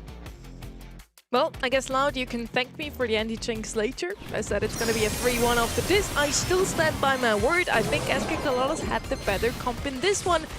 Honestly, I would have liked to see that Colt make his way to safe a bit more often instead of just constantly defending. Also, didn't use Silver Bullet, whereas with that Pierce on your roster, you just want to try and open up the map as quickly as possible, making sure that Bonnie can't just hide behind the wall, shoot the save from a distance already. K-Dog with 8 kills there as well. Arts that had to use his first 2 supers just to break those 2 mid walls. Counterpoint. The problem with Silver Bullet is that they picked this Daryl. The first 30 seconds, this sheep is inert. He doesn't do anything. He's literally just going to be there feeding out supers. So yes, there's a Bonnie that you expose a little bit more, but as a fellow Bonnie player myself, who played in the most toxic era of Brawl Stars ever, 2021, you press that gadget, you run it down, you spam this auto-aim button, and you will hit the Daryl, you will hit the rest of the team. You got a Max giving you speed as well, and when the map is opened up, it's actually something that Loud wanted. You saw the supply drops coming in. Once they opened up the map, it looked better for Loud. Counter argument. I love With this. Daryl, you get a super eventually anyway, so you don't have to walk up and feed the Bonnie. You stay back, whereas Pierce has a wide open map thanks to Silver Bullet and is able to hold them off. Any counter? I know I'm not arguments from counting. No, but it's a 2-person argument, you see. I'm not really offering any counterpoints. We have to Zero wait for him counterpoints. to break the tie. We're like, who are you? Who are you? She wins, mate. Sorry, you know the drill. You know why. Don't worry about it. All right, Pinhole Pun coming up next. I do think that the Bonnie was surprisingly good there, and I'm still enjoying that Colonel Ruffs play. And Loud are really leaning into that Ruffs as often as they possibly can. Looked decent on Bounty, and their on Heist was a game changer. Pinhole Pun coming in as our random decider. We have a 3-0, a 3-2, a 3-0, and now a 3-2 again in our quarterfinals. SA is delivering today. I live for it. Heading into Brawl Ball now. It's a map where it's all about mid control. Meg is open. Never mind, she's global banned. Otherwise, that would definitely be the first pick here. Instead, I guess Pro could still come in. Pearl, Rico, okay, I don't mind it. Again, it's all about mid control. You want something that can scout those pushes a tad bit or open them up. For me, Pearl should still come in. On the right-hand side, for the side of Loud, we see a lot of aggression, though. They love to play Poco Ash or Poco Alley. Poco. I don't know so much about the other picks, but after seeing the performance of that Ring of Fire, that Poco coming in, beating in the Rico, I mean, I'm not saying it's a good matchup, by the way. I'm just saying that this is what Loud, they feel is a decent matchup. They pick up the Stu. This is something that I think works into the Rico. And yeah, I think as you called it, the Ashe is up online. They didn't reveal the Poco, as you said, but great 2-3 turn for me. I also think this is a great answer to something like a Damien or some of those other tanks that can be pretty problematic. I think Ashe is just really heads up in those kind of matchups, and a hypercharge that really overloads you, especially if you are drafting a number of single-shot brawlers, especially in a world where Ems is banned out, maybe specifically for this. Those little helpers can overwhelm you very, very quickly, and Ashe in general, obviously, a tank that's able to become very, very speedy and win out those tank matchups is important. Yeah, what you play now into the Ashe, they just take away the Poco. Would have been way too strong with the Ashe and Stu on the right. That pick, by the way, pretty genius on the right here. Stu super good into Rico, gets countered out by the Ashe. So picking them up in that 2-3 turn, very wise. On the left, we now have something against the Ashe super. He can take them all out with just a single shot. Last pick. Yeah, we need something that can actually benefit off that Poco ult, benefit off the HP. This bro is ready for the show. Against the advice of Uber, whereby we know that this Ashe has good matchups into the Damien. They still opt to go for the Damien. Here's the math though. They've got a Poco now supporting this Damien, changes a lot of those interactions. Those rats, as you mentioned, will be taken care of by that Poco mostly. And I think this is also goal scoring potential that the SK Kalalas comp were lacking. They've got all this damage from the Rico, they've got sustain from the Poco. They just need some utility to close the gap, get that ball, maybe get some goals in. Does this start to make you think a bit about anti-heal and trying to fold? Okay, I was going to suggest maybe even a Krober Griff comes in here as a reasonable answer to break that map open. Also, is very respectable damage now, but having a bit more flexibility over the piggy bank and actually getting to throw that, also to empower it by firing shots into it, it does change just the complexion of any of these Griff comps. Well, folks, it all comes down to this. One of these teams will not be going to the last chance qualifier. Is it going to be SK Kalalas who gets their dreams crushed here, or will it be Loud that opens the floodgates potentially for Olimpo Squad or SK Kalalas to seize the throne? Down with a decider, it's RHC already commands attention, center stage as Firecrow will be forced off that line by the Damien gadget. Big knock back there to take the Ashe out of the fight, but still, as Damien, you've got to respect that matchup. It is tough to play into. Ball is going to be loose for the time being as Kydog tries to get forward. One Carlos, though, looking for an elimination, and RHC eventually is able to bring him down. There's the little helpers, and you can see how they create a bit of a conundrum for you, but a catch back here for Adinho as he fights to put Loud back in the map. And RHC is somehow just staying alive through all of that. I can't believe he's still alive. And Christian, yeah, the laser going through doesn't really clip Kyodog in the way that he wanted to. It's still a mad scurry, a fight here inside the mid. The wall of sound is committed. They're blocking out Firecrow from doing anything. But both of these teams, they're in a bit of a stalemate. RHC is low, though, and Kyodog's able to punish him to bring him out of the game for the time being. Hypercharge super there for Firecrow, and RHC, or Christian rather, is the one person that does not want to fight against a horde of little helpers. So Loud have map control and the ability to even further that control behind his Ashe Hypercharge. They're tearing up more of the map as well. Adinho is feeling that the team is stronger with this map opened up. Matchups-wise, though, Firecrow, he's been so patient with that hypercharge. Yeah, he's waiting for RT to come in here. He does go in straight for the matchup that he's supported by. That has left a vulnerability on the left side. In the middle of Kyodog, spamming that super to Oblivion, and now picks up the ball, tries to force it in. He finds it. That's going to be Loud taking the first goal. Pretty heads up there, though, from SKC to have that hypercharge burn the little helpers down, but Loud had this really suffocating level of map control, and here come SKC. Had to go aggressive, try and take Firecrow out of the fight nice and quickly, and we have an instant equalizer. Holy smokes, SK Kalalas don't give time for any of us to breathe here. We got a hypercharge online there for Adinho. That's who our eyes are going to be on here. He's trying to get it, but now Christian fires out his hypercharge. There's a hypercharge there from Adinho. Catches out Juan Carlos. And Christian there. His hypercharge has gone out there. Tries to fire out the ball here. He's the only one that can keep this one alive. Kaido needs to find the trick shot. No! Weaves the needle and finds the goal where they needed it. That's going to be Loud taking the game. And it started to become just a little bit more real here for Loud. Sure, they had the Poco taken away from them in the draft, but the answer of the Griff to open up the map and make life hard for the Damien is real. That matchup for Rico against the Stu is so brutal. Kyodog has been a nuisance. As soon as he gets free of the Damien, he can wreak havoc elsewhere. SK Kalalas, they still got tooth in this fight here. RHZ gets that super online, but he's just burned down there by Kyodog. Just a misstep for him stepping on those flames, and it's full control here for the side of Loud. They have parked the ball, though, in the top right corner, so they are, like, pretty cognizant that they just want to play this game slow. Yeah, more piggy banks, open up the map more, get some hypercharges online, don't rush the issue. RHC trying to block line of sight to give him a way back into the map, but Firecrow immediately reveals himself on that left, causing the Damien to turn tail and try and set up a lane switch, which Firecrow has intuited and is ready to try and match. He refuses to let the Damien off the leash, and that's a key matchup that somehow SKC had to find an advantage in. Big super there from RHC, but Firecrow is strong, and now the little help is in play. You've got to respect what this Ashe can do. RHC, though, runs him down, and Christian had a free line on the right. What a combo there from the side of SKC as well. And you can tell Loud, they just weren't respecting it, just grouping up inside the mid, no spacing for them. And that could just be the mistake for them that cost them this game. Double hypercharge going online. RNC trying to walk this one in. He's going to be answered there by the piggy bank, and it's going to be Kyodog that comes in with the hypercharge, scoops up the ball. Well, that could have been ended so quickly. That's not what Loud want to see after fighting very hard to win that first game. Kaidog eventually does succumb, but it's bought enough time for Adinho and Firecrow to get back into the map. And there's still a lot of map break to carry out here as Adinho still can open up these sidelines pretty extensively. Christian goes very low though to those little helpers and eventually is taken out by the Griff. Now Firecrow and Kaidog can settle into the middle of the map.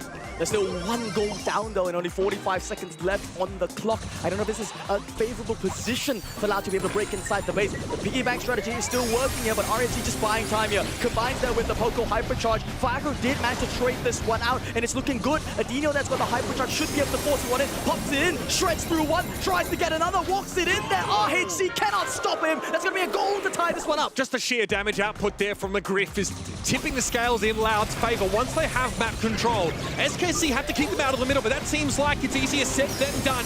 Even the Poco Super, though, was crucial there onto RHC to keep him standing. He'll throw that Damien Super out, and Firecrow is going to be removed by the Screeching Solo. Adinho and Kaidog has to pull this defense to the overtime, but the positioning, just look at SKC, there's just so much damage, can't stop RHC from walking this in. We're going to a golden game. Whoever wins keeps the dream alive. Whoever loses will lose their spot at the last chance qualifier. You said it, Spoo. Stealing away that Poco completely changes the calculus now with that Damien comp. Normally, you feel terrible playing into an Ashe. Now, it's doable. You feel like you can win it, especially with that Poco Hypercharge to give you extra durability. RHC makes the play and gets SKC even in games. It's still 50-50 on the matchup. It's going to really come down to the skill of these players. And they got to dig deep here. Heels going out there, trying to keep things alive. Christian now, 1 versus 2 for him. The Robo retreats online, gets one, trades it down with Kaidog. But when all's said and done, the initial team fight settles. We got a ball in the middle, and no one with a real clear advantage. Hard to find Kaidog as Damien in the grass, but now Super's going to hold him in place. Big knock up against the wall. Gets RAC what it came for. The little helpers are going to be dealt with before the Damien falls. So SKC fall back with 3 players, and Adinho's copying some serious licks on the left against this Rico. Firecrow pops the Hypercharge there, blocks out most of the shot. The little helpers are eating Christian there. Zikata going really aggressive. That gets the Hypercharge online. Might even burn Juan Carlos down here. He gets that burn. Firecrow beautifully dodging there against Christian, and the heals coming in from that Rage Pill keeps him alive here. RNC does want to make a cheeky play here, pop the Hypercharge in the back, but no support from the team. It just seems like Loud now starting to crumble. If Firecrow has that super ready, it's pretty impressive when you're inside your own goal, and that piggy bank could be the straw that breaks the camel's back. It's now an open goal, and Loud are grouped up to try and end or find this crucial goal, try and end this set. Juan Carlos here has to pop the gadget. There's a lot of damage coming down. Christian pops that Hypercharge, but it's not very impressive when most of the map is broken up. The Rico's effectiveness is drastically dropping here in the crucial moments. And you just see Loud just fan back, just so disciplined for them. They recognize that now with no Hypercharge there, no Damien Super to block this one, it's really a great opportunity to go in. You see Firecrow, he says it's go time now. Christian is low, immediately backs off, respects the damage this Rico can do. No hurry here for Loud. They know that one mistake could cost them the entire series, and now look at a big Hypercharge cashback. Here comes Firecrow coming forward. Oh, with a Poco Super's not going to be enough to keep them alive, and Loud might have done it against the odds, against many's expectations. A crucial goal to put them in the lead in the last 30 seconds. They just need to hold. 25 seconds left. RHC, he wants to play spoil spot here, wants to keep their dreams alive for LCQ. It would be difficult, but it's going to happen here. Juan Carlos is going to be popping out that Hypercharge, but the ball control! It's done! It's going to IKOS! It's going to Kaidog. I mean, he can't get this one in there. Juan Carlos gets it in the backline. They got a daisy chain this up. 6 seconds on the clock. It's Adinho that has to hold the line here. Juan Carlos only 1 second left. Can't get the ball in! And that will be Loud, ending SK Kalalas' dreams here of an LCQ. They keep theirs open. And what a series that was! And what a way to start off this monthly final. It's kind of hard to believe this, but I remind you all, this is just quarterfinals gaming, and Loud have barely made it through the test of SKC. A pretty insane conclusion here. These two comps that feel like they're pretty evenly matched take this game down to the wire. That Griff pick, though, looks like it's a crucial game changer in very important moments here. The Damien Poco look is very hard to deal with. They did it to them in the July semi-finals. Today, it's a quarter-final out for SK Kalalas. Once again, take them to a set 5. We actually had 2 5-set thrillers in our quarterfinals today. SA is delivering. I'm here for it. Loud still have a chance at LCQ, whereas SKC is now out of contention. And I don't I don't feel that bad for them because in theory they would have had to win it all, and that did seem like a pretty impossible task. They made it really, really close, and I honestly I hope that Juan Carlos stays in this region for the 2027 season. The performance that this team has done today has really, really impressed me, but we gotta focus on our main characters of today, man. The community voted for them as well. Loud have found their stride. Did they get a little bit lucky? They're playing very dated comps here, but it worked out this time. They still need to pull ahead of Olympus Squad, so they're now hoping they won't make it against Bounty Hunters. That is going to be our semi-final number 1, Bounty Hunters versus Olympus Squad, and we now know who's in semi 2, the Red Canids versus Loud. Now, if we follow the same pattern as in East Asia and EMEA, it's going to be seed 1 and 2 that make it to the grand finals. In both previous regions, that was the case. So already, will we see Bounty Hunters and Red Canids face in the grand finals yet again? That's personally what I'm expecting from the top and bottom sides of the bracket. They've just looked so consistent and so performant coming into this. Also, Olympus Squad, the competitors in the upper side of the bracket, didn't really blow me away with their performance in the quarterfinals. Yeah, it was a bit scrappier on their part. Looked like they were playing under a lot of pressure. And granted, so I mean, they were up against OCX Division. They were coming off a redemption in the qualifiers against SK Kalalas. I'm just glad that they pulled out of there and gave us some great games. I also want to know what the two of you said in our semi-finals for our predictions. We have 3 of us saying Bounty Hunters. Boo is actually sticking with the Olympus Squad. He just wants to be the contrarian today, it seems, as in semi-final number 2, he votes against the rest. Look, I'm convinced that for Olympus Squad in the qualifiers, it was a bit of just, you know, cooking too hard. Maybe they didn't prepare, or maybe they prepared too hard. In the monthly final, though, the form that they're displaying is a little bit different. And something that I've noted about Olympus Squad over the years, with Brawl especially, they like to gamble with their preparation. I think that means against Bounty Hunters, they're going to be coming in with a much, much better strategy as compared to what they did in this OCX Division set. Yeah, I think I'm just a bit influenced from last week, and as mentioned, we had seed 1 and 2 make it into the finals consistently, and I feel like that's such a nice little storyline to end it out on a banger to prove to the region one last time, we are truly the best 2 teams in it. For our semi-final number 1, we have Bounty Hunters versus Olympus Squad.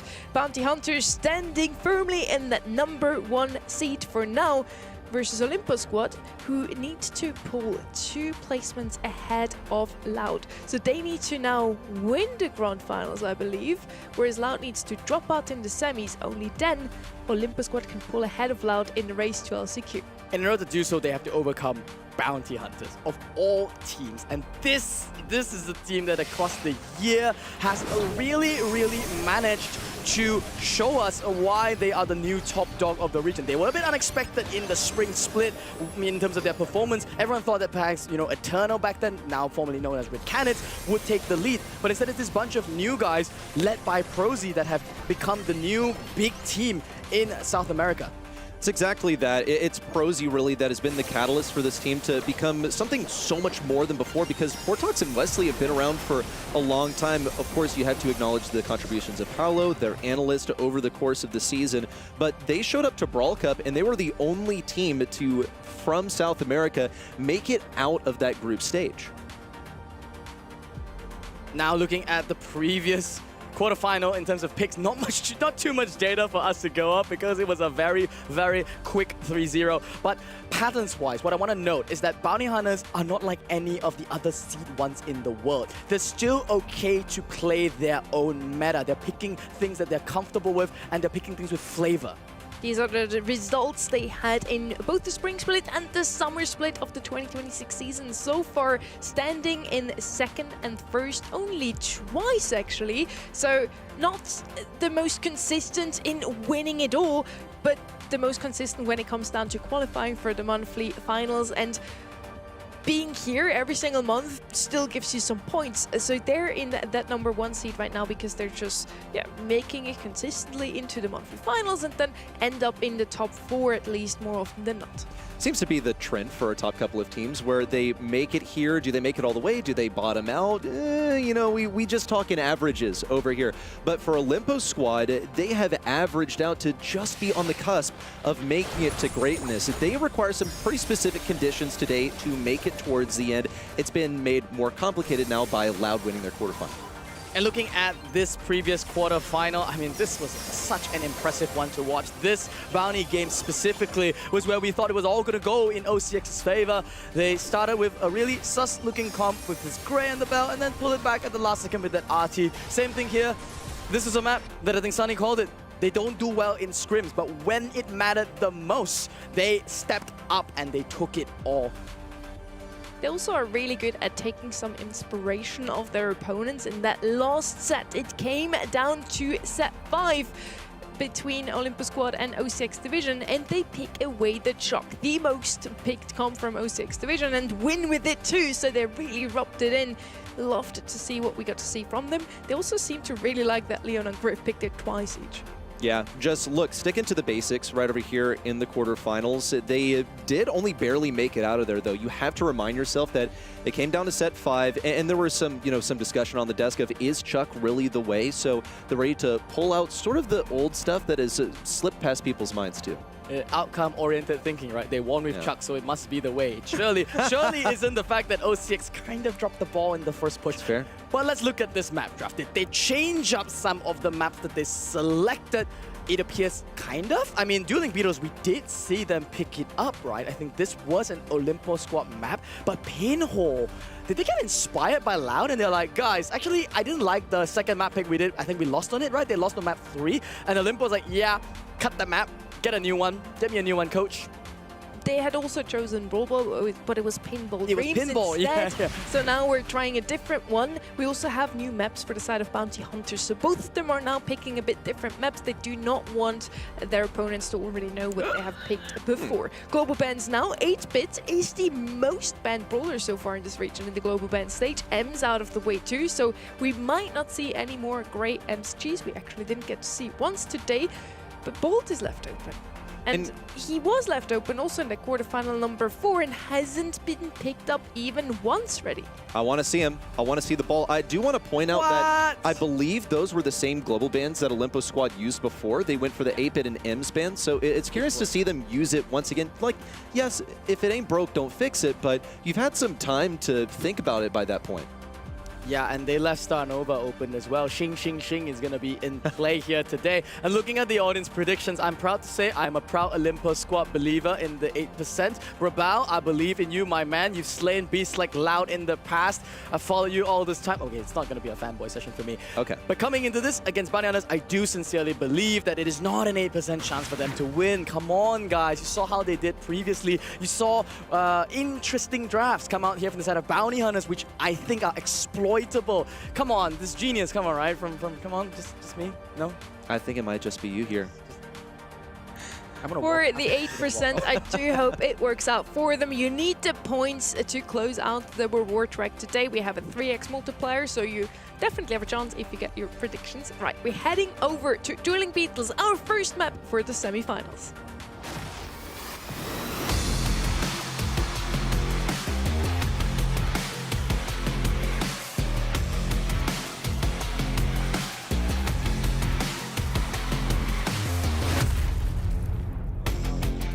Bounty Hunters versus Olympus Squad. 92% voted for Bounty Hunters to win this one, so that should be an easy breezy 3-0 for them again.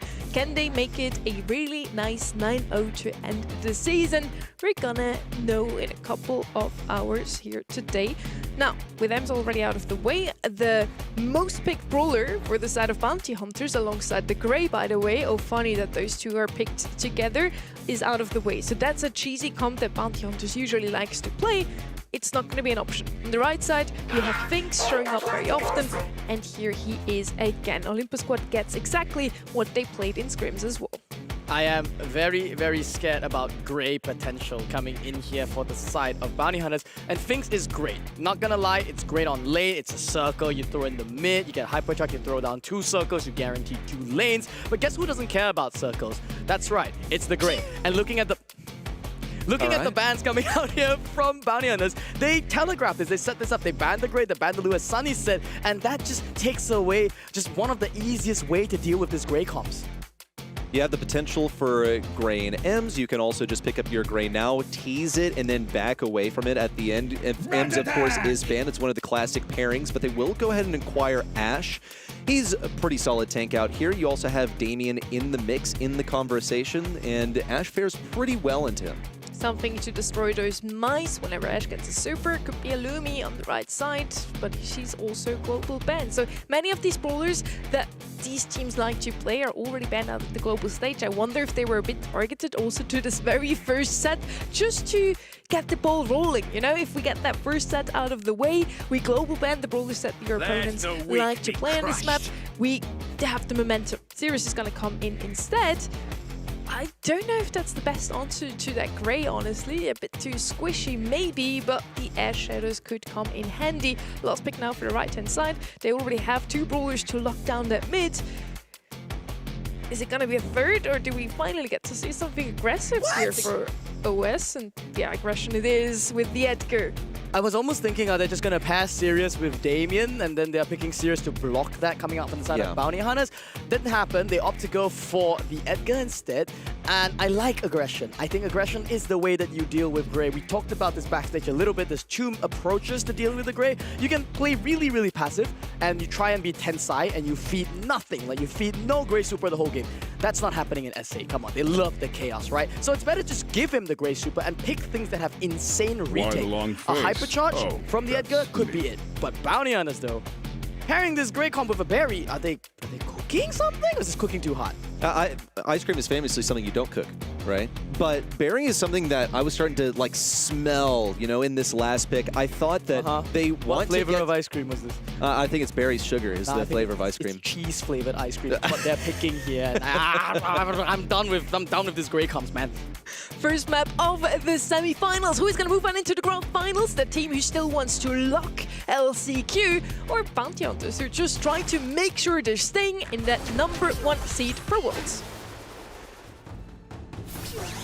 That's it. Bounty Hunters still have to blaze ahead. Olympus squad just fighting for their lives over here. It was tough in the quarterfinal, and it's only going to get more difficult. Have they done themselves favors with this aggressive Edgar? He's going to immediately go for Portox on the backlines, and it looks good so far. Doesn't look like Ashe really has anything to play with in the early game. It's an early take for Olympus squad.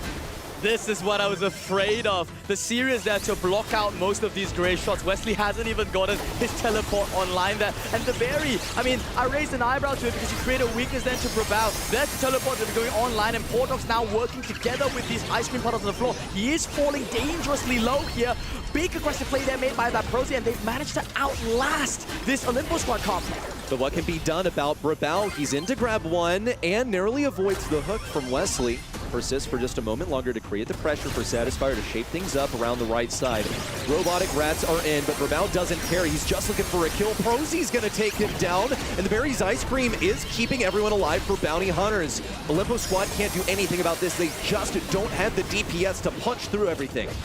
Well said, they need to punch as a whole team, and the Hypercharge from Satisfier might just be the trickier. Prosy goes hyper-aggressive there into Satisfier, gets punished there. The Gray will Hypercharge and go inside the backline by fine and nothing. All the members of Olympus squad just barely staying alive by a sliver of health. The Edgar's falling flat now. He'll be respawning soon to hopefully keep everyone from Olympus squad online. It'll be a teleport that doesn't look like it was intended by Prosy, but it is a bit of a bizarre teleport placement from Gray.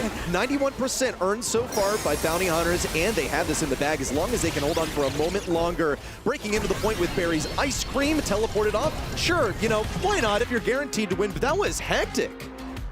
Dude, I'll be honest, I kind of lost the plot at some point staring at the screen. We got Ice Cream on the floor, Gray TP on the floor, Robotic Rats, Sirius Marcus, Jumping Edgar. Jumping Edgars, more Jumping Edgars, Fink Circles on the ground. I mean, I have to rewind and watch that game at 25% speed to make sense of it myself.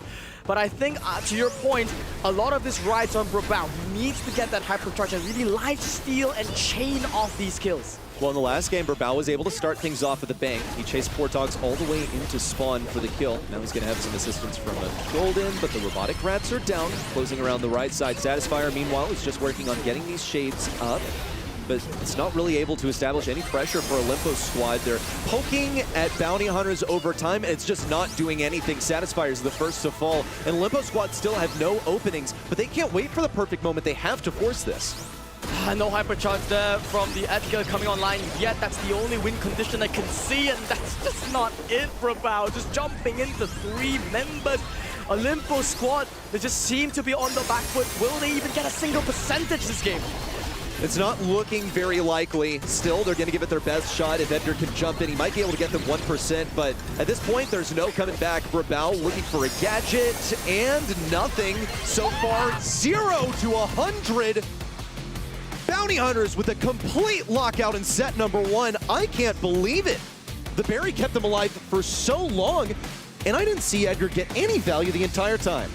I didn't think that cheese-flavored ice cream could be delicious, but it looks like when you put it with a trash compactor, it does come together. On the side of Olympos squad here, the weakness for me, the serious pick. I mean, what was it for? If it wasn't really to protect your Damien selection, then why did it come out here? If it was meant to, you know, defend and block against the Grey Supers, then you shouldn't be picking anything aggressive and allowing Wesley to come in, you know, to go online there. I mean, it's pretty shocking to me. You have an Edgar that can jump in. He's not able to get onto the point. That's fine. You don't want to just sacrifice yourself, but it's so difficult. I mean, they've been shut out so consistently. Portox on this Ashe had so much damage. It looked a little bit dicey in the early stages because Portox was backed all the way into spawn and wasn't really able to do much, but I think 100-0 deserves a button. I think that was just so dominant from me. I'm just gonna, you're not gonna stop me, right? I'm just okay, gonna... fine. Go for it, go for it, go for it. I don't have to stand for it. There we go. There's it out of the way. But no, to me, dominant fashion, as you mentioned, you know, coming in there, we can dissect this comp, we can dissect it all we want here. But once again, data has showed Bounty Hunters, they pick Grey wherever they can. I mean, if it is a map with even a sliver of possibility that it could work, they will pick it. And if you are on the side of, you know, Olympos squad, you should know. So it really surprises me that they're picking maps that Grey is good, and then they don't even ban it, they don't even deal with it well. It's just an opening in the armor for now. Grey has been banned by Olympos squad. They don't want to deal with that anymore. No cheese available, but they also go for one of the safest first picks available. So it could leave things open. We're talking Gold Arm Gulch. This is an interesting map, and this was also Bounty Hunters pick, I believe. They also picked Pit Stop later on. Gold Arm Gulch, I think, is famously a quite difficult map to play. Pros reliably say that it's so challenging to play. So if you're Bounty Hunters, you want to put Olympos squad in the most uncomfortable position possible when you are so confident in your own abilities. It's this weird dynamic, right? On one hand, we keep saying maps like Pit Stop, like Gold Arm Gulch are tricky in nature. They have a very small, you know, area of margin there. You make one mistake and it's over. But Gold Arm, let's get into it a little bit here. The reason why this map is kind of detested, you know, by pros, at least in the drafting league, is because it is very hard to draft. The last pick feels like it's got a little bit of an advantage here, and you can see it here. So, for example, Piper, Pearl, 2-3. You've set yourselves up. You got a good matchup there into the Byron. The Pearl covers your bases up against aggressive options, which, you know, already shuts down what Olympos squad might go towards pairing it up with that Byron. Yeah, wonder if Leon could at all be present here. You also... It's a Brawl thing. Yeah. It's sort of a specialty. Finally! At long last. Now, what was the stat on his win rate? I think he was pretty much indomitable in our regions last weekend, nearing 100%. We'll get confirmation on that. But this guy has been absolutely a menace. Now, the weakness of Bolt, though, is a couple things. First of all, just matchups that are really good against him. I don't think Damien's going to be popping up anywhere here, but CC in general is strong into him. Also, just stuff with a lot of damage that kills him before he can make any kind of impact. Now, my question, though, out for that here. I know that you're a Prestige 3 Bolt, so I'm going to doesn't mean much, folks. So interesting there to pair up the Charlie with the Bolt there, because it does, you know, the Spiders are really annoying up against the Piper, and on the other hand, it does safeguard the, you know, potential of picking 2 Bolt counters here. The Pearl is what I wanted to ask you about. Is Pearl a menace to Bolt players? I think she is. She just does a bunch of damage in close range. If you time your super right, then it can work out pretty well. Bolt can fake her out. Damien, wow, we are going full on. And I didn't think Damien would be here at all, but if you were that confident that Bolt is going to be coming towards you, then sure, go for it. The issue with playing Damien in Knockout in general, though, is that you pretty much have to throw away the first round every time just for him to get a super. It's not like a hard and fast rule, but it's a major risk that bounty hunters know that they're undertaking. Yeah, I mean, he does have tank traits, so he can passively charge the super, but he's got to trade health for it, which is very skill testing, right? You walk up and you just say, hit me, baby, one more time. You try and get that super online. Sometimes it doesn't happen. If you're a good team, and I'm sure Olimpo's squad is because they are playing for LCQ here, they'll opt to not hit him. Watching the Bolt, it clears the right lane early on, and his job is just to get his super for free in the early game. Once he gets his super, that is when things start to get a little bit hectic, because he's going to get 1 second of full immunity to CC. The only things that can stop him are, of course, the wall from Portox and Portox's own super, but it's going to take him some effort to get it. Satisfy's continuing to just roll around inside. I mean, you know, he's farming up the super, as you said. He did take a little bit of a nerf to make that super much, much harder to come online. I haven't actually tested this myself. Nice block there for his teammate there. Just coming in there to block the homemade recipe. And Portox just a bit cheeky there. Tried to catch Golden here, but it's go time for Olimpo squad there with a little bit of a, you know, hasty play there made and a couple of big misses there from Wesley. This could be the push from Olimpo squad. What they need is for Golden to cocoon Portox and then for Satisfyer to move in for the rest. He's sort of baiting it, whether he go in for it, trying to get Portox to pop that wall. It's the wall to close off the Brawl on the top side. Now Satisfyer trying to do something on the bottom left, but he's been cocooned, and it doesn't work out at all. Golden needs to finish everything. Solo needs a shot onto Portox, and nothing onto Prosy in the end. Bounty Hunters eke out a victory by the breadth of a single brawler here in round 1. Brawl, he had to get caught there. If it wasn't a 2 versus 3 there, I'm so certain that Olimpo squad had that end game there. Brawl there just needs to get this super online there, and it shouldn't be too difficult for him, but he is the target there. Wesley, though, gets some nice taps here, gets that super online there, and Wesley, he's so low there. Satisfy's gonna fake him out here, doesn't commit for this, and Bravow's now on the hunt. Brawl just wants to get some more damage on Portox. The Hypercharge Super would be a win condition in the late game, and he has it now. But he can't afford to go down to Portox like he did at the end of the last one. Well, yeah, and now a leak of which gadget Satisfyer is running. He did get a break open this wall. Doesn't want to get pulled into the right side by the wall from Portox. Yeah, that did not do much at all for Portox. Did I just see a wall of sound block his own teammate's homemade recipe? Could be a minor grief there from Portox over there. And it's now Brawl playing 1 versus 1 here up against Wesley. The roly-poly is in, rolling, jumping. Wesley, the next one, gonna be going down here, but 2 versus 3 here. Prosy just might be able to close this one together. Gets up and close, person out there, pushes back Satisfyer, 2 versus 3, can he get this? Oh my goodness! Prosy just makes it look easy, man. He said, what are these guys doing? Yeah, shrugging right now like, what just happened? We got a Bolt rolling into a Pearl with super, but you don't really have an option here. You must be doing that with your super. You have a couple of strong ways of dealing with Bolt. Piper's able to jump away, so seems like they've gotten their bases covered quite well against this Bolt, despite the best efforts of the team to assist. Early prioritization on the wall break on the top side, and Satisfyer's been closed off. He needs to utilize all the speed in his kit to get away, but he just can't. He was caught there as well. Oh man, it was a telegraphed roll as well, but that is the risk of the Bolt. Yes, you have the scouting potential, but this is Goldam Gods, ladies and gentlemen. The 50-50 coin flip of which side the team's gonna go on. Man, if I'm Bolt here, I'm honestly just pretty scared. I'm not gonna roll straight down mid. Yeah, I'll roll mid and I'll call out my whole team again. Where are they? Look at them scouting the right lane this time. Ah, it's really unfortunate. We're going to have to see a difference in play here because Olimpo squad have identified that they can't wait till the final moments. They haven't been able to pull things off perfectly. They didn't have Brawl with his hypercharge and his super splash, everything exactly. They would like to get a cocoon for Golden over here, just farming their utility right now. Once they get the super for Satisfyer, then they'll be ready to spring into action. Yeah, the ideal that you mentioned earlier, get a cocoon there, maybe with Hypercharge onto Golden on one of the targets, then get Satisfyer in on the other side. But the ideal for Bounty Hunters is much simpler. Portox, jump on 2 people, preferably Satisfyer, get Prosy to delete him, Wesley deletes Brawl. Simple math for them. So far, it's been working. But Olimpo squad, I mean, they just need to execute, but they can't! They just can't, ready! When you're getting taken down in the early game like that, it's pretty much cooked. Golden's going to do his best, but it's versus a 1v3. Wait, he will be able to get one. Portox is next up on the chopping block. He needs a cocoon so badly, but he's so far away. Can't even get it at all. That was drastic right there. And it was battered around in the final moments as well, but this is the greatness you come to expect from Bounty Hunters. After a successful season, you bring them into month number 6, and this is what you get. It ruins the bolt stats here on the BSC Ruin? as well. It was 100% win rate up till this point. To be fair, it was only pick a grand total of twice. And the people who came before who played it was none other than, you know, the CTS of Tampos. But Satisfyer, man, I mean, it wasn't even his problem. Brawl, man, Brawl. I feel the pain through the camera here.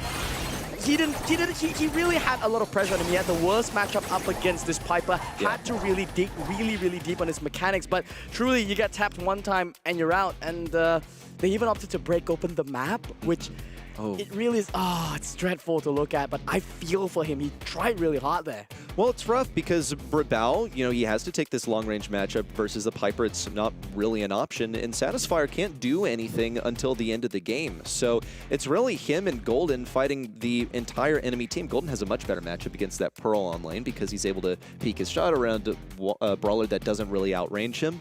That's tilting for Brawl. I really hope that doesn't get in his head because you can see from the player cams that it affected his demeanor. For sure.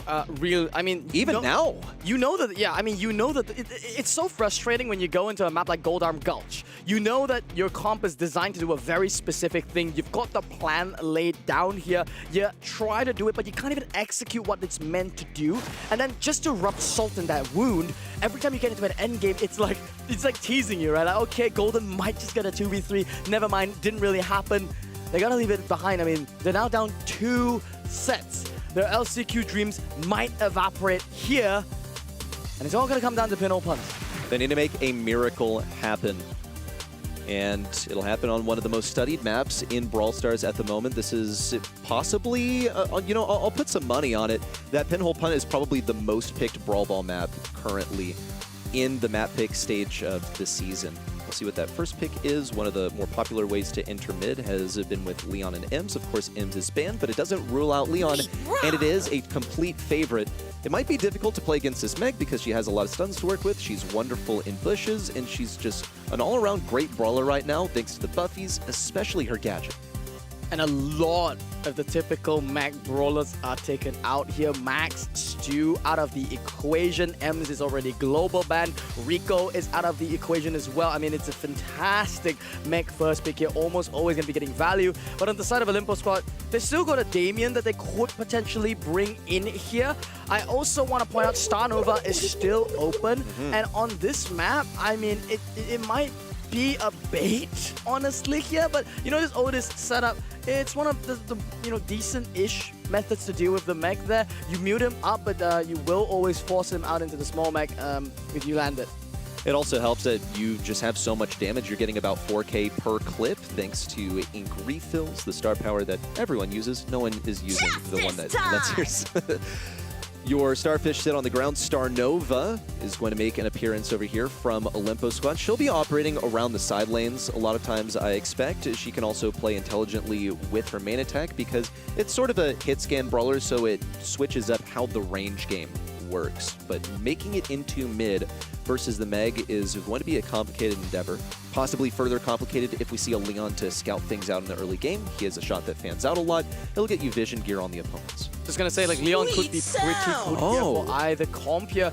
Poco, though, is selected there by Bounty Hunters, and I think they're kind of starting to see a possible, you know, a comp that just runs down mid and just has so much HP. But in my mind, I mean, I think Starnova is actually pretty happy into this. Not gonna lie, I mean, he does have the Ranger to kind of space them out. Always gonna get value, get supers online as a result. And they paired up with the Ashe, though, and now this comp is starting to come together. Good matchup against Starnova, blocks the Damien as well.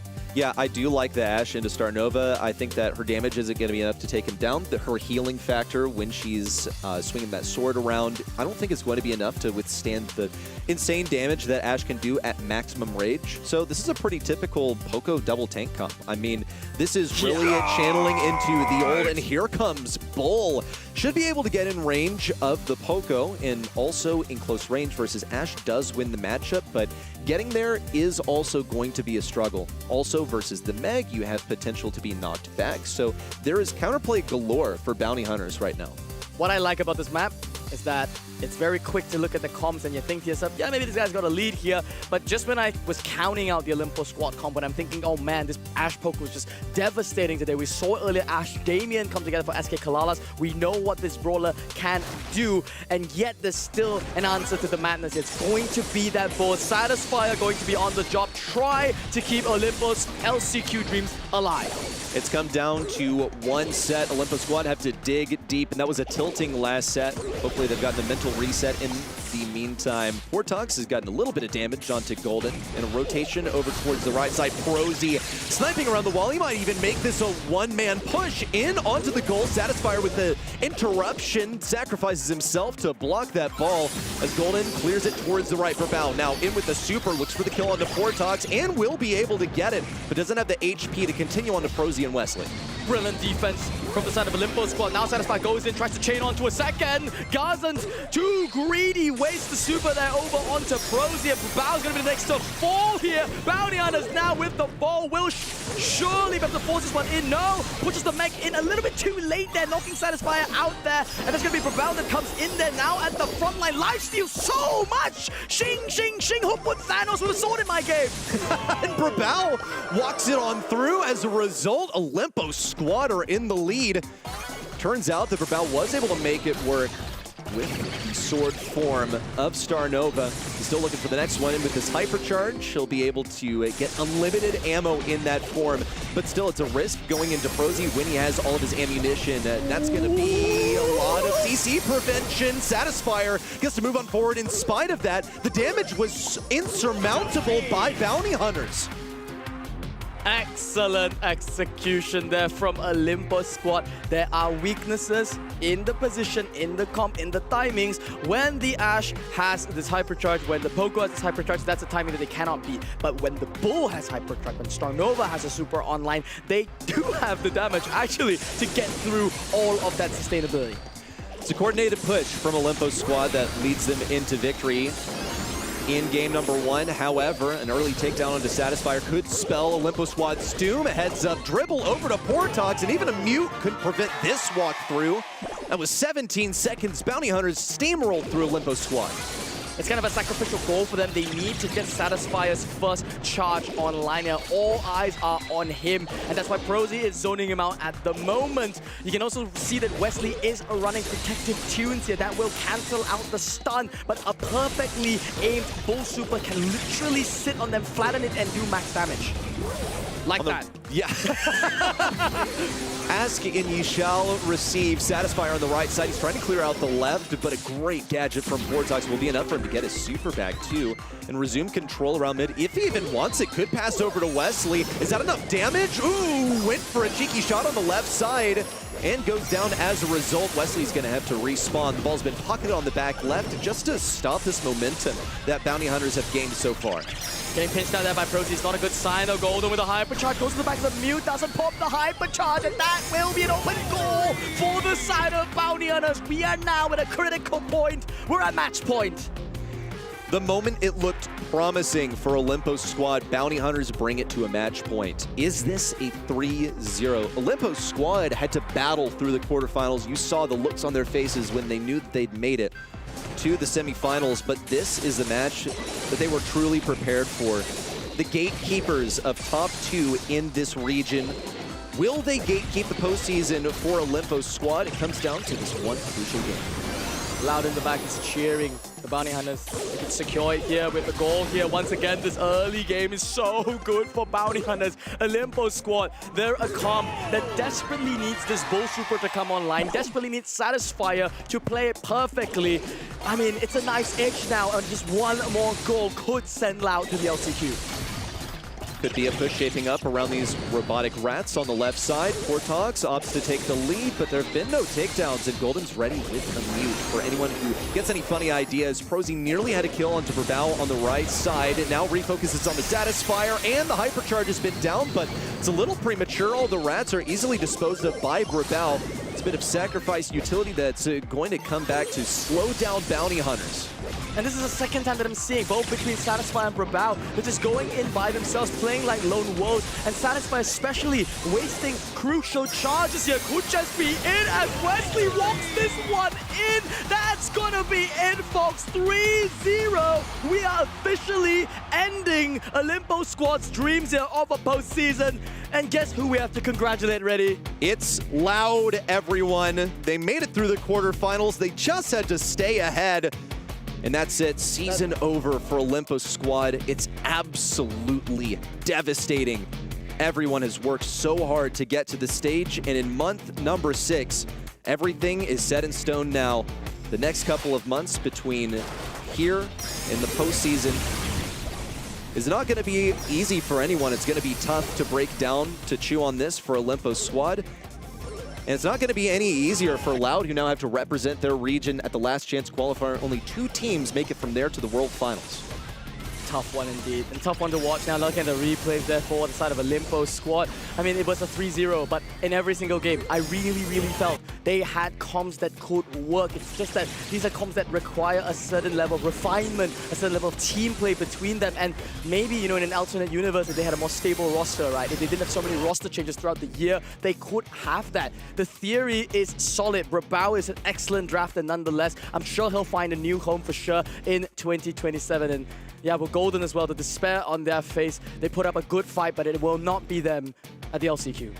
And the despair that you couldn't see as well. I mean, pulling up their shirt to cover it, because you don't just put an entire year's worth of effort, blood, sweat, and tears into this without becoming attached to it and attributing such an emotional connection to your team's performance. And Olimpo Squad has been one of the most consistent teams in the region. They qualified for every single monthly final. And it's still not enough to lock in that LCQ spot. That one now goes to Loud, so congratulations to them already. If I look at this bracket, I'm just so happy.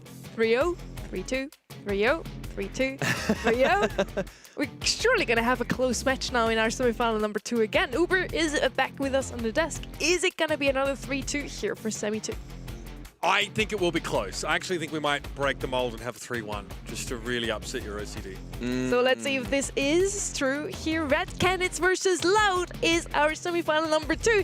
And, oh, for the storyline, I would have liked Olimpo Squad to take that first one, just so we can now say Loud has to win this one to still lock in LCQ. We get to congratulate them already. I'm sure they are happy about this. They can relax now, but still want to make it into yet another grand final, since they haven't won this year a single time.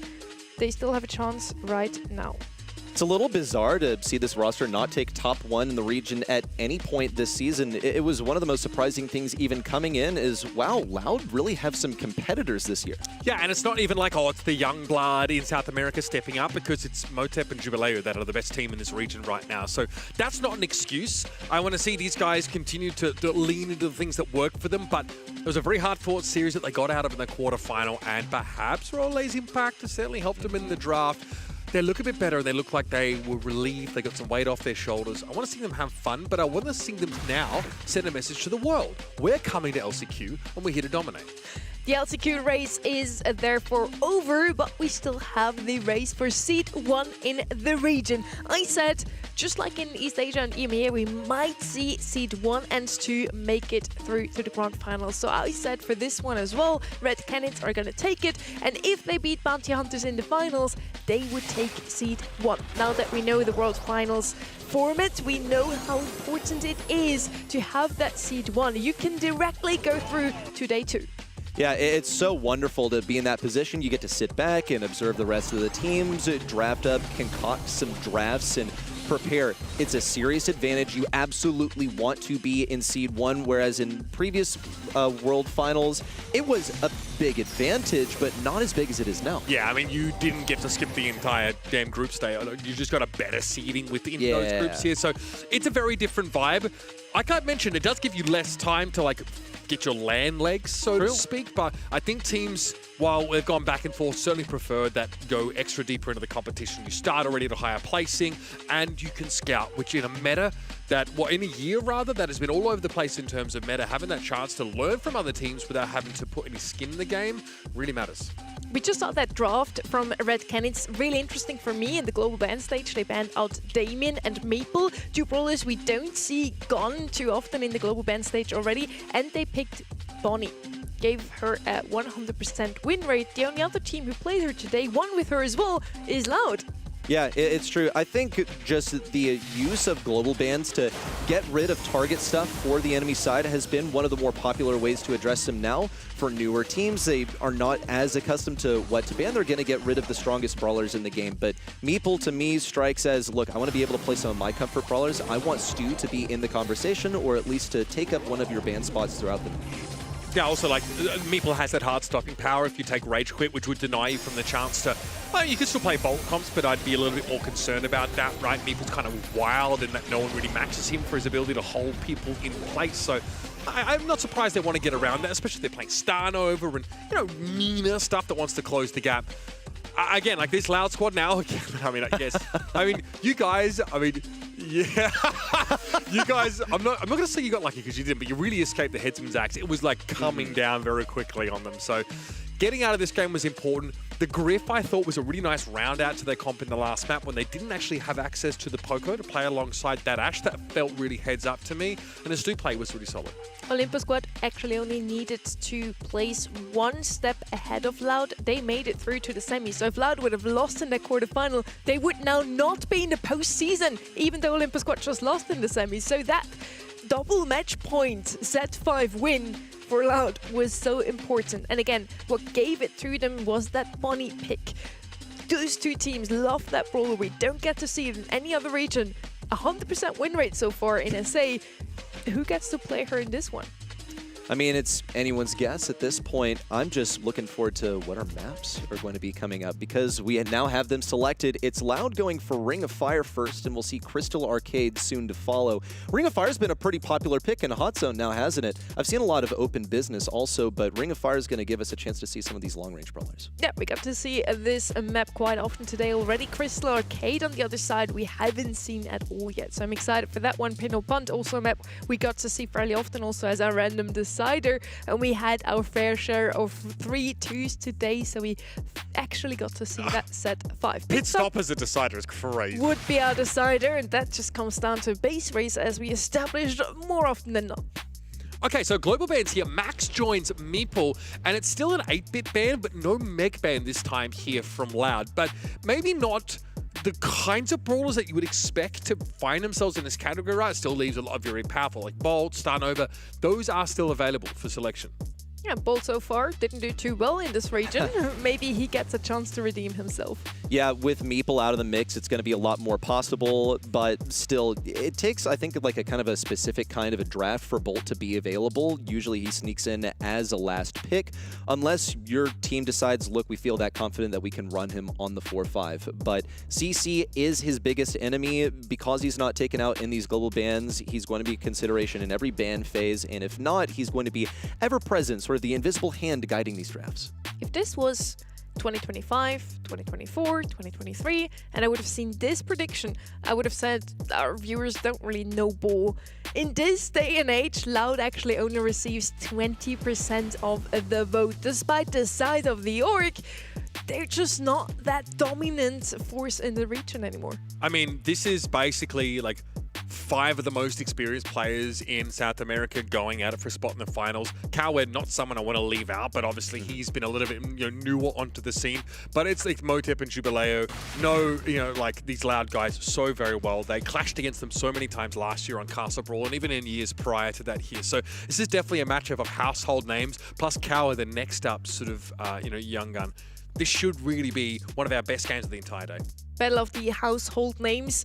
Reddy, you and I would probably just call it Battle of the Yonks. Yeah, this is true. They've been around for too long. Look, though, I mean, a lot of the new talent in Brawl Stars right now are quite young. If you make it at the top level as you're, getting into, it's crazy to say, but your early 20s, then you've really survived the test. That's just ridiculous. This is Brawl Esports. I know, I've been doing this for 5-6 years. I've seen it. I've seen like these guys grow up and become Unk right before my very eyes while I've remained Unk the entire time. So I get it. But we've realized now as well, seeing that this Red Cannons team is still so dominant that like you can still find success when you older in this scene. And the Loud guys as well are still very, very young. I think now having Rollo come back in and give them a little bit more of that steady hand when it comes to the draft will alleviate one of their bigger issues over the course of this year. You don't have to win a monthly final to be part of the postseason. It's true. Right? You don't have to come first every month. You don't have to come first at all as long as you find these more consistent performances here. So both these teams are going to feature in the postseason. The only question now is where exactly Red Cannons find themselves in terms of seeding. Does SA follow in East Asia Anime's footstep, and will we see seed 1 and 2 make it through to the grand finals, or is Loud here to upset the region and make it to the grand finals, win it all finally?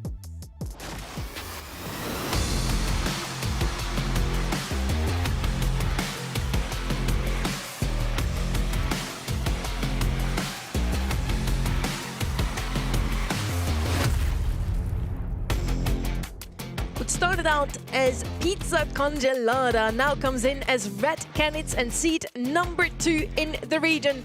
Let's see what they can show us here today. Can they beat Loud yet again? We have the first pick here on the left-hand side. Ems is banned out alongside Otis and Ruff, so they kind of try to evade that grey comp. It can work without the Ems, but that's just how you usually have it paired up. Meg is the first selection, makes a bunch of sense in that it reveals absolutely nothing. It's just a strong, solid brawler. It can operate around these lanes. At long range, you do stand a chance to knock people back, and you get to die twice, okay? You have a lot of survivability. Once you throw away the Meg, you're going to be getting it back, so you're practically healing 7.2k HP.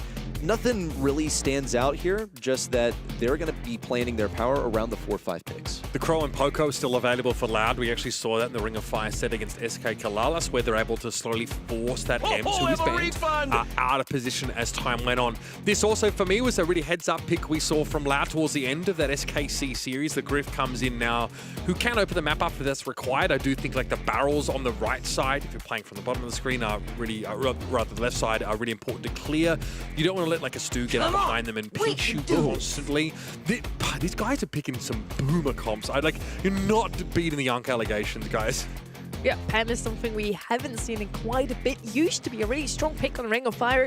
Still is, in my opinion, but has been a bit power crept. You can still just put that turret behind the wall and have a lot of survivability. Kind of the same as they aim towards also with that Poco Crow comp you mentioned from the quarterfinals. They now pick in the Pam to do just the same. Both of these teams actually have Finks as their most picked brawler on the map. Pretty decent high win rate as well. I'm surprised we don't see him at all in this one.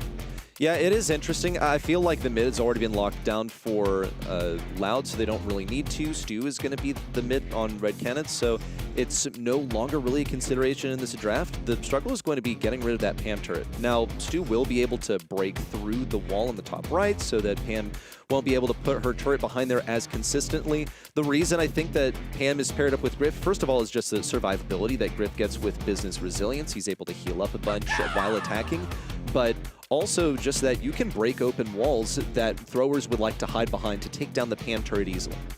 And they've got healing mitigation drafted up here by Red Cannons, obviously playing into a Pam comp or any comp that wants to do a bunch of that. Crow is a very reasonable pick here. And again, that constant ticking damage is going to be something that will, despite his, regeneration being good, it's going to force Griff slowly out of the game if they can't assert themselves. Scrapsucker is going to be potentially pretty important gadget here, just in terms of those windows of trying to bully in behind your opponents not having ammunition. But the side lane, I was curious to see what was going to get picked up here, and Ash is has quite a heads-up look again against these single-shot brawlers. Those little helpers can be quite potent. Yeah, pretty decent counter into the Stu as well. You mentioned before Stu could choose to open up the map. I feel like the speed turret might actually be the better option here for Hot Zone specifically. I'm sure that Loud would have liked to pair their healer. This time around it's Pam instead of the Poker with the Crow again. So picking up that anti-heal on the left side, I really like to see that. Both comps I like. So let's see who is playing better, because draft-wise it's pretty even. All right, let's waste no time and get this series started up. It's Red Cannons still fighting for the #1 seed in South America, and Loud with all the weight off their shoulders are here to maybe play a bit of spoiler of their own for once. It's entirely possible. Now that the expectations are gone, they're able to play freely and just be themselves. But the push on the right side has not really worked in their favor. Jubilee on one of his signature brawlers, also pushing in versus Kyodog. But the healing turret is just healing too much on a Kyodog and Edinho. There's not any impact that Jubilee can make solo, but he is getting closer to that hypercharge, which will help with retaking the area control. Credit to Jubilee because he did tie those two brawlers up for quite some time, allowing Red Canids to get out to a decent lead in terms of percentage. Now, though, they've lost that map position. Motep's going to fight his way back in against the Kyodog, who's happy to soak up some of this damage. There's plenty of healing available to the pair, and Firecrow is now about to benefit from that turret as well. You can see how confident Loud are right now because they place this turret even further up. Will they be able to deal with it? Well, here's a double hypercharge push from Red Canids, and it will be able to get them some kind of control, but Edinho absolutely wipes the floor with them with a hypercharge super of his own. Not sure what Jubilee was hoping for from that speed zone, but that got brought down just as he did by the cashback. Now Firecrow, a nuisance, pinching this left-hand side with a hypercharge ready to go, one that threatens to put Jubilee 6 feet under instantly. All those little helpers force these two away, but Jubilee survived the onslaught. Unfortunately, Loud, for them, are getting well and truly ahead. It's really tough. Kawe even came in with a hypercharge super of his own, a jump in from Motep that went absolutely nowhere. And the last chance for Red Canids is only going to be 2 brawlers strong. Jubilee also just buried as he tries to get into mid. Loud, hold on to control. They will not release it. Once they have the Pam turret down, it seems like there's not really much that can be done. You try and push into the Griff is ready with a super of his own. But to see how hard it is for Stu to assert himself against that Ash super. Sure, it doesn't instantly eliminate the brawler, but it makes it very hard for Stu to work the map whatsoever. Jubilee's going to throw down yet another speed zone and try and get in position. Now, Firecrow will be matched up against Kawe off the rip.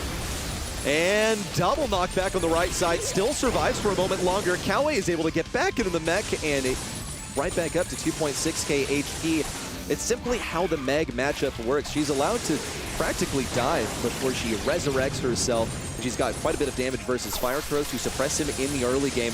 Much more promising start for Red Canids this time. Now, having a virtual second life is a pretty big deal. Kawa's going to be forced back on that right-hand side and doesn't have a remake opportunity just yet. Firecrow might be looking to exploit this fact by getting deep onto that right side bush, but Jubilee's go deep and found Jubilee.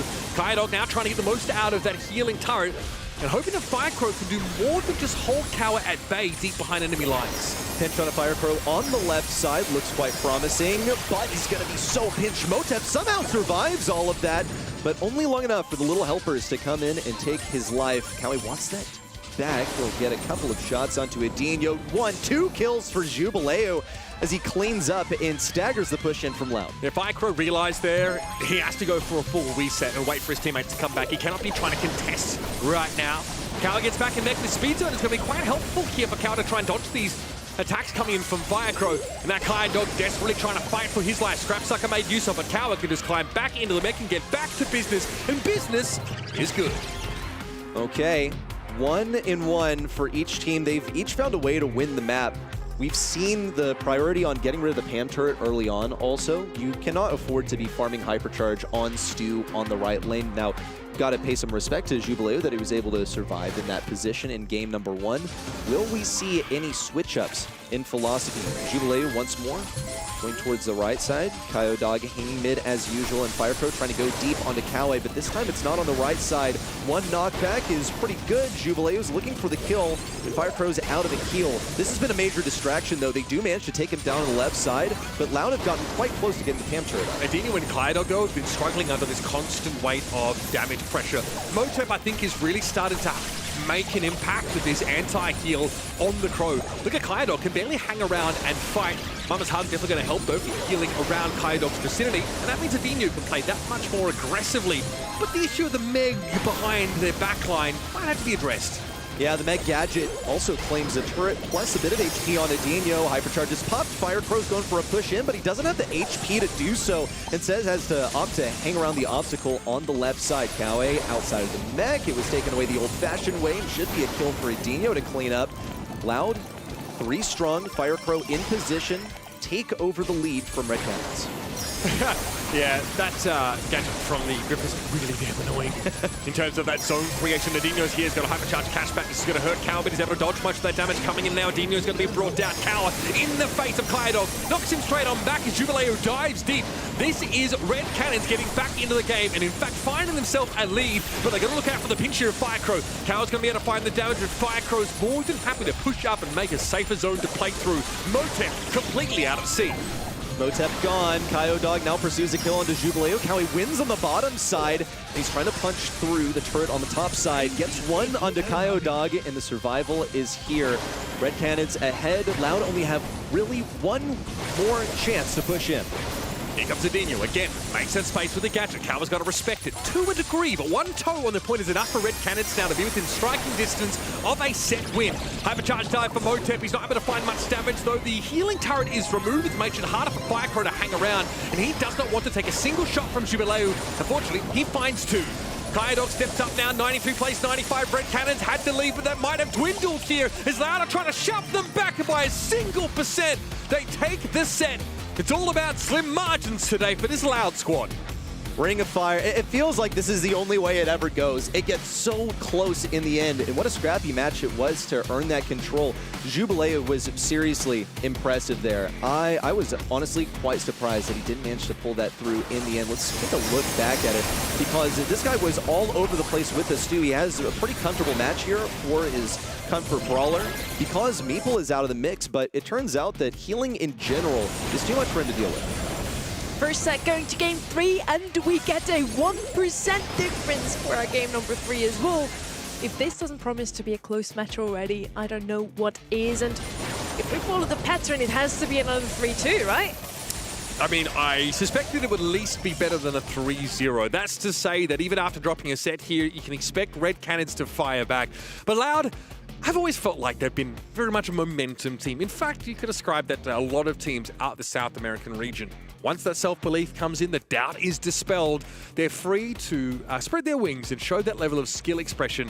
And this is pretty gross here. Adinho with 421 DPS, but the amount of healing that is available to Loud is able to cancel out these frankly filthy damage numbers on the side of Red Cannons.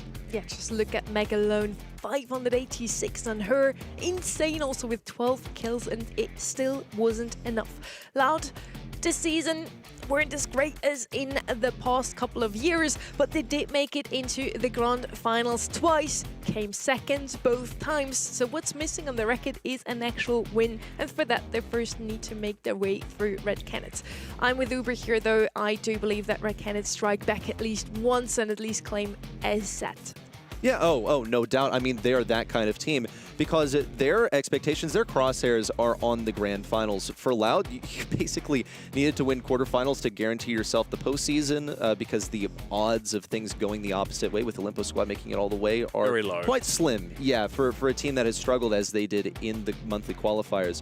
So for Loud, they're just excited that they took a set off of that one. I mean, you saw their reaction on the player cams. Their pressure's off. Now they can actually just sort of play the game without the external weight of expectations, because I'm quite sure management over at Loud would have had some choice words to say with a team that was, you know, there was even questions about whether or not they'd make it to the postseason at all, which for this franchise, completely unheard of. Now, obviously, the pressure's on Red Cannons, but they can at least give us a good game. We do need to see them go all the way to the final and basically win it all, because that first seed now means more than it ever has before in Brawl Stars Esports. So to represent your region as #1, not only with the weight, of course, that has, the responsibility, it also gives you a much easier ride into Worlds. This is so fun as well, because Loud was never in a position in the last monthly final of the season where they can play spoiler for another team. They were usually just sitting in that #1 seed anyways, no matter what they did. Now they can just make sure Red Cannons doesn't have an easy entry into the World Finals. I feel like Loud stand to learn something from the match today, okay? If they can get another set victory, then maybe they learn that being this loose is absolutely the method. They're going to start off with a Stu selection. It is a comfort selection for Kyodog as well, mind you. And Meg is still in this conversation. I think that Stu is quite good into the Meg, and Red Cannons may just feel like they're compelled to take it. They just have to take it because it's so strong right now. This is a deterrent. I mean, we did see Meg globally banned out by Loud. Like, that is just how much they fear her. So you know, it's worth paying attention to opportunities for either of these two teams to draft her. I wonder if Loud really feel like now, if she's left open, if she's available for like a 2-3 turn, if they themselves would consider picking her up. Pretty good on a side lane, obviously slightly limited range, but can be quite oppressive, and with a very disruptive gadget. We've seen how disruptive it can be. Might be an all right pick, but Red Canids may have already dissuaded that with the Otis pick. Interesting one. Very defensive on the left-hand side. Crystal Arcade obviously is a map where once you pushed out of the mids, it's so hard to get back. So with Ruffs and Otis on your side, you already have two brawlers who surely lock down those lanes. Mortis coming in on the right-hand side now. It's not a brawler that we get to see very often on the gem grab. Might just be the strat to let your opponents pick up the gems and then just play spoiler, play thief, and snatch them away in the last couple of seconds. Yeah, also if you know that you're going to be up against a Colonel Ruffs, then you can pretty much dash right on top of him. There's not all that much that he can do. A super could make an impact, but that's really about all. This is just to push away some of the control-based stuff. Kenji is going to be tough for Mortis to track also. It's going to provide the aggression that they need to get onto the M's, and while it can be difficult for him to keep pace with that stew, he will be able to get some solid damage in with the super and just get him to move away and take up space. Gem grab, in my opinion, is the best mode for Bolt. Left open here once again in global and regular bans. Why don't we get to see him here?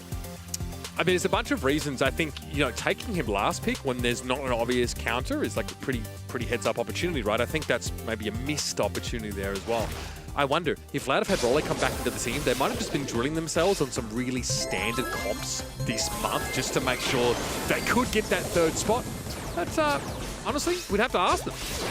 Yeah, it's better to just lean into what you're comfortable with than feel like you have to stretch yourself onto a Bolt. You do also have the fact that Edinho does have CC, so it's something you're going to have to deal with. Nonetheless, it's Kenji instead, and he's occupying the right side. He's ready to dash onto M's if necessary, but really he wants to be a deterrent. This is just so he can stay in position and keep these guys away. Jubileu, however, is going to be snapped up by Firecrow, and look at all the control that Loud have right now. Firecrow on the left side doesn't have walls to hide behind anymore, but he's just where he wants to be. Snap to 1 and 2 with 5 HP remaining. Yeah, that's raps, I think, for this Red Cannon's composition. These Mortis is all over them like moss on a rock. Kawa and Motep can't do a damn thing when Firecrow comes to call, and he has super available. Except, look at his button, in fairness. That is one way to stop the Mortis in his tracks, with the Slashimi from Jubileu. Doesn't get much value. Kyodog is still healthy enough to fold away with 8 gems to his name. Oh my goodness! Well, was that auto-aim or what? Because Firecrow tracked the dash from Kenji perfectly. That was just a beautiful reaction from Firecrow, and he's going to go for more hypercharge style. Looks for 1 kill on Emotep and has Jubileu in his sights. Not going to use the super unless strictly necessary, just playing for survival and for retake if he has to. With a few seconds to go, Loud only have to hang into their backlines, and even Red Canids know it's over. 3 seconds left, and Loud find themselves not only up a set, but up within set 2. Yeah, let there be Exhibit A of just how a great Mortis player can take over the game. At first, I was happy enough seeing him put good pressure down, right? Like take the Colonel Ruffs low, force him out of the map, deny that side lane entirely. And then he went a step above, dove in, got rid of the Ruffs, and was able to find that double elimination onto the gem carry. And all of a sudden, I was like, oh, this game is a non-game. Yeah, it's just challenging to keep this Colonel Ruffs away from Firecrow. He's completely defenseless into the Mortis, so it's going to be vital in the early game to get an eye on where Firecrow is. Motep on the top side wants the pinch. He thought he was on the right side, apparently. Going to get surprised by Kyodog from the top side. Meanwhile, on the left, there's been a completely different battle happening. Jubileu will trade with Firecrow for a single kill, but mid still belongs to Loud for the time being. I thought Kyodog was straight up about to fight Kawa there, like in the long game. He was getting very, very close. We're still able to find good damage on the Otis, force him back and maintain his claim to his hoard of 4 gems. Firecrow looking for that matchup. Dives in on Emotep, but Kawa is going to intercept him with a face full of damage. Kyodog is forced to back up so much. Edinho has the pushback on the left side. Now he'll be able to wrap around the bottom to pressure Motep as well, but have your eye on that tree on the bottom side. It's easy for Jubileu to acquire, but he just needs the super now. Firecrow on the right side breaks through with a single kill. Would love to get onto Cowie, but he knows that it's just not a good use of his time. Nearly a kill onto Jubileu, but dropped him down to only 1,000 HP. Meanwhile, Edinho is so overextended, but he's still spawn trapping Red Cannons. Yeah, why is my Coward? I try and take that map control, but that was a huge Kenty hyper. Firecrow's left with 8 gems, but diligently dodges away from those X-shaped slashes. Edinho is deep behind enemy territory, but his only game plan right now is disruption. It's such an asymmetrical offense, but it's working so far. Kyodog with the hypercharge super in, and he's got the 10 gems that Loud need. Jubilee was able to get 1 kill on the left side. They can't afford to sacrifice his brawler if they push Edinho forward. He's used to being aggressive. We'll get one onto Jubilee, who pushes him into the wall of the map. And on the right side, Kawi BR is the only help. Loud secure a 2-0 lead over regional leaders. I love that move from Edinho there. There's no walls to actually get the stun against the Kenji, so he actually parts further into the middle of the map and then knocks the Kenji back towards the very top wall. That is very nice, and that's all he had to do. Stop that Kenji in his tracks, and there's no ability for Red Cannons to go after the gem carrier. There's some modality to this composition as well, because when Mortis became the gem carrier, Stu became the assassin to go in, get 3 gems, and set up that countdown. And that is the flexibility and adaptability we've been missing from Loud all year long. Red Cannons, fairly easy for the final, you might say here. 3-0 for them. They make it through to the semis. Keep in mind, that's the team that is swaying between winning the grand finals to dropping in the quarterfinals already. They kind of rocked the curse today, but it sort of looks like Loud has found a way to best them yet again. It's 2-0 already for them. Red Cannons need to wake up.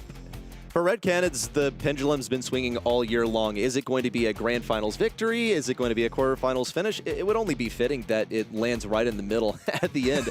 Now, wouldn't it? Well, it's not going to resolve either way, folks, but it's so amazing to see Loud look like themselves. I mean, Loud, they've established that they're going to the postseason. Now they're looking quite strong against their regional rivals.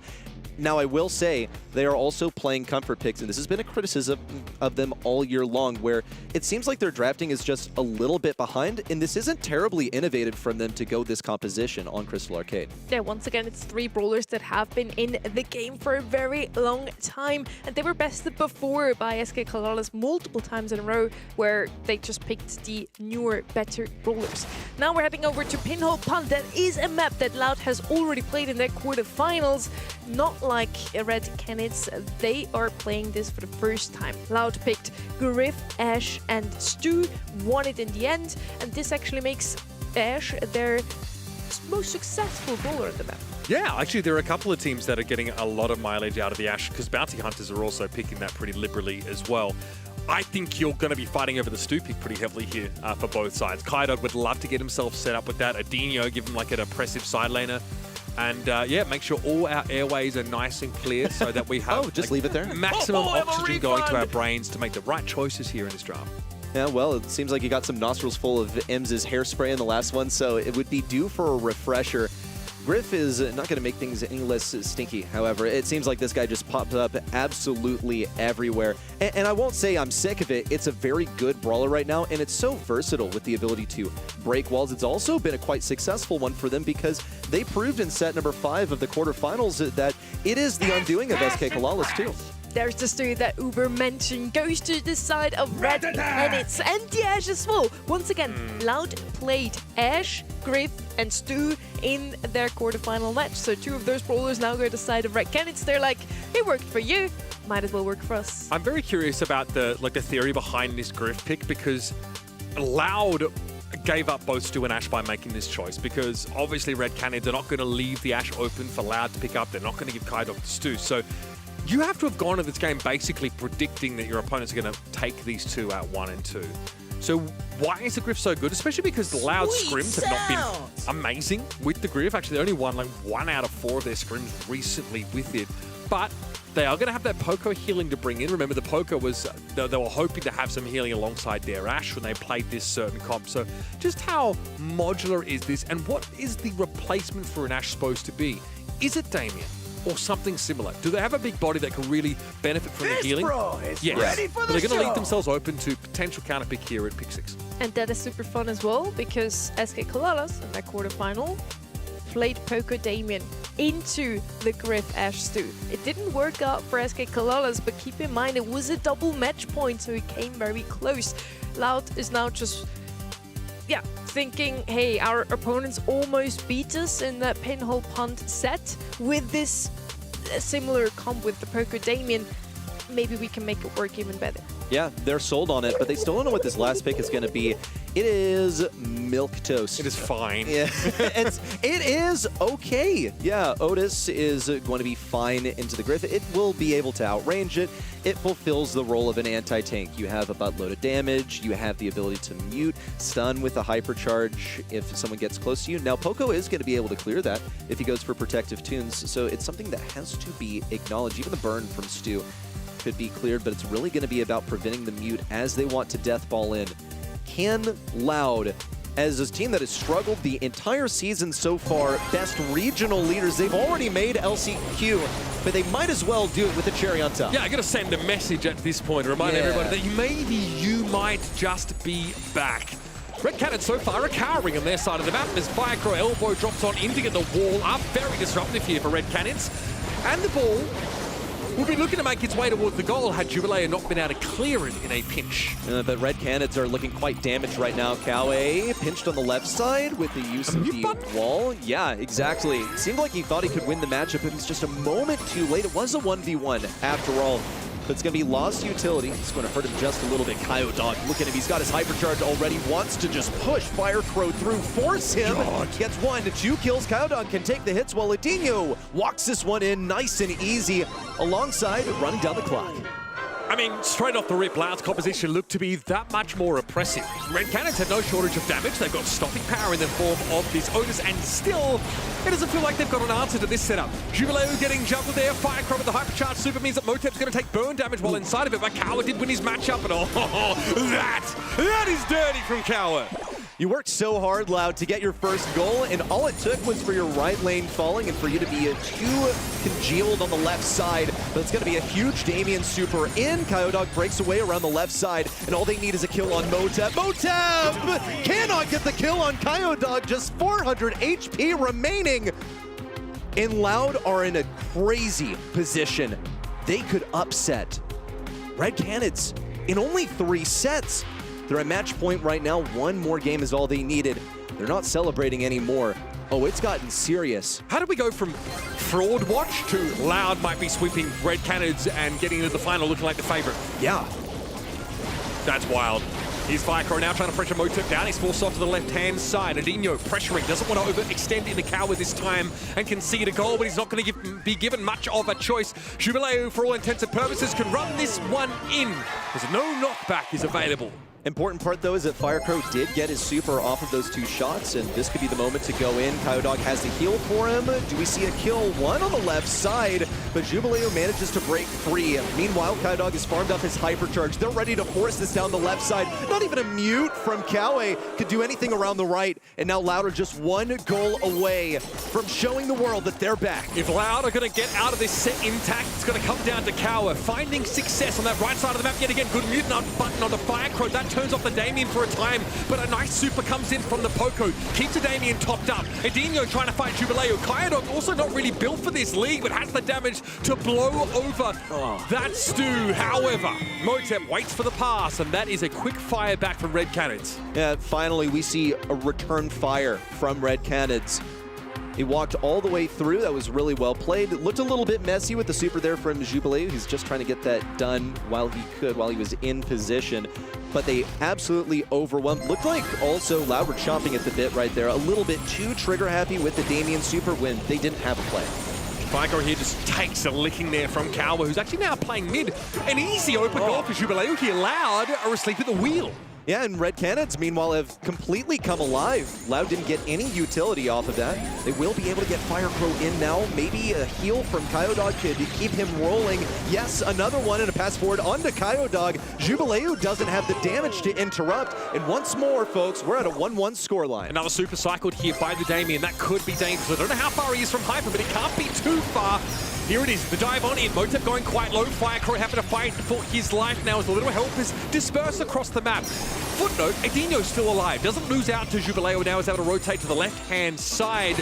As that Damien Gadget's made some space. He's a hypercharge super coming in. This could be the undoing of Red Cannons. The run-in is there. Firecrow waiting for a pass. It'll never come as Dog secures the match win for Loud. A shock 3-0 over Red Cannons to catapult the perennial underdogs into the finals. And the call is karma from Loud. They've simply been waiting all year to spring this trap. Yeah, LCQ and a Grand Finals advancement in one day. The best way to end this off is if they could win it all, because they haven't managed to just yet this year. They've managed the Grand Finals once before, and the points were crucial to get them to a comfortable stage, but it may turn out that they never needed it to begin with. The smiles are coming back onto their faces. That celebration, the disbelief on their faces that we saw in the early stages, though, are completely gone. They believe in themselves. You talked about a pendulum swinging back and forth. This time, it's Red Cannons getting straight up swept by Loud. As a last month's final, the grand final, it was Loud who got completely blasted. 0-3 in that game. Well, sometimes fact is stranger than fiction. This region continues to not make any sense. But now Red Cannons' campaign for the #1 seed has been thwarted. And in the end, SK Colors managed to push Loud further than Red Canids did. They actually managed to push them all the way to a set 5. Red Canids goes out without a single game won, I think. That was a pretty demolishing sweep here for the side of Loud. And as Reddy put it so nicely, that pendulum that swung from a quarterfinal finish to finishing as the winner of the monthly final ends on a semi-final, ends down the middle, so we don't really get a resolution of it. We also break through the pattern, so after 3-0, 3-2 and so forth, we now get 2 3-0s in a row. Surely our grand final is going to be a bit closer now, right, Spoon? Surely it is. Surely Loud will not lose again in the grand final and get second, third time in a row. Surely Third time's the charm for them? Please. That's just a request from me. I want to see Loud back at their prime. They're going into LCQ. I think they really, really need this. We look at their past results. Second in March, second in July. But the rest of the year, Uber. It's funny, like, look, it's been a fine year for Loud. I actually think the reason why we've been so hard on them is not because they've lost games, it's how they've lost them. It's how they've looked in those 2 quarterfinal exits in April and June that really put us off them. It's getting blown out in, July's grand final 3-0 that gave us doubts. It just didn't make a ton of sense the way that they were drafting. And I don't know if we're fully convinced yet, because the drafts do still seem a little archaic and definitely seem like they're still playing to their comfort zone.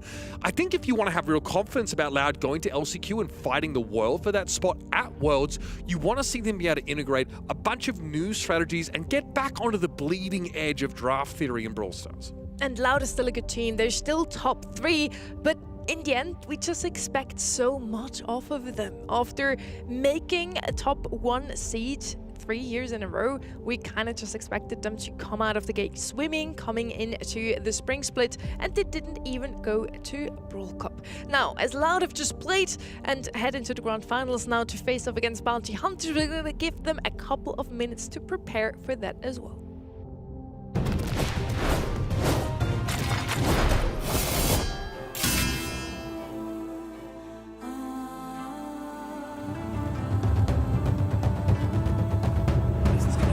Phenomenal weekend of esports, and welcome to the Brawl Stars World Finals! Their rivalry one last time, not remotely enough from Humble.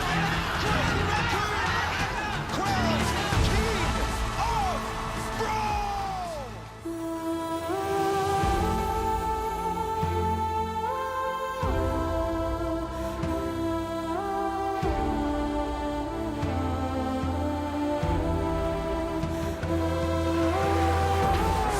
Stop right there!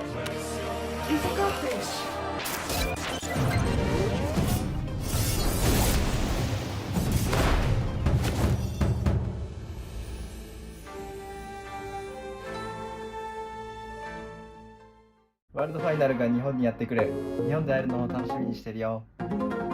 The best players in the world under the same roof.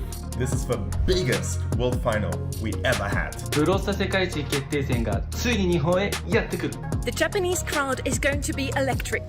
The fans are going to show up in the thousands. I can't believe it's actually happening in Japan. This has been years in the making. Japan deserves this. We cannot wait to get out to Tokyo. We are preparing something awesome for you. So if you're thinking about going, do it. You won't regret it. 世界最強の12チーム Battling for the ultimate prize. A massive $1 million to be won. そしてブロール e スポーツの歴史にその名を刻む永遠に and then finally going to get to see you all in person. そして東京はブロスタの熱狂に包まれる。I'm going to Japan. Hope to see you in Japan. See you in Tokyo. 東京で会おう See you in Tokyo. スターパークの一部が東京に上陸します。現地にいる人しか手に入らないゲーム内報酬も用意されています。11月20日から22日、東京で待ってます。日本での世界大会は待ちきれない。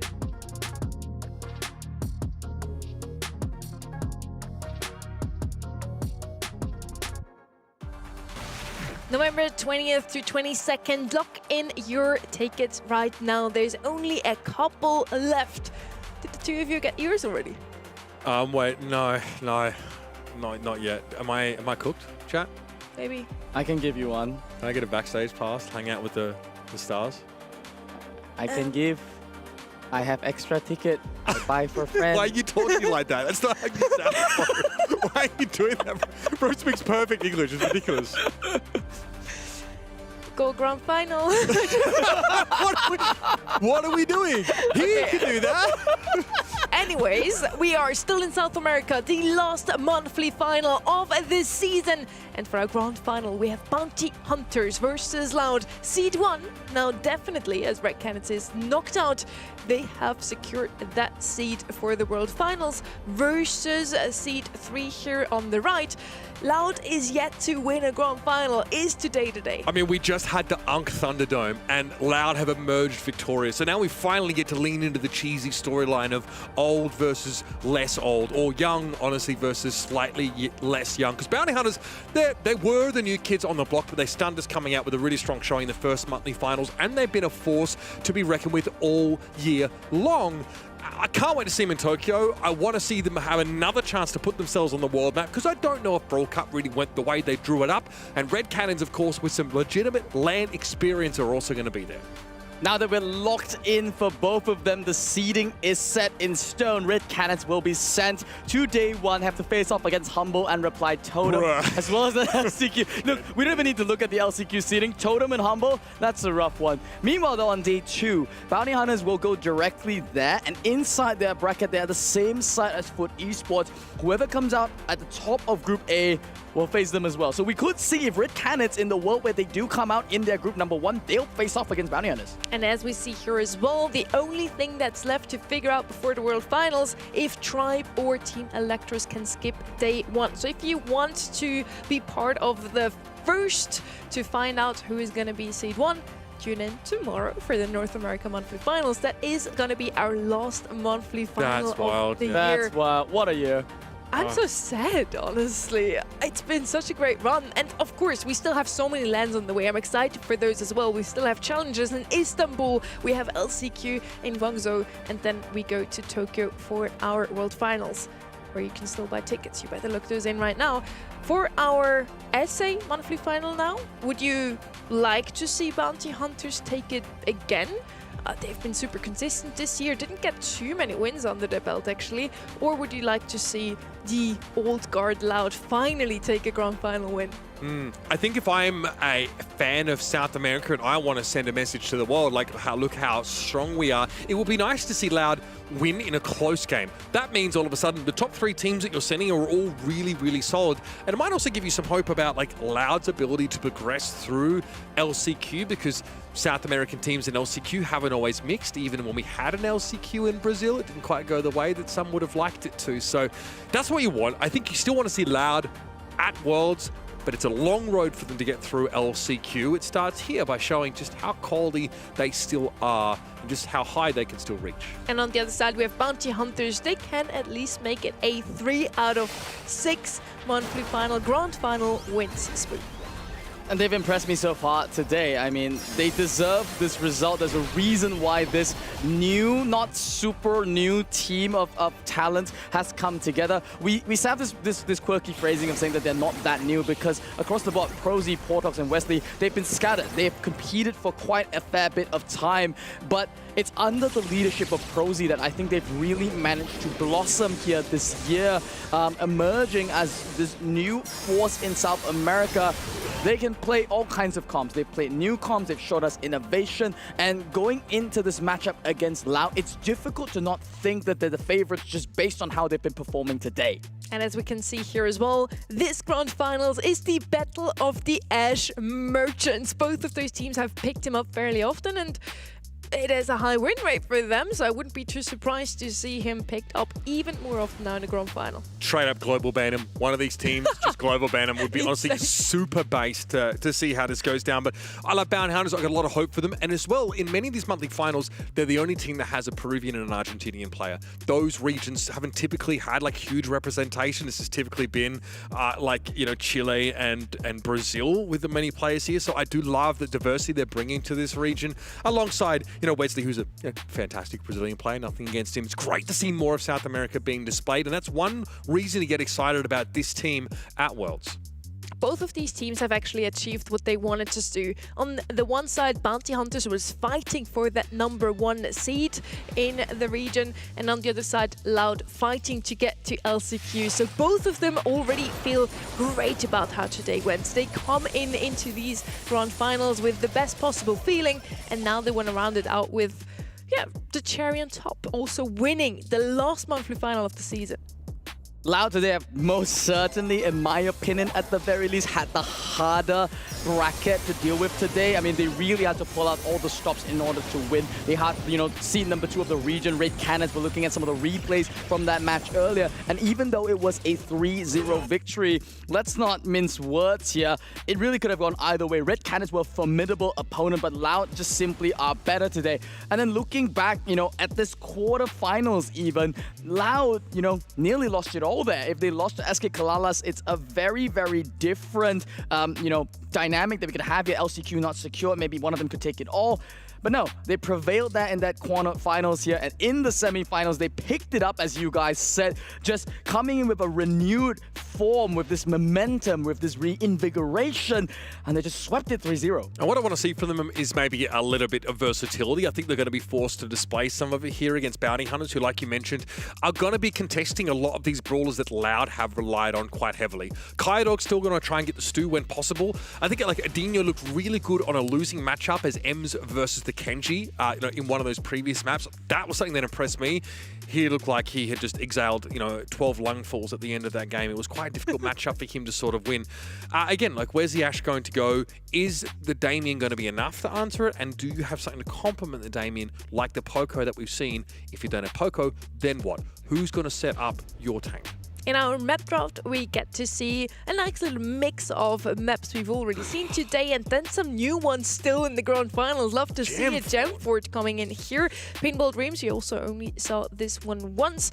New Horizons as our decider. A really nice mix also from super aggressive maps, whereas Pit Stop is one of these, and then Gemfort and Hideout that you just want to play a bit more slowly. What's wrong? Did you script a bug? What? I actually want to go back to a point that you mentioned earlier, Spoo. You mentioned Loud definitely had the harder bracket to walk through today. Bounty Hunters actually only dropped a single game today so far. Yeah, I can't tell if that's because they had an easier bracket. I'm air quoting this, by the way. Don't take offense if you're a team in that bracket, please.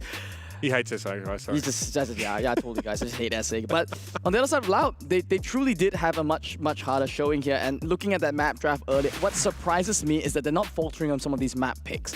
Hideout was a map that they got slaughtered on by a Naja pick against SK Kalalas. Oy. And then now against a much more formidable opponent, they're not afraid at all. I love this. I love this global ban. Finally, somebody has done the homework. They're listening to the stream. You can thank me for that. They ban out the gray. Adjustments made by Loud there. They changed some of the global bans. On the side of Bounty Hunters, brilliant Griff ban there. I mean, they're not opting to ban out the Ashe or ban out the Poco, both very, very favorite selections traded by both sides. They take out this dynamic instead. They want to make the Ashe better and then just fight mano el mano for it. I think the Griff gadget is super troll. It's very good at that zone control, especially on hot zone maps. That's the kind of one of the sneaky reasons why it's so powerful. He's also so resilient. I mean, it's literally in the name, but obviously business resilience means that he can shrug off a lot more of that incidental damage. And yes, based on how the year has gone, not surprised to see Bounty Hunters expected to win. It's a slightly closer split, though, than I otherwise would have expected, because this team are looking for their third monthly final win, and there aren't too many teams in any region globally that could boast the same feat. Loud also gained back a couple of fans here in the semi-finals. It was an 80-20 split. Now they at least get 39%, so almost doubled their percentage here. Good to see Loud demolished Red Canids in a 3-0. They now, get a couple more believers on their end. Something I want you to look out for as well as one of the alternate healing options for these Ashe comps, as both teams are going to be fighting for him, is the Berry. It's only been Bounty Hunters that have attempted to play that tonight, but obviously alongside Poco, and in some maps, Byron might be an option, but usually the maps where Byron's good, Ashe isn't. So there are a couple of options to pair with, and I want you to look out for those in the draft.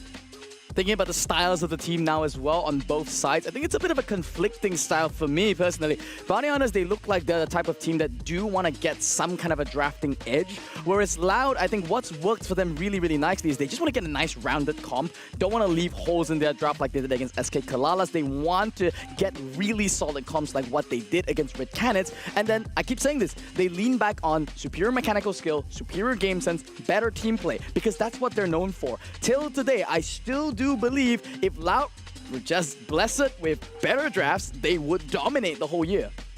If you just went onto the website and got your tickets for the World Finals, you definitely will be able to see Bounty Hunters, maybe also Loud.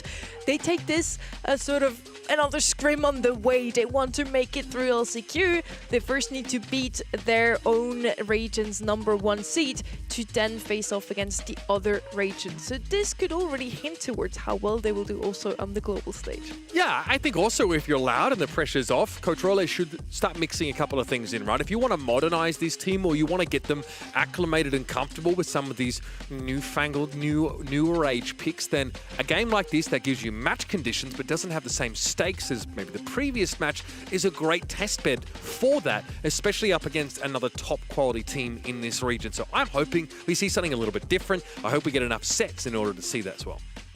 I mean, Sunny, former coach here, it's grand finals here. You're Coach Role. And do you think it's a good testing ground? I don't think so. I think Loud, if I'm Role, I'm telling them, guys, don't hold back. Let's win it all. Well, let's hope Loud finally gets a win under the belt. Made it to the grand finals twice already. Came out second both times. Hopefully for them, third time's the charm. But they're up against the #1 seed of the region.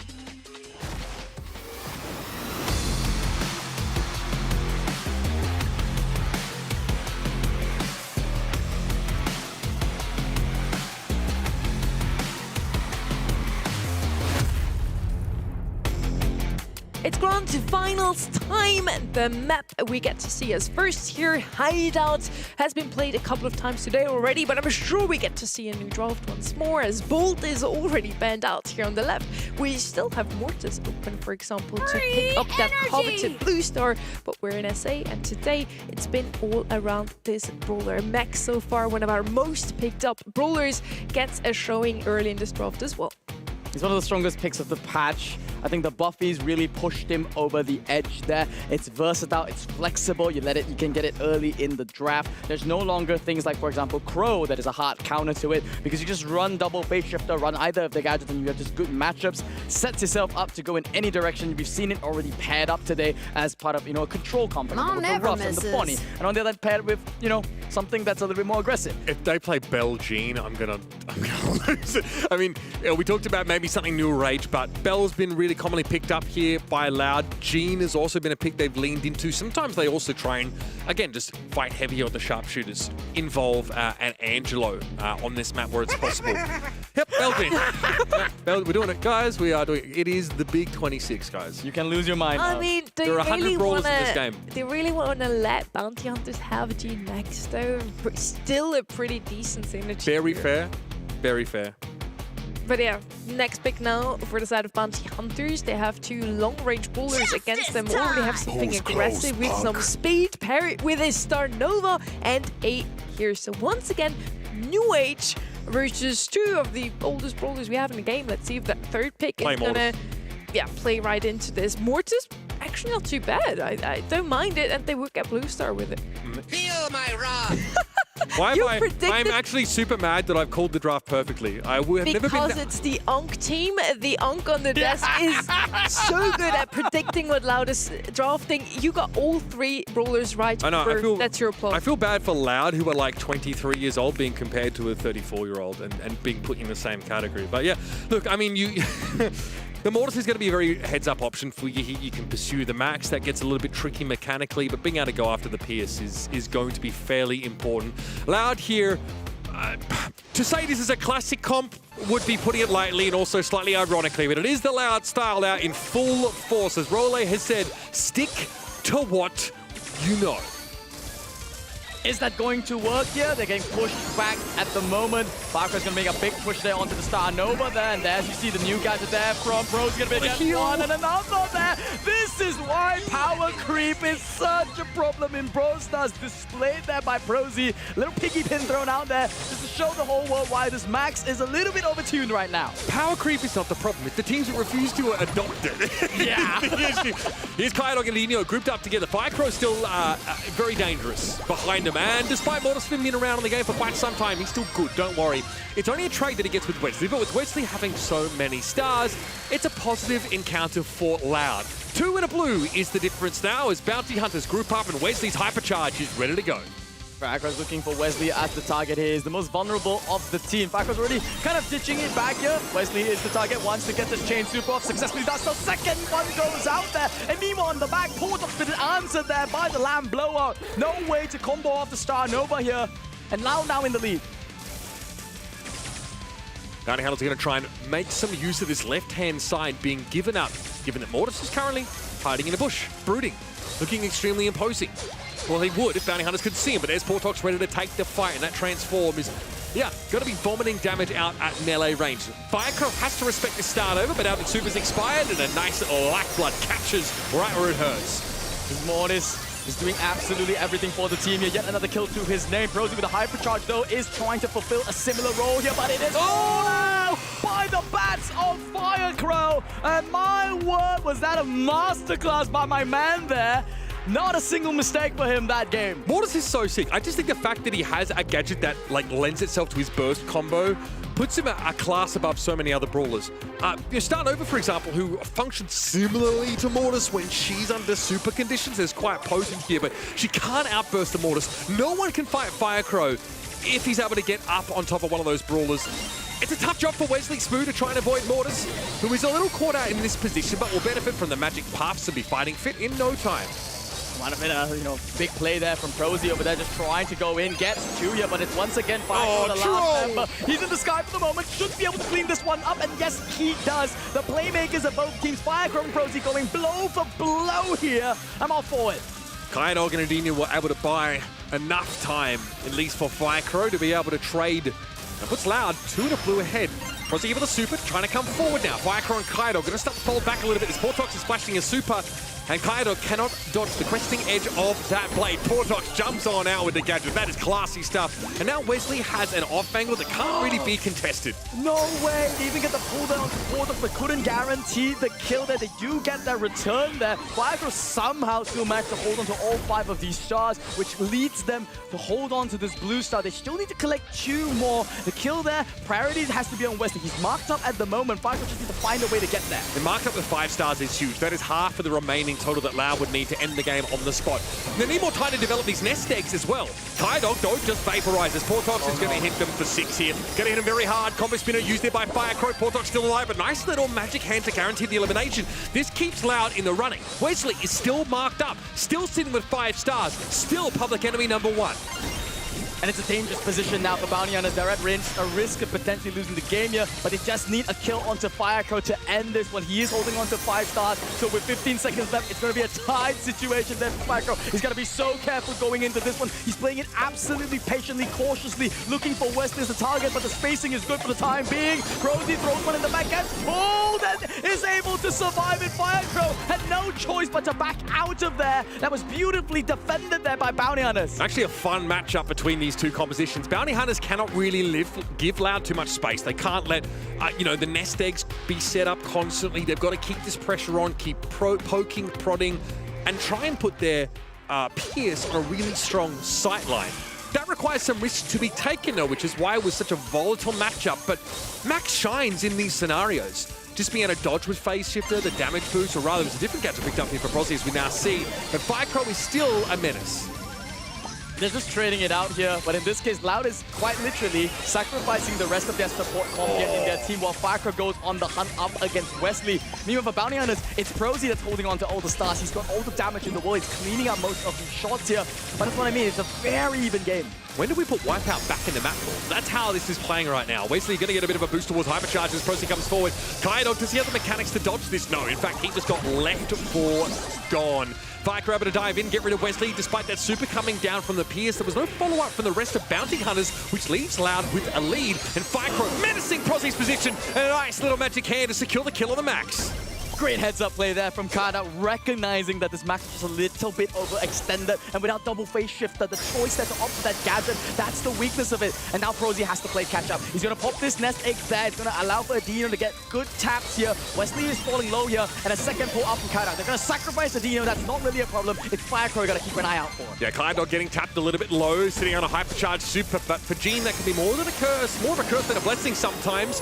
Kaidog breathes a sigh of release as no one actually gets caught. In fact, it's just the gadget of the Star Nova. And Politox, though, is marked up.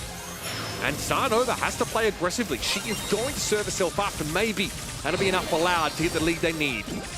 Firecrow has to play this one perfectly in their game. He's holding on to 5 stars. A kill onto him could swing it the other way. Portals is going low. Here, there's the pullback from Kyodon once again, and Firecrow to clean this one up. Only 12 seconds left. Hypercharge is going to be committed there by Prosy. He will run down Kyodon here on the on the right lane. And on the left lane, the Pierce will try to do absolutely everything, but they can't stop Firecrow from getting out of this base. And that's going to be the set to Loud. Yeah, just play Mortis. Bro's good. Just listen to Uber. And honestly, even if you play like Mortis counters, which warps your draft in such a bizarre way that it like makes it impossible to win, a talented Mortis player can still turn a game on its head. Great draft. Can't believe I'm saying it. From Loud, in the end, the Mortis to round it out looked very, very good. Even a Belle herself sometimes feels a bit power creep, leaving an opponent with a mark on them for long periods of time, even if you don't win a particular encounter.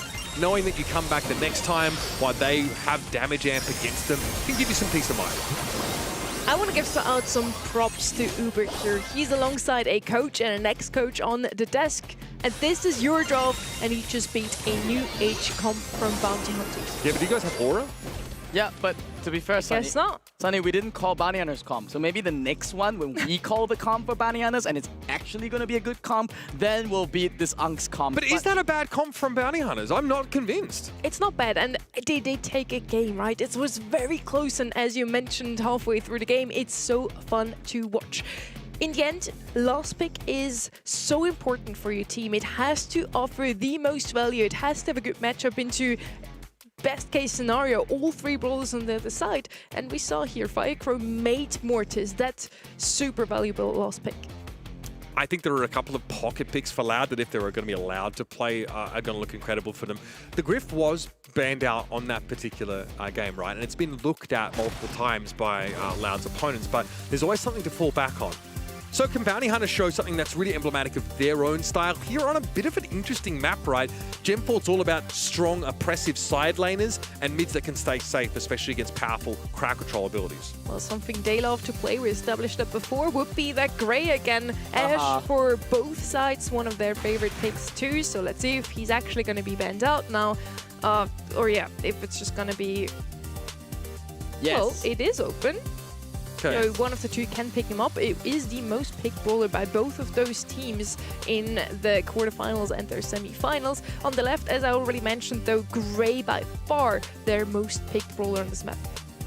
Which is why Loud did their homework.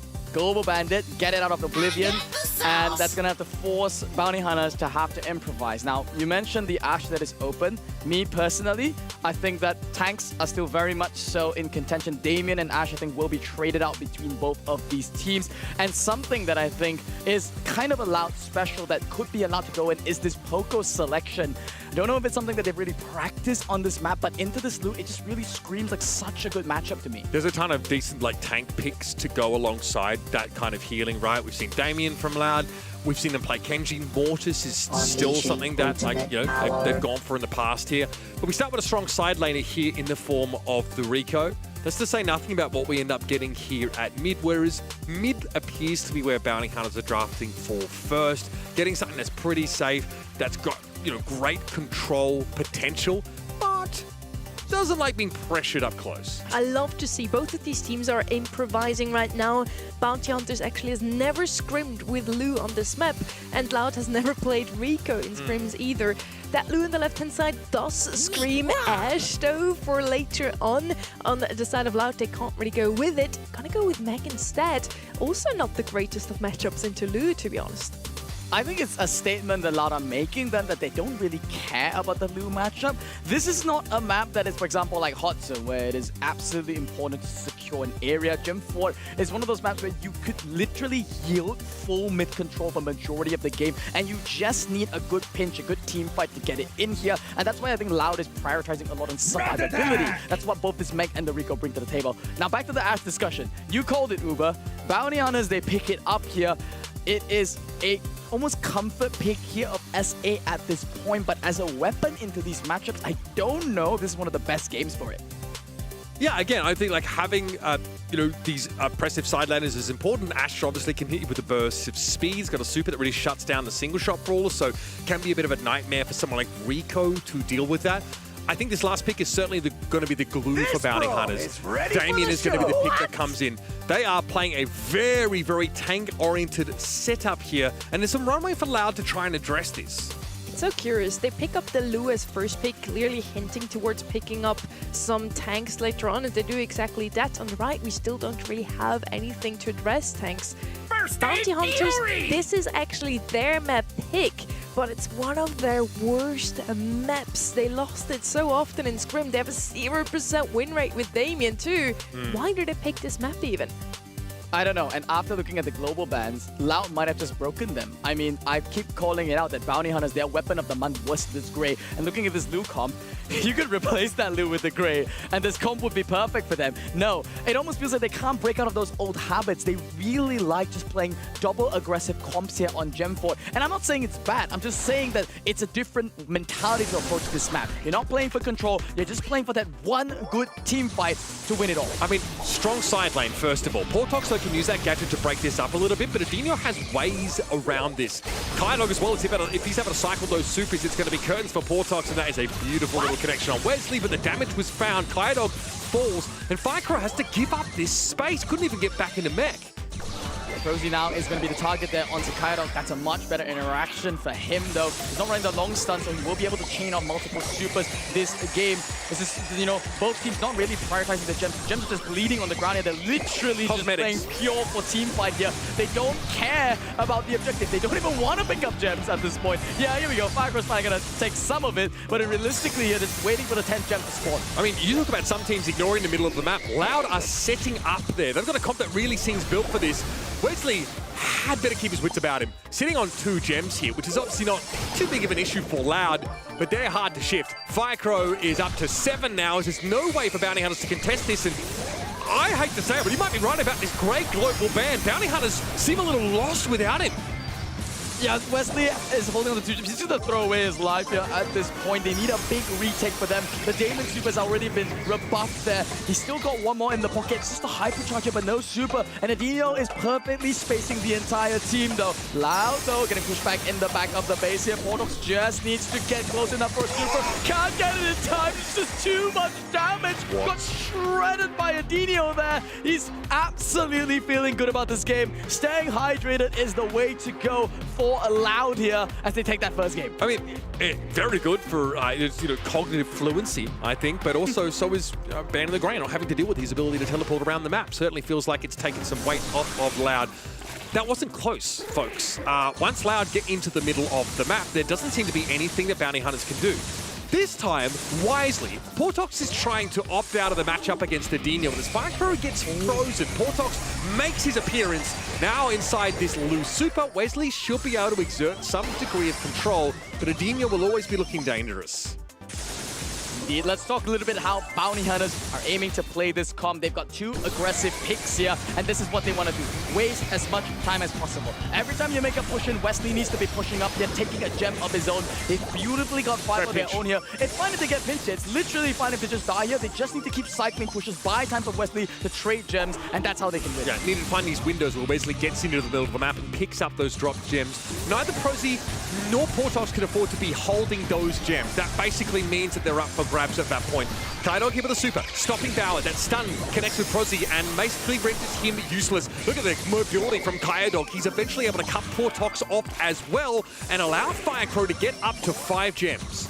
Wesley's just desperate to get a super online here. I mean, he's itching for it so close. Kaidog that gets the rotational advantage onto Prosy on the right. Doesn't finish him off, though. Prosy gets that one. And Portox is the one that manages to eviscerate Firecrow inside the mid. Adino's going to drop that to the last shot there. Wesley as well. And all of a sudden, it's Bounty Hunters that are taking the countdown. Firecrow trying to chase Wesley down. Hypercharge swing is big damage, but not enough to stop the low in his tracks, and Wesley's going to get into the bottom of the map, and safely, might I add. Adino has no way to interact at all with the Lou, and that's going to be Bounty Hunters firing back. Meg is a really good gem carrier, but even a Meg can't stop the might of a Damien plus an Ashe that just rains down on you. I think over there, small mistake that Loud was making. Kaidog went up a little mission to go and deal with his Ashe on the side lane and kind of forgot that if he just loses control of that mid lane, he doesn't really protect his gem carrier, and that's just what allowed this Damien to jump in. Yeah, Kaidog might need to be more reactive, less proactive with the use of that super and selection of target to stop. Prosy here going to be dragging Kaidog out of position. The poke on the Firecrow has been very good, but 2 gems are picked up and no Meg. No problem for Firecrow. He earns that back quite quickly and allows Adino to set up pretty far forward. I think the Ashe is going to get cleared out here. Double stun there from Kaidog, manages to clean him out as you said, and that's going to allow for a hyper truck, but he was pushed away by Portox. Okay, that's still kind of decent somehow for Loud there. His Portox is now trapped by his own inside the mid. Loud is still in full control. This Ice Rink will push them out momentarily, and a pinch down to Prosy will help them regain control of the left. But like you said, Spoo, it's okay for Loud to give control of mid up for a time, as long as they can come back in oppressively and steal these gems away. Nice knockback there from Portox, but eventually Firecrow is able to make his way into the middle of the map, and that was some pretty punishing damage. The Firecrow is under no real pressure here. So much so that he's firing instead of healing as the rest of his teammates respawn. Yeah, the other problem is Adino here. Adino on Robo Retreat cannot afford to be caught like this. And Firecrow a second time just caught on that by the Damien. Kaidog has to pull this one back. Can he get it in time? No! Just 300 damage short of it. Prosy robs him of that one. And Adino's the last man standing. Has to get a super of his life to get the reset here, but can't get it done. Another jump there from Portox there just to space his team and protect his gem carrier. Firecrow couldn't get it done. And that was a pretty nasty robbery.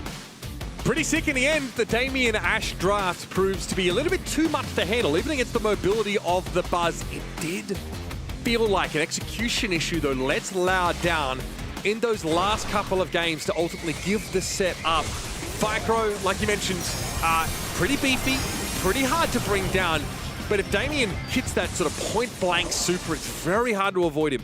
And the second time, I've called it out again. Kaidog cannot be going off on these solo missions to La La Land. He went for Wesley in the backline when really he needs to be protecting his gem carrier up against his Damien jumps. Yes, Meg is one of the tankiest brawlers in the game. Or you get caught like this. Yeah, where's Kaidog? He's not even on my screen. He's hypercharging to the back, trying to go for Wesley for whatever reason. And now coming back into the rats with no HP. If he was just with his teammates, this would have never happened. Since you already point him out, though, I do also want to commend him. I actually quite liked what he did on that boss. He had some great predictions of Prosy's timing on Ashe. Prosy on that Ashe was just sneaking up through the bushes, didn't show himself at all, simply because of Boss's charge rate. He knew exactly when the Ashe would pop out of the bushes. He knew exactly where to target. That was actually insane. Just like him on the Ross versus Naja, he's actually winning a couple of matchups here that he's not supposed to win. So I really like what we're seeing from him today. But yes, as you mentioned, sometimes a bit too overextended. And this comp that was very different from what we are used to seeing. A Lu on Gemfort alongside 2 tanks. somehow worked out. And Bounty Hunters, that was one of their worst maps. Actually managed to even out on that one. Like, again, I wonder if they just cooked up something during the week that we don't really get a read on. We know they'd like to play Lou there, but hey, they're able to find success and they look pretty comfortable in the end. So now the gauntlet's really been thrown down. Loud to get off to a great start on their pick, but now we're heading over to Pinball Dreams, which again was selected by them. We've got Start Over being banned out. Importantly, Shade also has been taken away alongside that Max. So Rico's the first look here for Bounty Hunters. I know you didn't like it, Sonny. This Rico as a selection, you know, on the earlier matches that you played, you said that it's a little bit too early as a first pick. Me personally, I think that with Robo Retreat, basically, the way that Rico plays now is very similar to Max, except you just permanently give yourself speed. I think the problem with the last time it was done here on Pinball Dreams wasn't the Rico, it was the 4-5 selection. You know, I don't think Shade Grip is ever the map. That's a contradictory strategy, and I don't think Bounty Hunters will be going for it. Now, this Willow, though, it was banned by both teams in the last match that we saw, and there's a very good reason for it. It's one of the best throwers in the entire game because it has its own way of dealing with tanks. And a lot of wall breaks are out of the way, Shade as well. A lot of brawlers that could be very dangerous for Willow are out of this game. Ash is still left open once again. Both of those teams love to play him also on Pinball Dream, so I would expect him to come out either here in this turn or then later down the lane. That Lumi global ban looks super relevant here as teams like to play that on Pinball Dreams and really punish the chokes if there's no wall break. But yeah, here's the Ash again. As soon as you pick Willow, the expectation is you're not going to try and play a Griff or something like that. You're not going to try and open up the map. So this seems very sound. I would be even looking out for Surge to make an appearance here potentially. Definitely quite powerful conditionally on this. Oh, banned out rather, banned out by Bounty Hunters. So they've already accounted for that coming into this. But yeah, look, I mean, we've seen some Mo mixed in by Bounty Hunters in some of this scrims, and it's not performed particularly well. That always seems like a decent shout. Cordelis, I think, don't know if it's still, it's still open for them as well. I mean, it's not necessarily a fantastic matchup into the Ash, I believe, but the power of the Shadow Realm in a map like Brawl is just the fact that it just completely changed the trajectory of matchups, and it is something that Bounty Hunters, they did scrim a fair bit, pairing it up with the Rico. Now, I don't know if that's the direction they want to go for. We have seen the other ideas like Wall Break, which has been really weird. Cold on this map was seen just now, but it's not something that you pair up with an Edgar. That, though, you talk about old school. I haven't seen this one probably since the time when I was a pro. Laren Laurie coming in here. We are so used to seeing Willow on Brawl Ball, Barley sometimes too, but as you mentioned, those twins didn't show up in quite some time. Don't mind it into the Willow. Don't know how strong they're actually going to be against the Ash because unlike Barley, they don't really have anything to protect themselves of an aggressive brawler like him. Don't have that sticky syrup mixer. Now, Mina coming in here as last pick. They double down on the aggression. Makes a lot of sense here against the Laren Laurie. And Mina's also not too bad against Edgar. She can just dash away. And Edgar, even with his double jump right now, is usually losing that matchup. So, which comp do you go with, you two? I like Bounty Hunter's comp, actually. I mean, I don't know, there's no mid on Loud. I mean, I don't understand how the comp works. I look on the side of Bounty Hunters, that comp just seems like it's more logical to me somehow. I mean, Willow gives you great options against both these tanks, right? You can certainly stop either of them from trying to get in your face, plus there's the potential of that sort of sneaky goal score opportunity. We'll see what the Laren Laurie can do here. A ton of damage being leveraged at Firecrow, but Loud have the ability to really close the gap here, and Adino with a dive gadget can buy some time, but if you don't use that window, then you could be in trouble. Prosy might just get caught outside of the play here as they managed to snap up the ball on the periphery, and Firecrow eliminates him. Sort of now might just get chewed up by these rats. Nope, saved there by Wesley. They maintain the equilibrium inside the mid with both teams charging up big supers on the line. Bro's probably going to hypercharge very, very soon. Tries to go over the wall. They just wanted to do a run down there onto Kaido, but couldn't really get over with Let's Fly. Firecrow's going to continue to aggress here on the left up against that Laren Laurie. Almost got pinched out there by Wesley, though. Yeah, I mean, the Laurie's a little bit problematic for Loud to deal with, but Adino, I'm seeing a super there, the Willow, dangerous. Prosy knows what's coming, that's why Wesley's also doubled back, but this shooting means that they can't heal. Adino pass over to Prosy now, and Wesley not in a position to defend, but just enough time was opened up that Prosy would have shrugged off that mind control before a score was possible, and so Bounty Hunters maintain possession. And with everyone dead, the Hypercharged Larry and Lori super, I don't know if I've ever seen this one in my life, actually. It's the first time I'm seeing this get value here. Will come online. Big jump in there from Prosy. Once again, it's just scored it out there by Adina. Actually, Lori. Get out of here, please. But he goes back in with a second jump in there. The mystical value is massive. Beautiful Hypercharge might have to be able to stay alive there. And Wesley plus Portrox tear through the rest of the roster here. There's no stopping power here left for Portrox as they take the first goal. The Larry Lori is an issue for Loud. It's taken them quite some time to clear Larry's brother, and by the time they do, well, Loud have been able to get Prosy up close and personal. Another good dive here, and a great super answer there for Kyodog. Takes Prosy down just when he thought he was at his strongest. Yeah, it was a really bad Hypercharge from him there. Really should have gone there for Kaida, possibly. Now, though, he is seeing the matchup there, but that's what Sunny mentioned. The Mina can literally just back away. It's so difficult for this Edgar matchup. Prosy, I think he's honestly just trying to run down the clock, but Loud with just triple Hypercharge offline. Surely they'll break into this. You're giving up map control against a thrower composition. That is a dangerous game to play. Kaida, oh! Wesley just mows down two, and all of a sudden, Bounty Hunters are able to make a break for the mid. No chance for Loud to score here, and Wesley has given Bounty Hunters the round. They throw out the Loud pin as well. It's kind of like, yep, this is your org. Wow. This is your org, guys. Guess what? This is the org I'm about to beat today. I'm gonna get champion again, but not jinxing it just yet. I mean, we did see some moments there from the Willow. Hypercharge was online there. If he just landed it on the Rico, that's invulnerability coming in. That was most likely gonna be a goal there. Oh, surely that was it.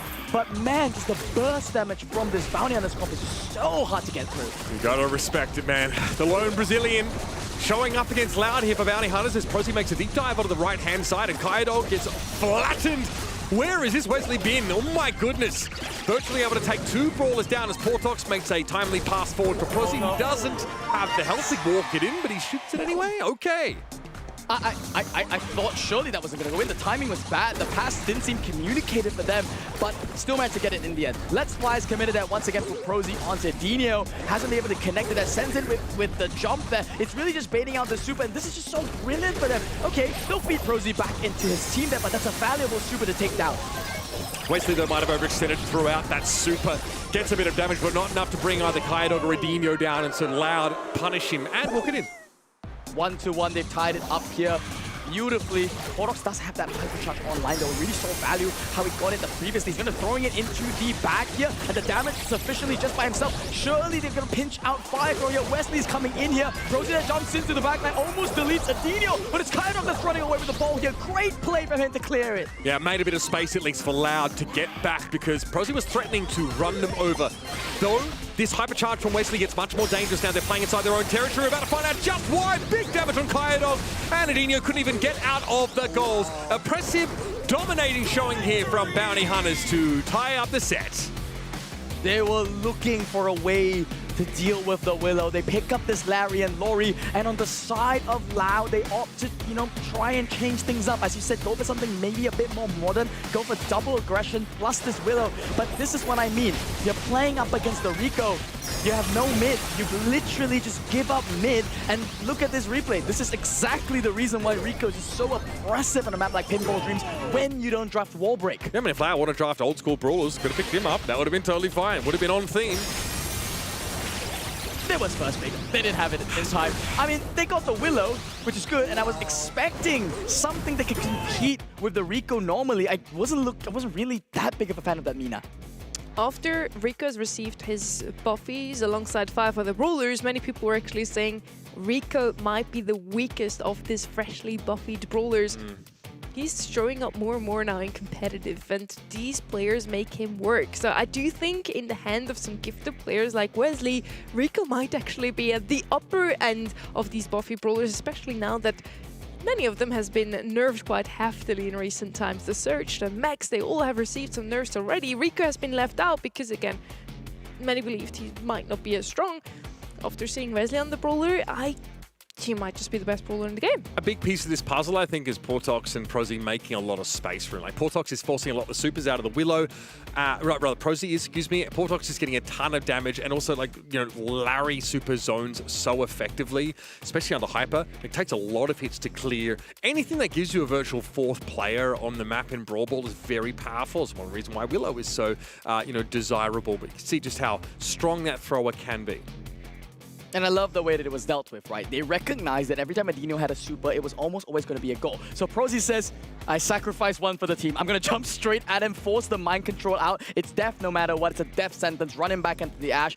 And he trusted his teammates. He said, Wesley, Malaria and Laurie, you guys got this, right? You can defend without me for like the next 10 seconds. I come back with Hypercharge, we wipe them, okay? And that was beautiful. I really love to see some different brawlers now as well. Spoo and I have been here last weekend for East Asia and EMEA, and now we get to see some brawlers we would have never expected, we didn't get to see so far. The Bonnie has a 100% win rate in August. The Larry and Laurie has a 100% win rate. It.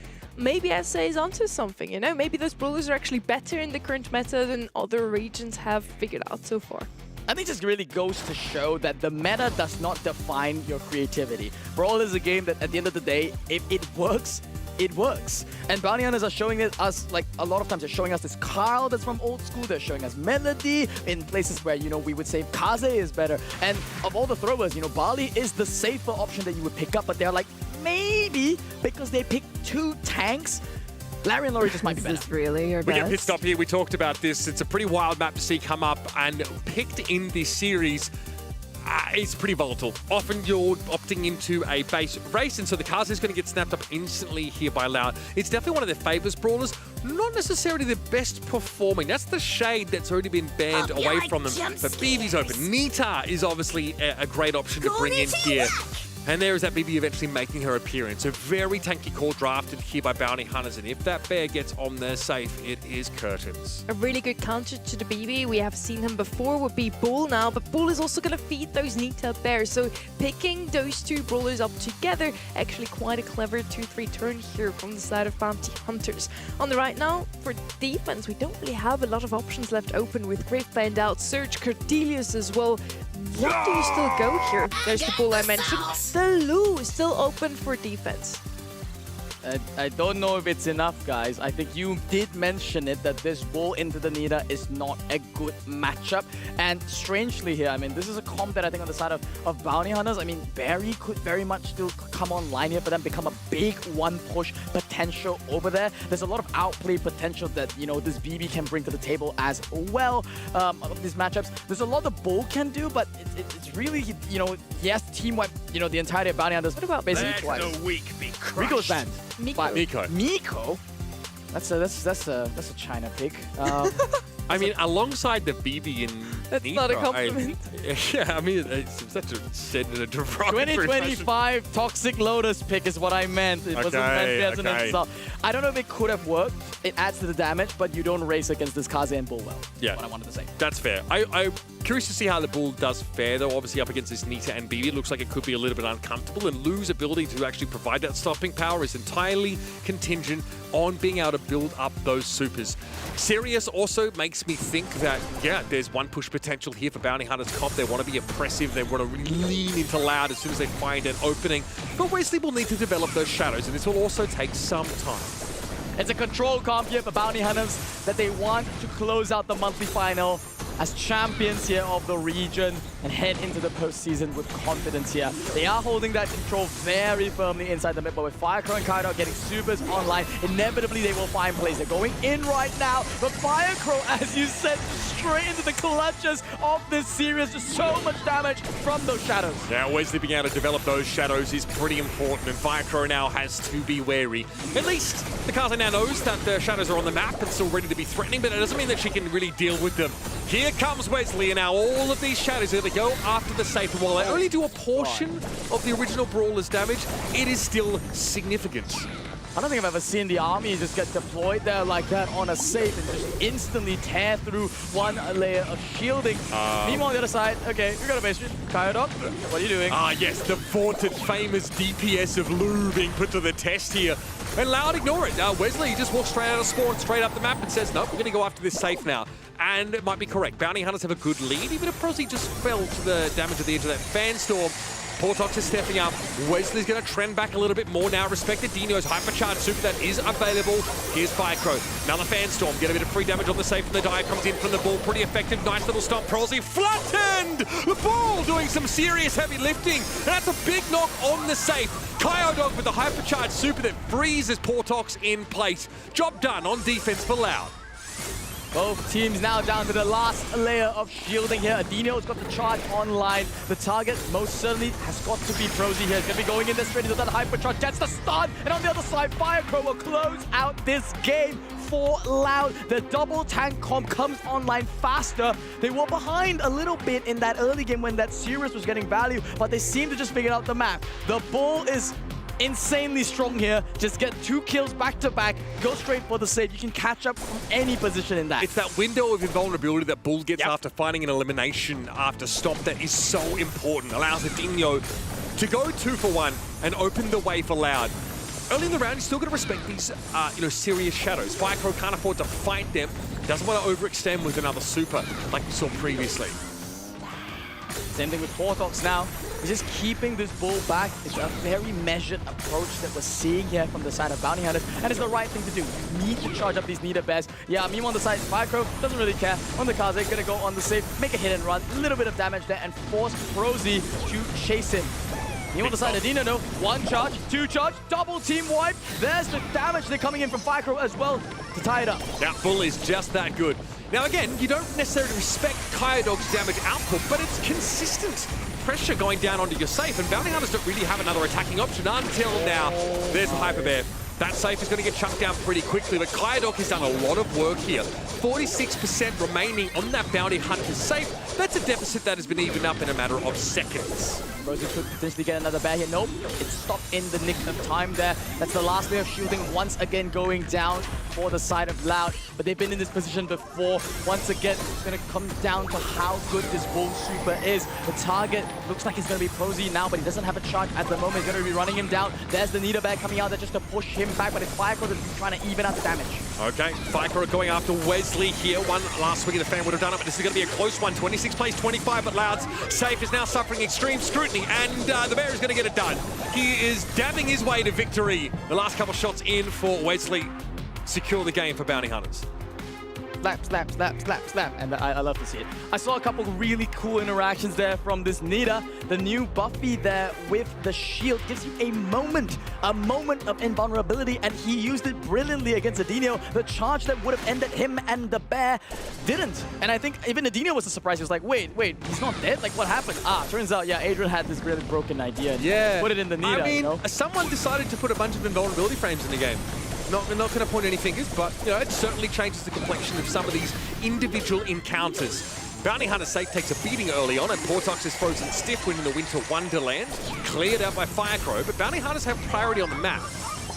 It looks like Loud have flipped the script. They've decided, you know what, why are we playing control? We have the aggro comp. Can we please just run at them? Make them chase us. Yes, I know we'll feed the bear. Kyodog, you got the defense, right? No, he's going to attack. He's going to come forward and say, well, I've charged super guys. I mean, we can just be done here and now.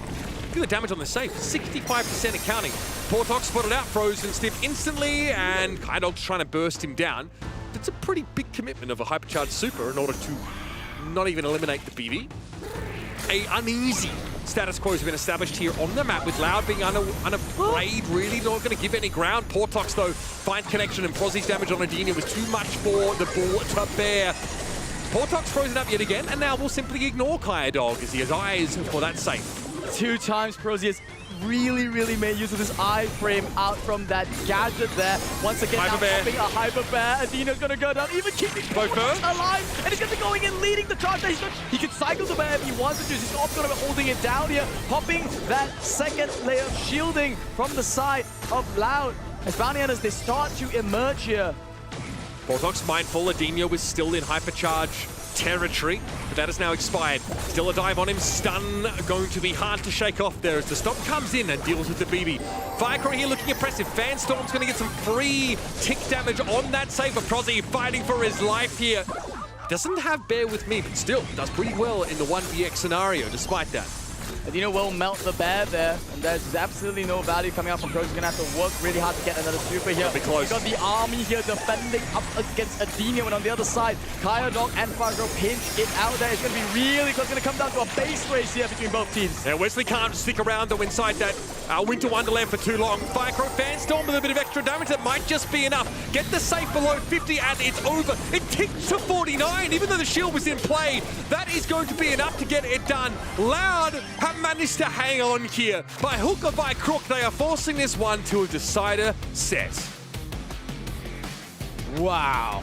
No longer am I going to be thinking that Pit Stop is, a map that is picked by lesser teams here. I mean, truly, it's really one of the hardest maps you can play. There's so much adaptations that these teams made throughout these 3 games. I mean, on one hand, initially, it was basically Adinio that was carrying the whole of Loud on his back, just making outplay after outplay. Then Prosy discovered, you know what, I've got this button that kind of makes me really, really invulnerable and just tore that bull apart.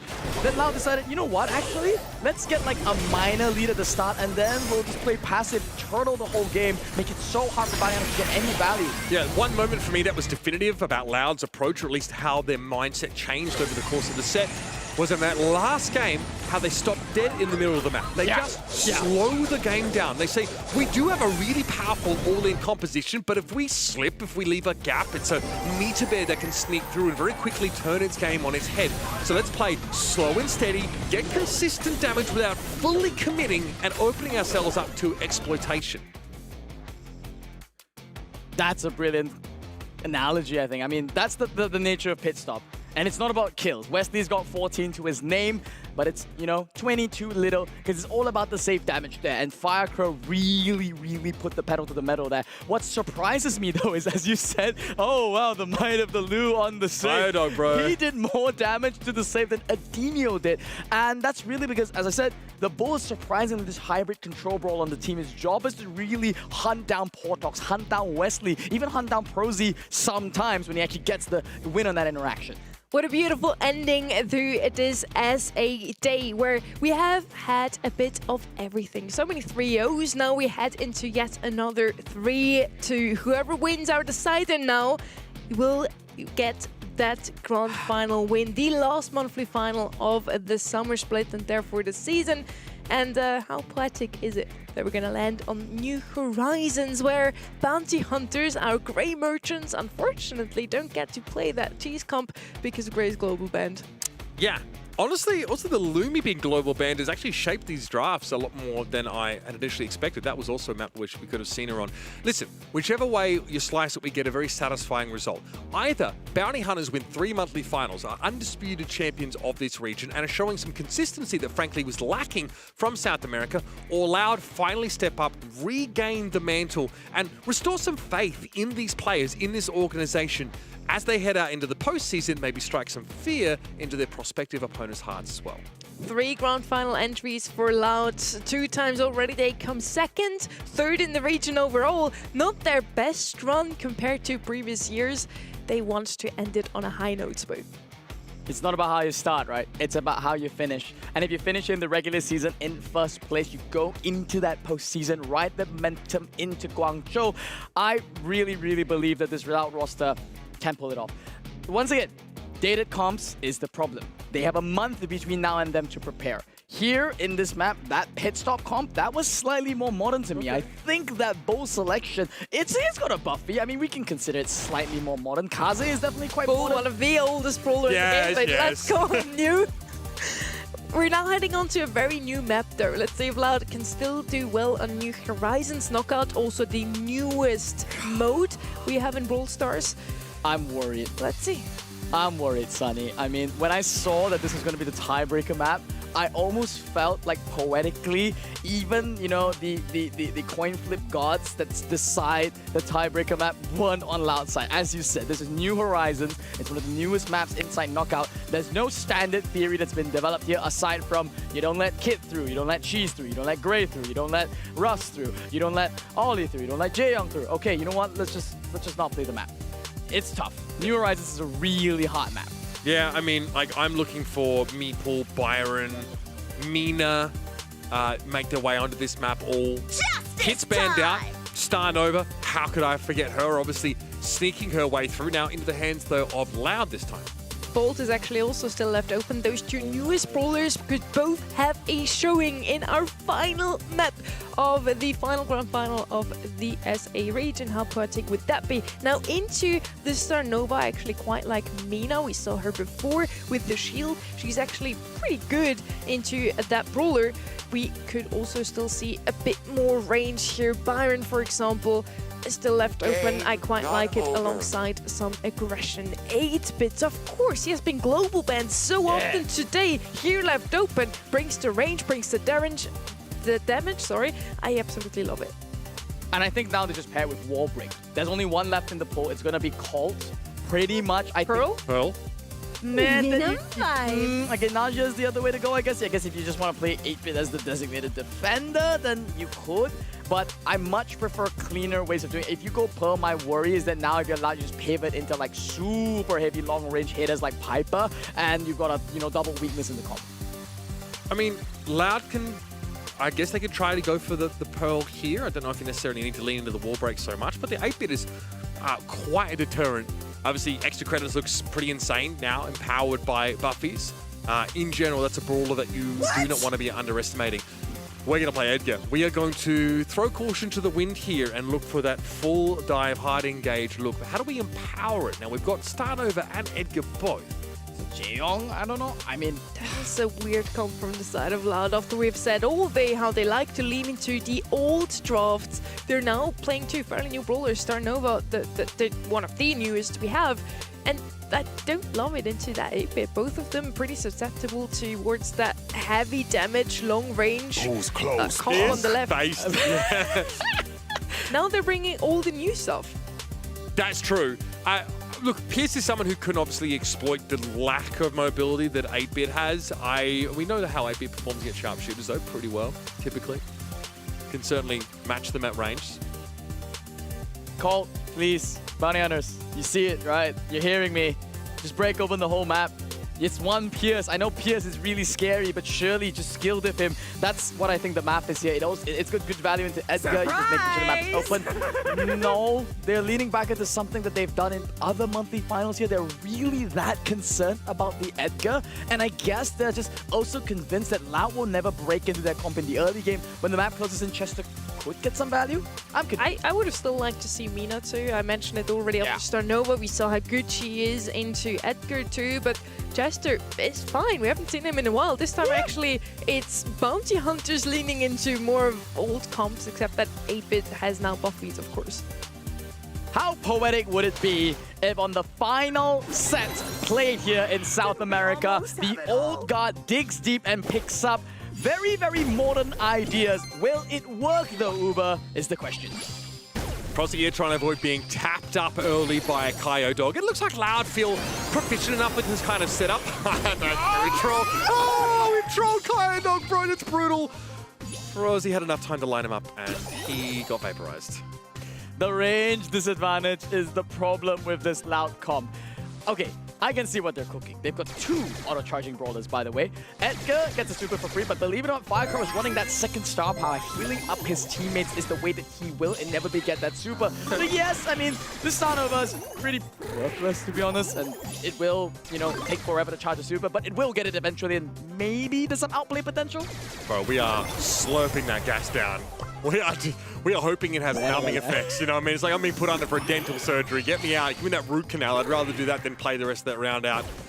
So Dino does at least maintain super from that previous round. Prosy is obviously a reasonable target to dive, but the burst damage will be a deterrent for the Edgar. Firecrow is gradually just getting forced out here. Naja can curve shots around the wall, so nowhere is really safe on this map. At the moment, the base of defense looks to be that right corner there. Adinio, he's perfectly, Prosy's perfectly spacing him away from that Edgar. But you're right, this Edgar could, in theory, get a solo kill here. He's actually running the shield here. Adinio surprises us all, gets one, gets two. Wow, that's a really, really, really old way to win. An old way to win is actually hilarious. But look, Prosy did space correctly, but the Edgar shield gadget gives you a little bit more time to score that elimination. And once you do, Fisticuffs gives you such a big infusion of health that you can snowball that into subsequent eliminations. That's basically what we saw there. And that means that Edgar carries some degree of deterministic outcome. If you do spread, that was a moment there Adino saw Prosy a little bit on his own, was able to punish. Now that with the damage boost gadget, you're set up with a very comfortable bunker here as bounty hunters. And it's up to Adino with his hypercharge find a way in. Let me predict the future real quick. Okay. Adinio pops the hypercharge, goes super ham, goes in, jumps in there, we go scream and shout, and then Portox and Prosy auto aim button once and he disappears, and then we go boo boo and then we go at game number 2. Okay, what if though our Pierce here can farm super, get some decent damage onto this egregious looking bunker setup and soften them up for Adinio? That's what Kaidog is hoping for, but it's just one little sharpshooter against the world and he's about to be caught inside this L shape. Now calling for the team to do something about it. Loud, gonna go. Here comes Adinio. Oh, the shield gadget, little too good, bro. I'm not gonna lie. Wesley tried to dive, tried to use that gadget to stay alive, but somehow it all comes back to the Edgar, bro. So the part that I missed in my crystal ball, there's a Star Nova as well. Yes. He goes in together with the 8-bit, spreads out the damage just ever so slightly, and he got vaporized. The Edgar didn't get vaporized, and they take the game off that. Loud now are one game away from taking the set and series, finally securing a monthly championship after what has been very obviously a very challenging year for these players, this whole org. They won't be straight to Worlds, but they're going to have a shot to fight for their postseason chances at LCQ. And for now, there's going to have to be good enough. If they can top that off with a cherry, like a win against Bounty Hunters, they'll be satisfied enough. Bounty Hunters, they're not giving it up just yet. You see some changes in the way that they play. They try to go really aggressive and catch someone out in the same vein of how they did in that round number 1 previously. But I think they've realized that, yeah, it's only Wesley that can kind of pinch around the walls. There's no wall break on the team unless Portox somehow gets a super, somehow gets that 1 in 5 chance to get a bomb to blow things up. But until then, it's really just Loud that get to dictate the pace of this game. Kaidog, though, is caught in a similar position. This is going to go much the same way. Viker is able to close the gap by using that gadget, but maybe a little bit too early. Adinio, there still has a super ready to go, and now here's the dive. Prosy low, and that's Kaidog softening them up beautifully. Loud look like they have a pretty direct path to victory with this competent strategy. One more round will do it. Loud might just be able to take their first monthly final this year, but there's an era of vulnerability for them. Dino doesn't have the super online. He's not running Let's Fly. He gets it now, though. Could just jump in here onto West. He's got a hypercharge ready as well. Oh my goodness. Wesley now is a key target there, but he's popping those snakes. It's just been going on to Kaiba. Bombed out there by Portox. It's just Firecrow that's just left there. But a jump in there from Adinio. Pops one, gets the hypercharge online. Does commit though. Great heads up play from him. Firecrow needs to stay alive here. Getting picked off would be devastating. And Adinio now needs to pin his hopes on a 1v2 behind this hypercharge super. He'll wait a time for it to become available. Portox doesn't have the stopping power like a Jawbreaker or something similar. There's no super available to the Chester, but both of these brawlers on Bounty Hunters do a disgusting amount of damage, especially inside the booster. Adinio's got to go now. Or is he just hoping to make an exit of this round and not feed more super? That looks more likely. As Bounty Hunters, the last 2 brawlers don't get supers. Loud concede the round. Good call by them. Adinio with his hypercharge will always be a big threat, and this is a good timing now for them to go in. Prosy doesn't have that bunker, as you mentioned, set up, and that's why Wesley is just desperately scouting out Firecrow. He's going to reveal himself on that right side, though, and really, on the side of Loud, yeah, they've even got this Pierce super online. They're just waiting for Firecrow to get his one as well, and then when the end game rolls in, it almost feels inevitable that they'll take this. Yeah, between the Pierce super and the hypercharge of the Edgar, it feels like you've now got enough as Loud. Kaidog notices the flask appear on the wrong side of the wall, so can't get any free damage off of that. Still happy to soak some damage and allow Firecrow to heal him up to potentially build that Star Nova super. Loud have the mechanisms to build up and to obtain the tools they need to win. Kaidog's even got a whole hypercharge at the ready here, and they're not feeding Prosy. I love what I'm seeing here. They're allowing to feed Wesley. They feel that this Naja super is kind of inconsequential, and it's go time for Loud. Big dives in, nice hypercharge for Kaidog. That's got to be enough, surely, but Prosy is the damage. Wesley falls, Kaidog, even with a gadget, can't stay alive, and Prosy looks untouched, as that's a Bounty Hunters game. What happened? I mean, I saw a jump, I blinked, Edgar disappeared, Star Nova disappeared, and then it was just Pierce up against the 8-bit. I mean, literally blink and you'll miss it there. You have to wind back the tape, slow it down there to understand what really happened. Was it a target selection problem? Was it just 8-bit just popping all his buttons and melting everyone? It was the Naja gadget. Remember, last time that Loud found success, they actually forced that out early, right? Fycro forced the nudge gate out in advance. Edinio living dangerously, but does build a super. Portox has also seen better days. Kaido, good pressure. Wesley also going to take a hit now. Bounty Hunter's looking proper softened up. A gamble for them, not going to be paid off here. They went hyper-aggressive early, and now they're actually being punished there by Fycro. Naja is just hiding inside his shell, but this will inevitably be a round loss. And Loud, they were handed on a silver platter.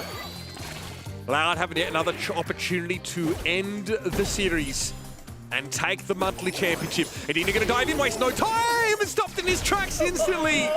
Suffice to say, the gambit has failed for Loud. And with that, Bounty Hunters are going to be given an opportunity to have a match point of their own. 1 in 5 to get the Jawbreaker, and he got it there. I don't even know, honestly, if he would have been survived just based on the sheer damage of it. Don't know what Edina was thinking there. Maybe he feels that this is a round that just has to be reset. Maybe he had a sixth sense that he had to get this Jawbreaker out so they'd have a better chance here in this third round. We're just going to have to wait and see. It's really just going to come down to a single round, Uber. Yeah, it felt a touch premature, that dive in from Edgar. Allowed to have an opportunity to discuss how they're going to put all these elements together. Fycro and Kaidog have supers right now, so trying to go for a play that could win the round is out of the question. It's a matter of heading into the smoke and hoping that Portox doesn't build a super that has the stopping power to take the Edgar out of the game in a heartbeat again.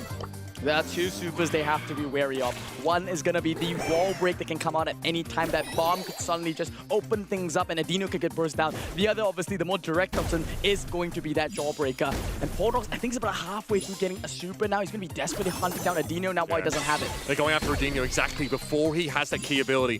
Kaidog's able to clear the snakes, though, off that Naja super. Edino had to use a super, and here comes Fycro closing the gap there with that gadget. Can he get in? Hypercharge super comes down from Kaidog, and Portox has been removed. Now, you're not out of the woods quite yet. We have a damage booster set up here for Prosy. Wesley also going to be hitting like a truck. But Loud have all their players up, and Fycro is sitting on a super. There's a hypercharge developed for the Edgar. Surely that's got to be enough. Surely Loud in the final monthly final here in South America. Clan close this out. They just need 2 more eliminations to do it. Well, Bounty Hunters will try and deny this as best as they can. They're hiding inside the bunker, but the target is set. The booster is down. But Edinio now with the hypercharge could just go in at any time. Edinio went to get some hits on the booster. I think Fycro is happy to try and clean that up if he can. He's currently poisoned though, needs to dodge away. Prosy hit by that Pierce super, and this should be enough. Finally, Loud have come home, not with a whimper, but with a roar. They exit the regular season. Finally, a monthly championship. Talk about wind at their backs as they head to LCQ. I tried to read what I saw on that screen in that celebration, and I couldn't. But I do see jubilation on the side of Edinio, on the side of Loud. It almost feels like a breath of relief for them that they're like, okay, we won 1 monthly final. This entire year, we're not just going into LCQ feeling like we were just bodied by the entire region, like in this final monthly final that we can't even win against some of these new kids. No, they pick up the new stuff themselves. They show that they understand how some of this works. Looking back at this game, I mean, it's crazy it was on New Horizons of all maps. This is a map that, honestly, on the pro community, a lot of them find that this is a really difficult map to prep for because there's just so much that can go wrong. And this time, Loud came ahead. Yeah, so many different strategies you can adopt on this map, but Loud's idea of going with something a little bit newer, at bringing the Edgar in alongside the Starnova and Pierce. And obviously, a performance like this is going to rocket them to the top of expectations heading into LCQ. But also for this region, it tells of depth that we haven't really expected. We often don't speak about when we have South America in the conversation. Great signs for the postseason, and it's a relief to see Loud return to winning ways. What a beautiful end to all of this. This might just have been one of my favorite monthly finals. We had a bit of everything. A perfect balance of sweeps and 3-2 double match point finishes. And now Loud, with a very rough start into the season, come out on top in the very last chance they get this year. Beautiful. You love to see it. 2 3-2s inside Loud's journey, starting off against SK Kalalas, 3-0ing Red Cannons. That was a clean and quick one for them. And then coming into this grand final, I mean, they picked some maps, didn't go well for them. They lost some maps on the other team, and then it came down to New Horizons. And wow, I mean, they had the hardest part of the bracket as well. That was like a brutal gauntlet in terms of SA. I must say the 3x multiplier for our points over on eventthebrawlstars.com goes a long way. I, with that, just locked in my profile icon. And as you can see down here, you get some rewards as well. Thank you. This is the icon I was talking about. Kind of reminds me of Ready still. I don't know why. That's crazy. Can we hit that again? What a beautiful icon you can get. And if you don't just yet have that reward, yes, you get to press it, Spoo. Here, let we me give help. you another 200 points if you're on eventthebrawlstars.com and stuck with us throughout the SA Monthly Finals. You can press it, bro. Yeah. Don't be afraid. Yeah. Just kidding, bro. Crazy. A last fight for it here too. This was the second to last monthly final. We still have NA tomorrow. So let's have one more look also at our most played brawlers, our most banned brawlers, as we usually do. It was a really poetic end to it all. Loud in the end comes out on top, and it's no surprise here with Loud and Bounty Hunters in our finals. We have Ash as our most picked brawler. I love that between regions, the expression of the meta is so different. Yeah. And that really, really warms my heart going into the postseason, right? When you look at challenges, LCQ, the World Finals is coming up. Every single region just seems to have a flair of their own. Yes, Max was shared between the 4 regions, but these other 4 brawlers like Meg, Stu, and Ash really seem to be SA flair today. I mean, and again, a lot of the same brawlers are rearing their heads here. Interesting, Meeple is often banned, sometimes globally banned, but when open isn't actually picked, still that stopping power, I think, of, the Rage Quit gadget, as well as, the catch potential of Manchester Meeple, still going to make this a very powerful brawler going forward, so don't feel like he's fallen off yet entirely. Surge also has been banned 10 times, really not much of an opportunity to see him go to work. If we would actually have a stat, something like who has the most win rate, it would actually be Bonnie and Laren. Laurie stand here in SA as well. It was truly phenomenal to see yet a third different meta come in here in this region. I do expect some different picks also tomorrow in NA. We now have the global bans. Ruffs is here simply because of EMEA on this list, truly. South America has actually been very balanced out. They banned equally Rico, Max, and Bolt in that global ban stage. And it's good to see the South America agree with EMEA about just how powerful Rico is, even though we had expectations but not particularly high after we saw Rico's buffies introduced. We've now seen what he's capable of in some of these matches tonight, just nuking down, entire teams worth of brawlers here. So keep him on your radar. I'm sure he's going to be a feature as we look ahead towards our last monthly final. This was the last we got to see from SA in the summer split in the entire season. What were your highlights today, guys?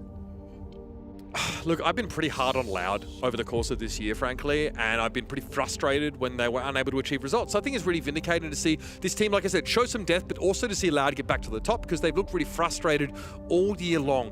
It's tough, though. Their road ahead is really long, but they at least have their destiny in their own hands, which is more than you could say for some other quality teams out of this region. So congrats to them. I was glad to see them finally find some success. My favorite moment, I think, is when Ankir helped Loud draft. Hey, they won. They did it because of you. You helped them, and maybe you should sign with Loud. I mean, Role might need a secondary coach going into the LCQ. Maybe, you might be a good fit. Have you considered? Very happy to take credit for the success of a Brazilian Brawl Stars team. Yeah, you know where to find me, guys, if you need more tips. Yeah. Call this guy. To all of you out there, thank you so much for enjoying the second to last monthly final of 2026 with us. We see you tomorrow for North America. Same time, same place.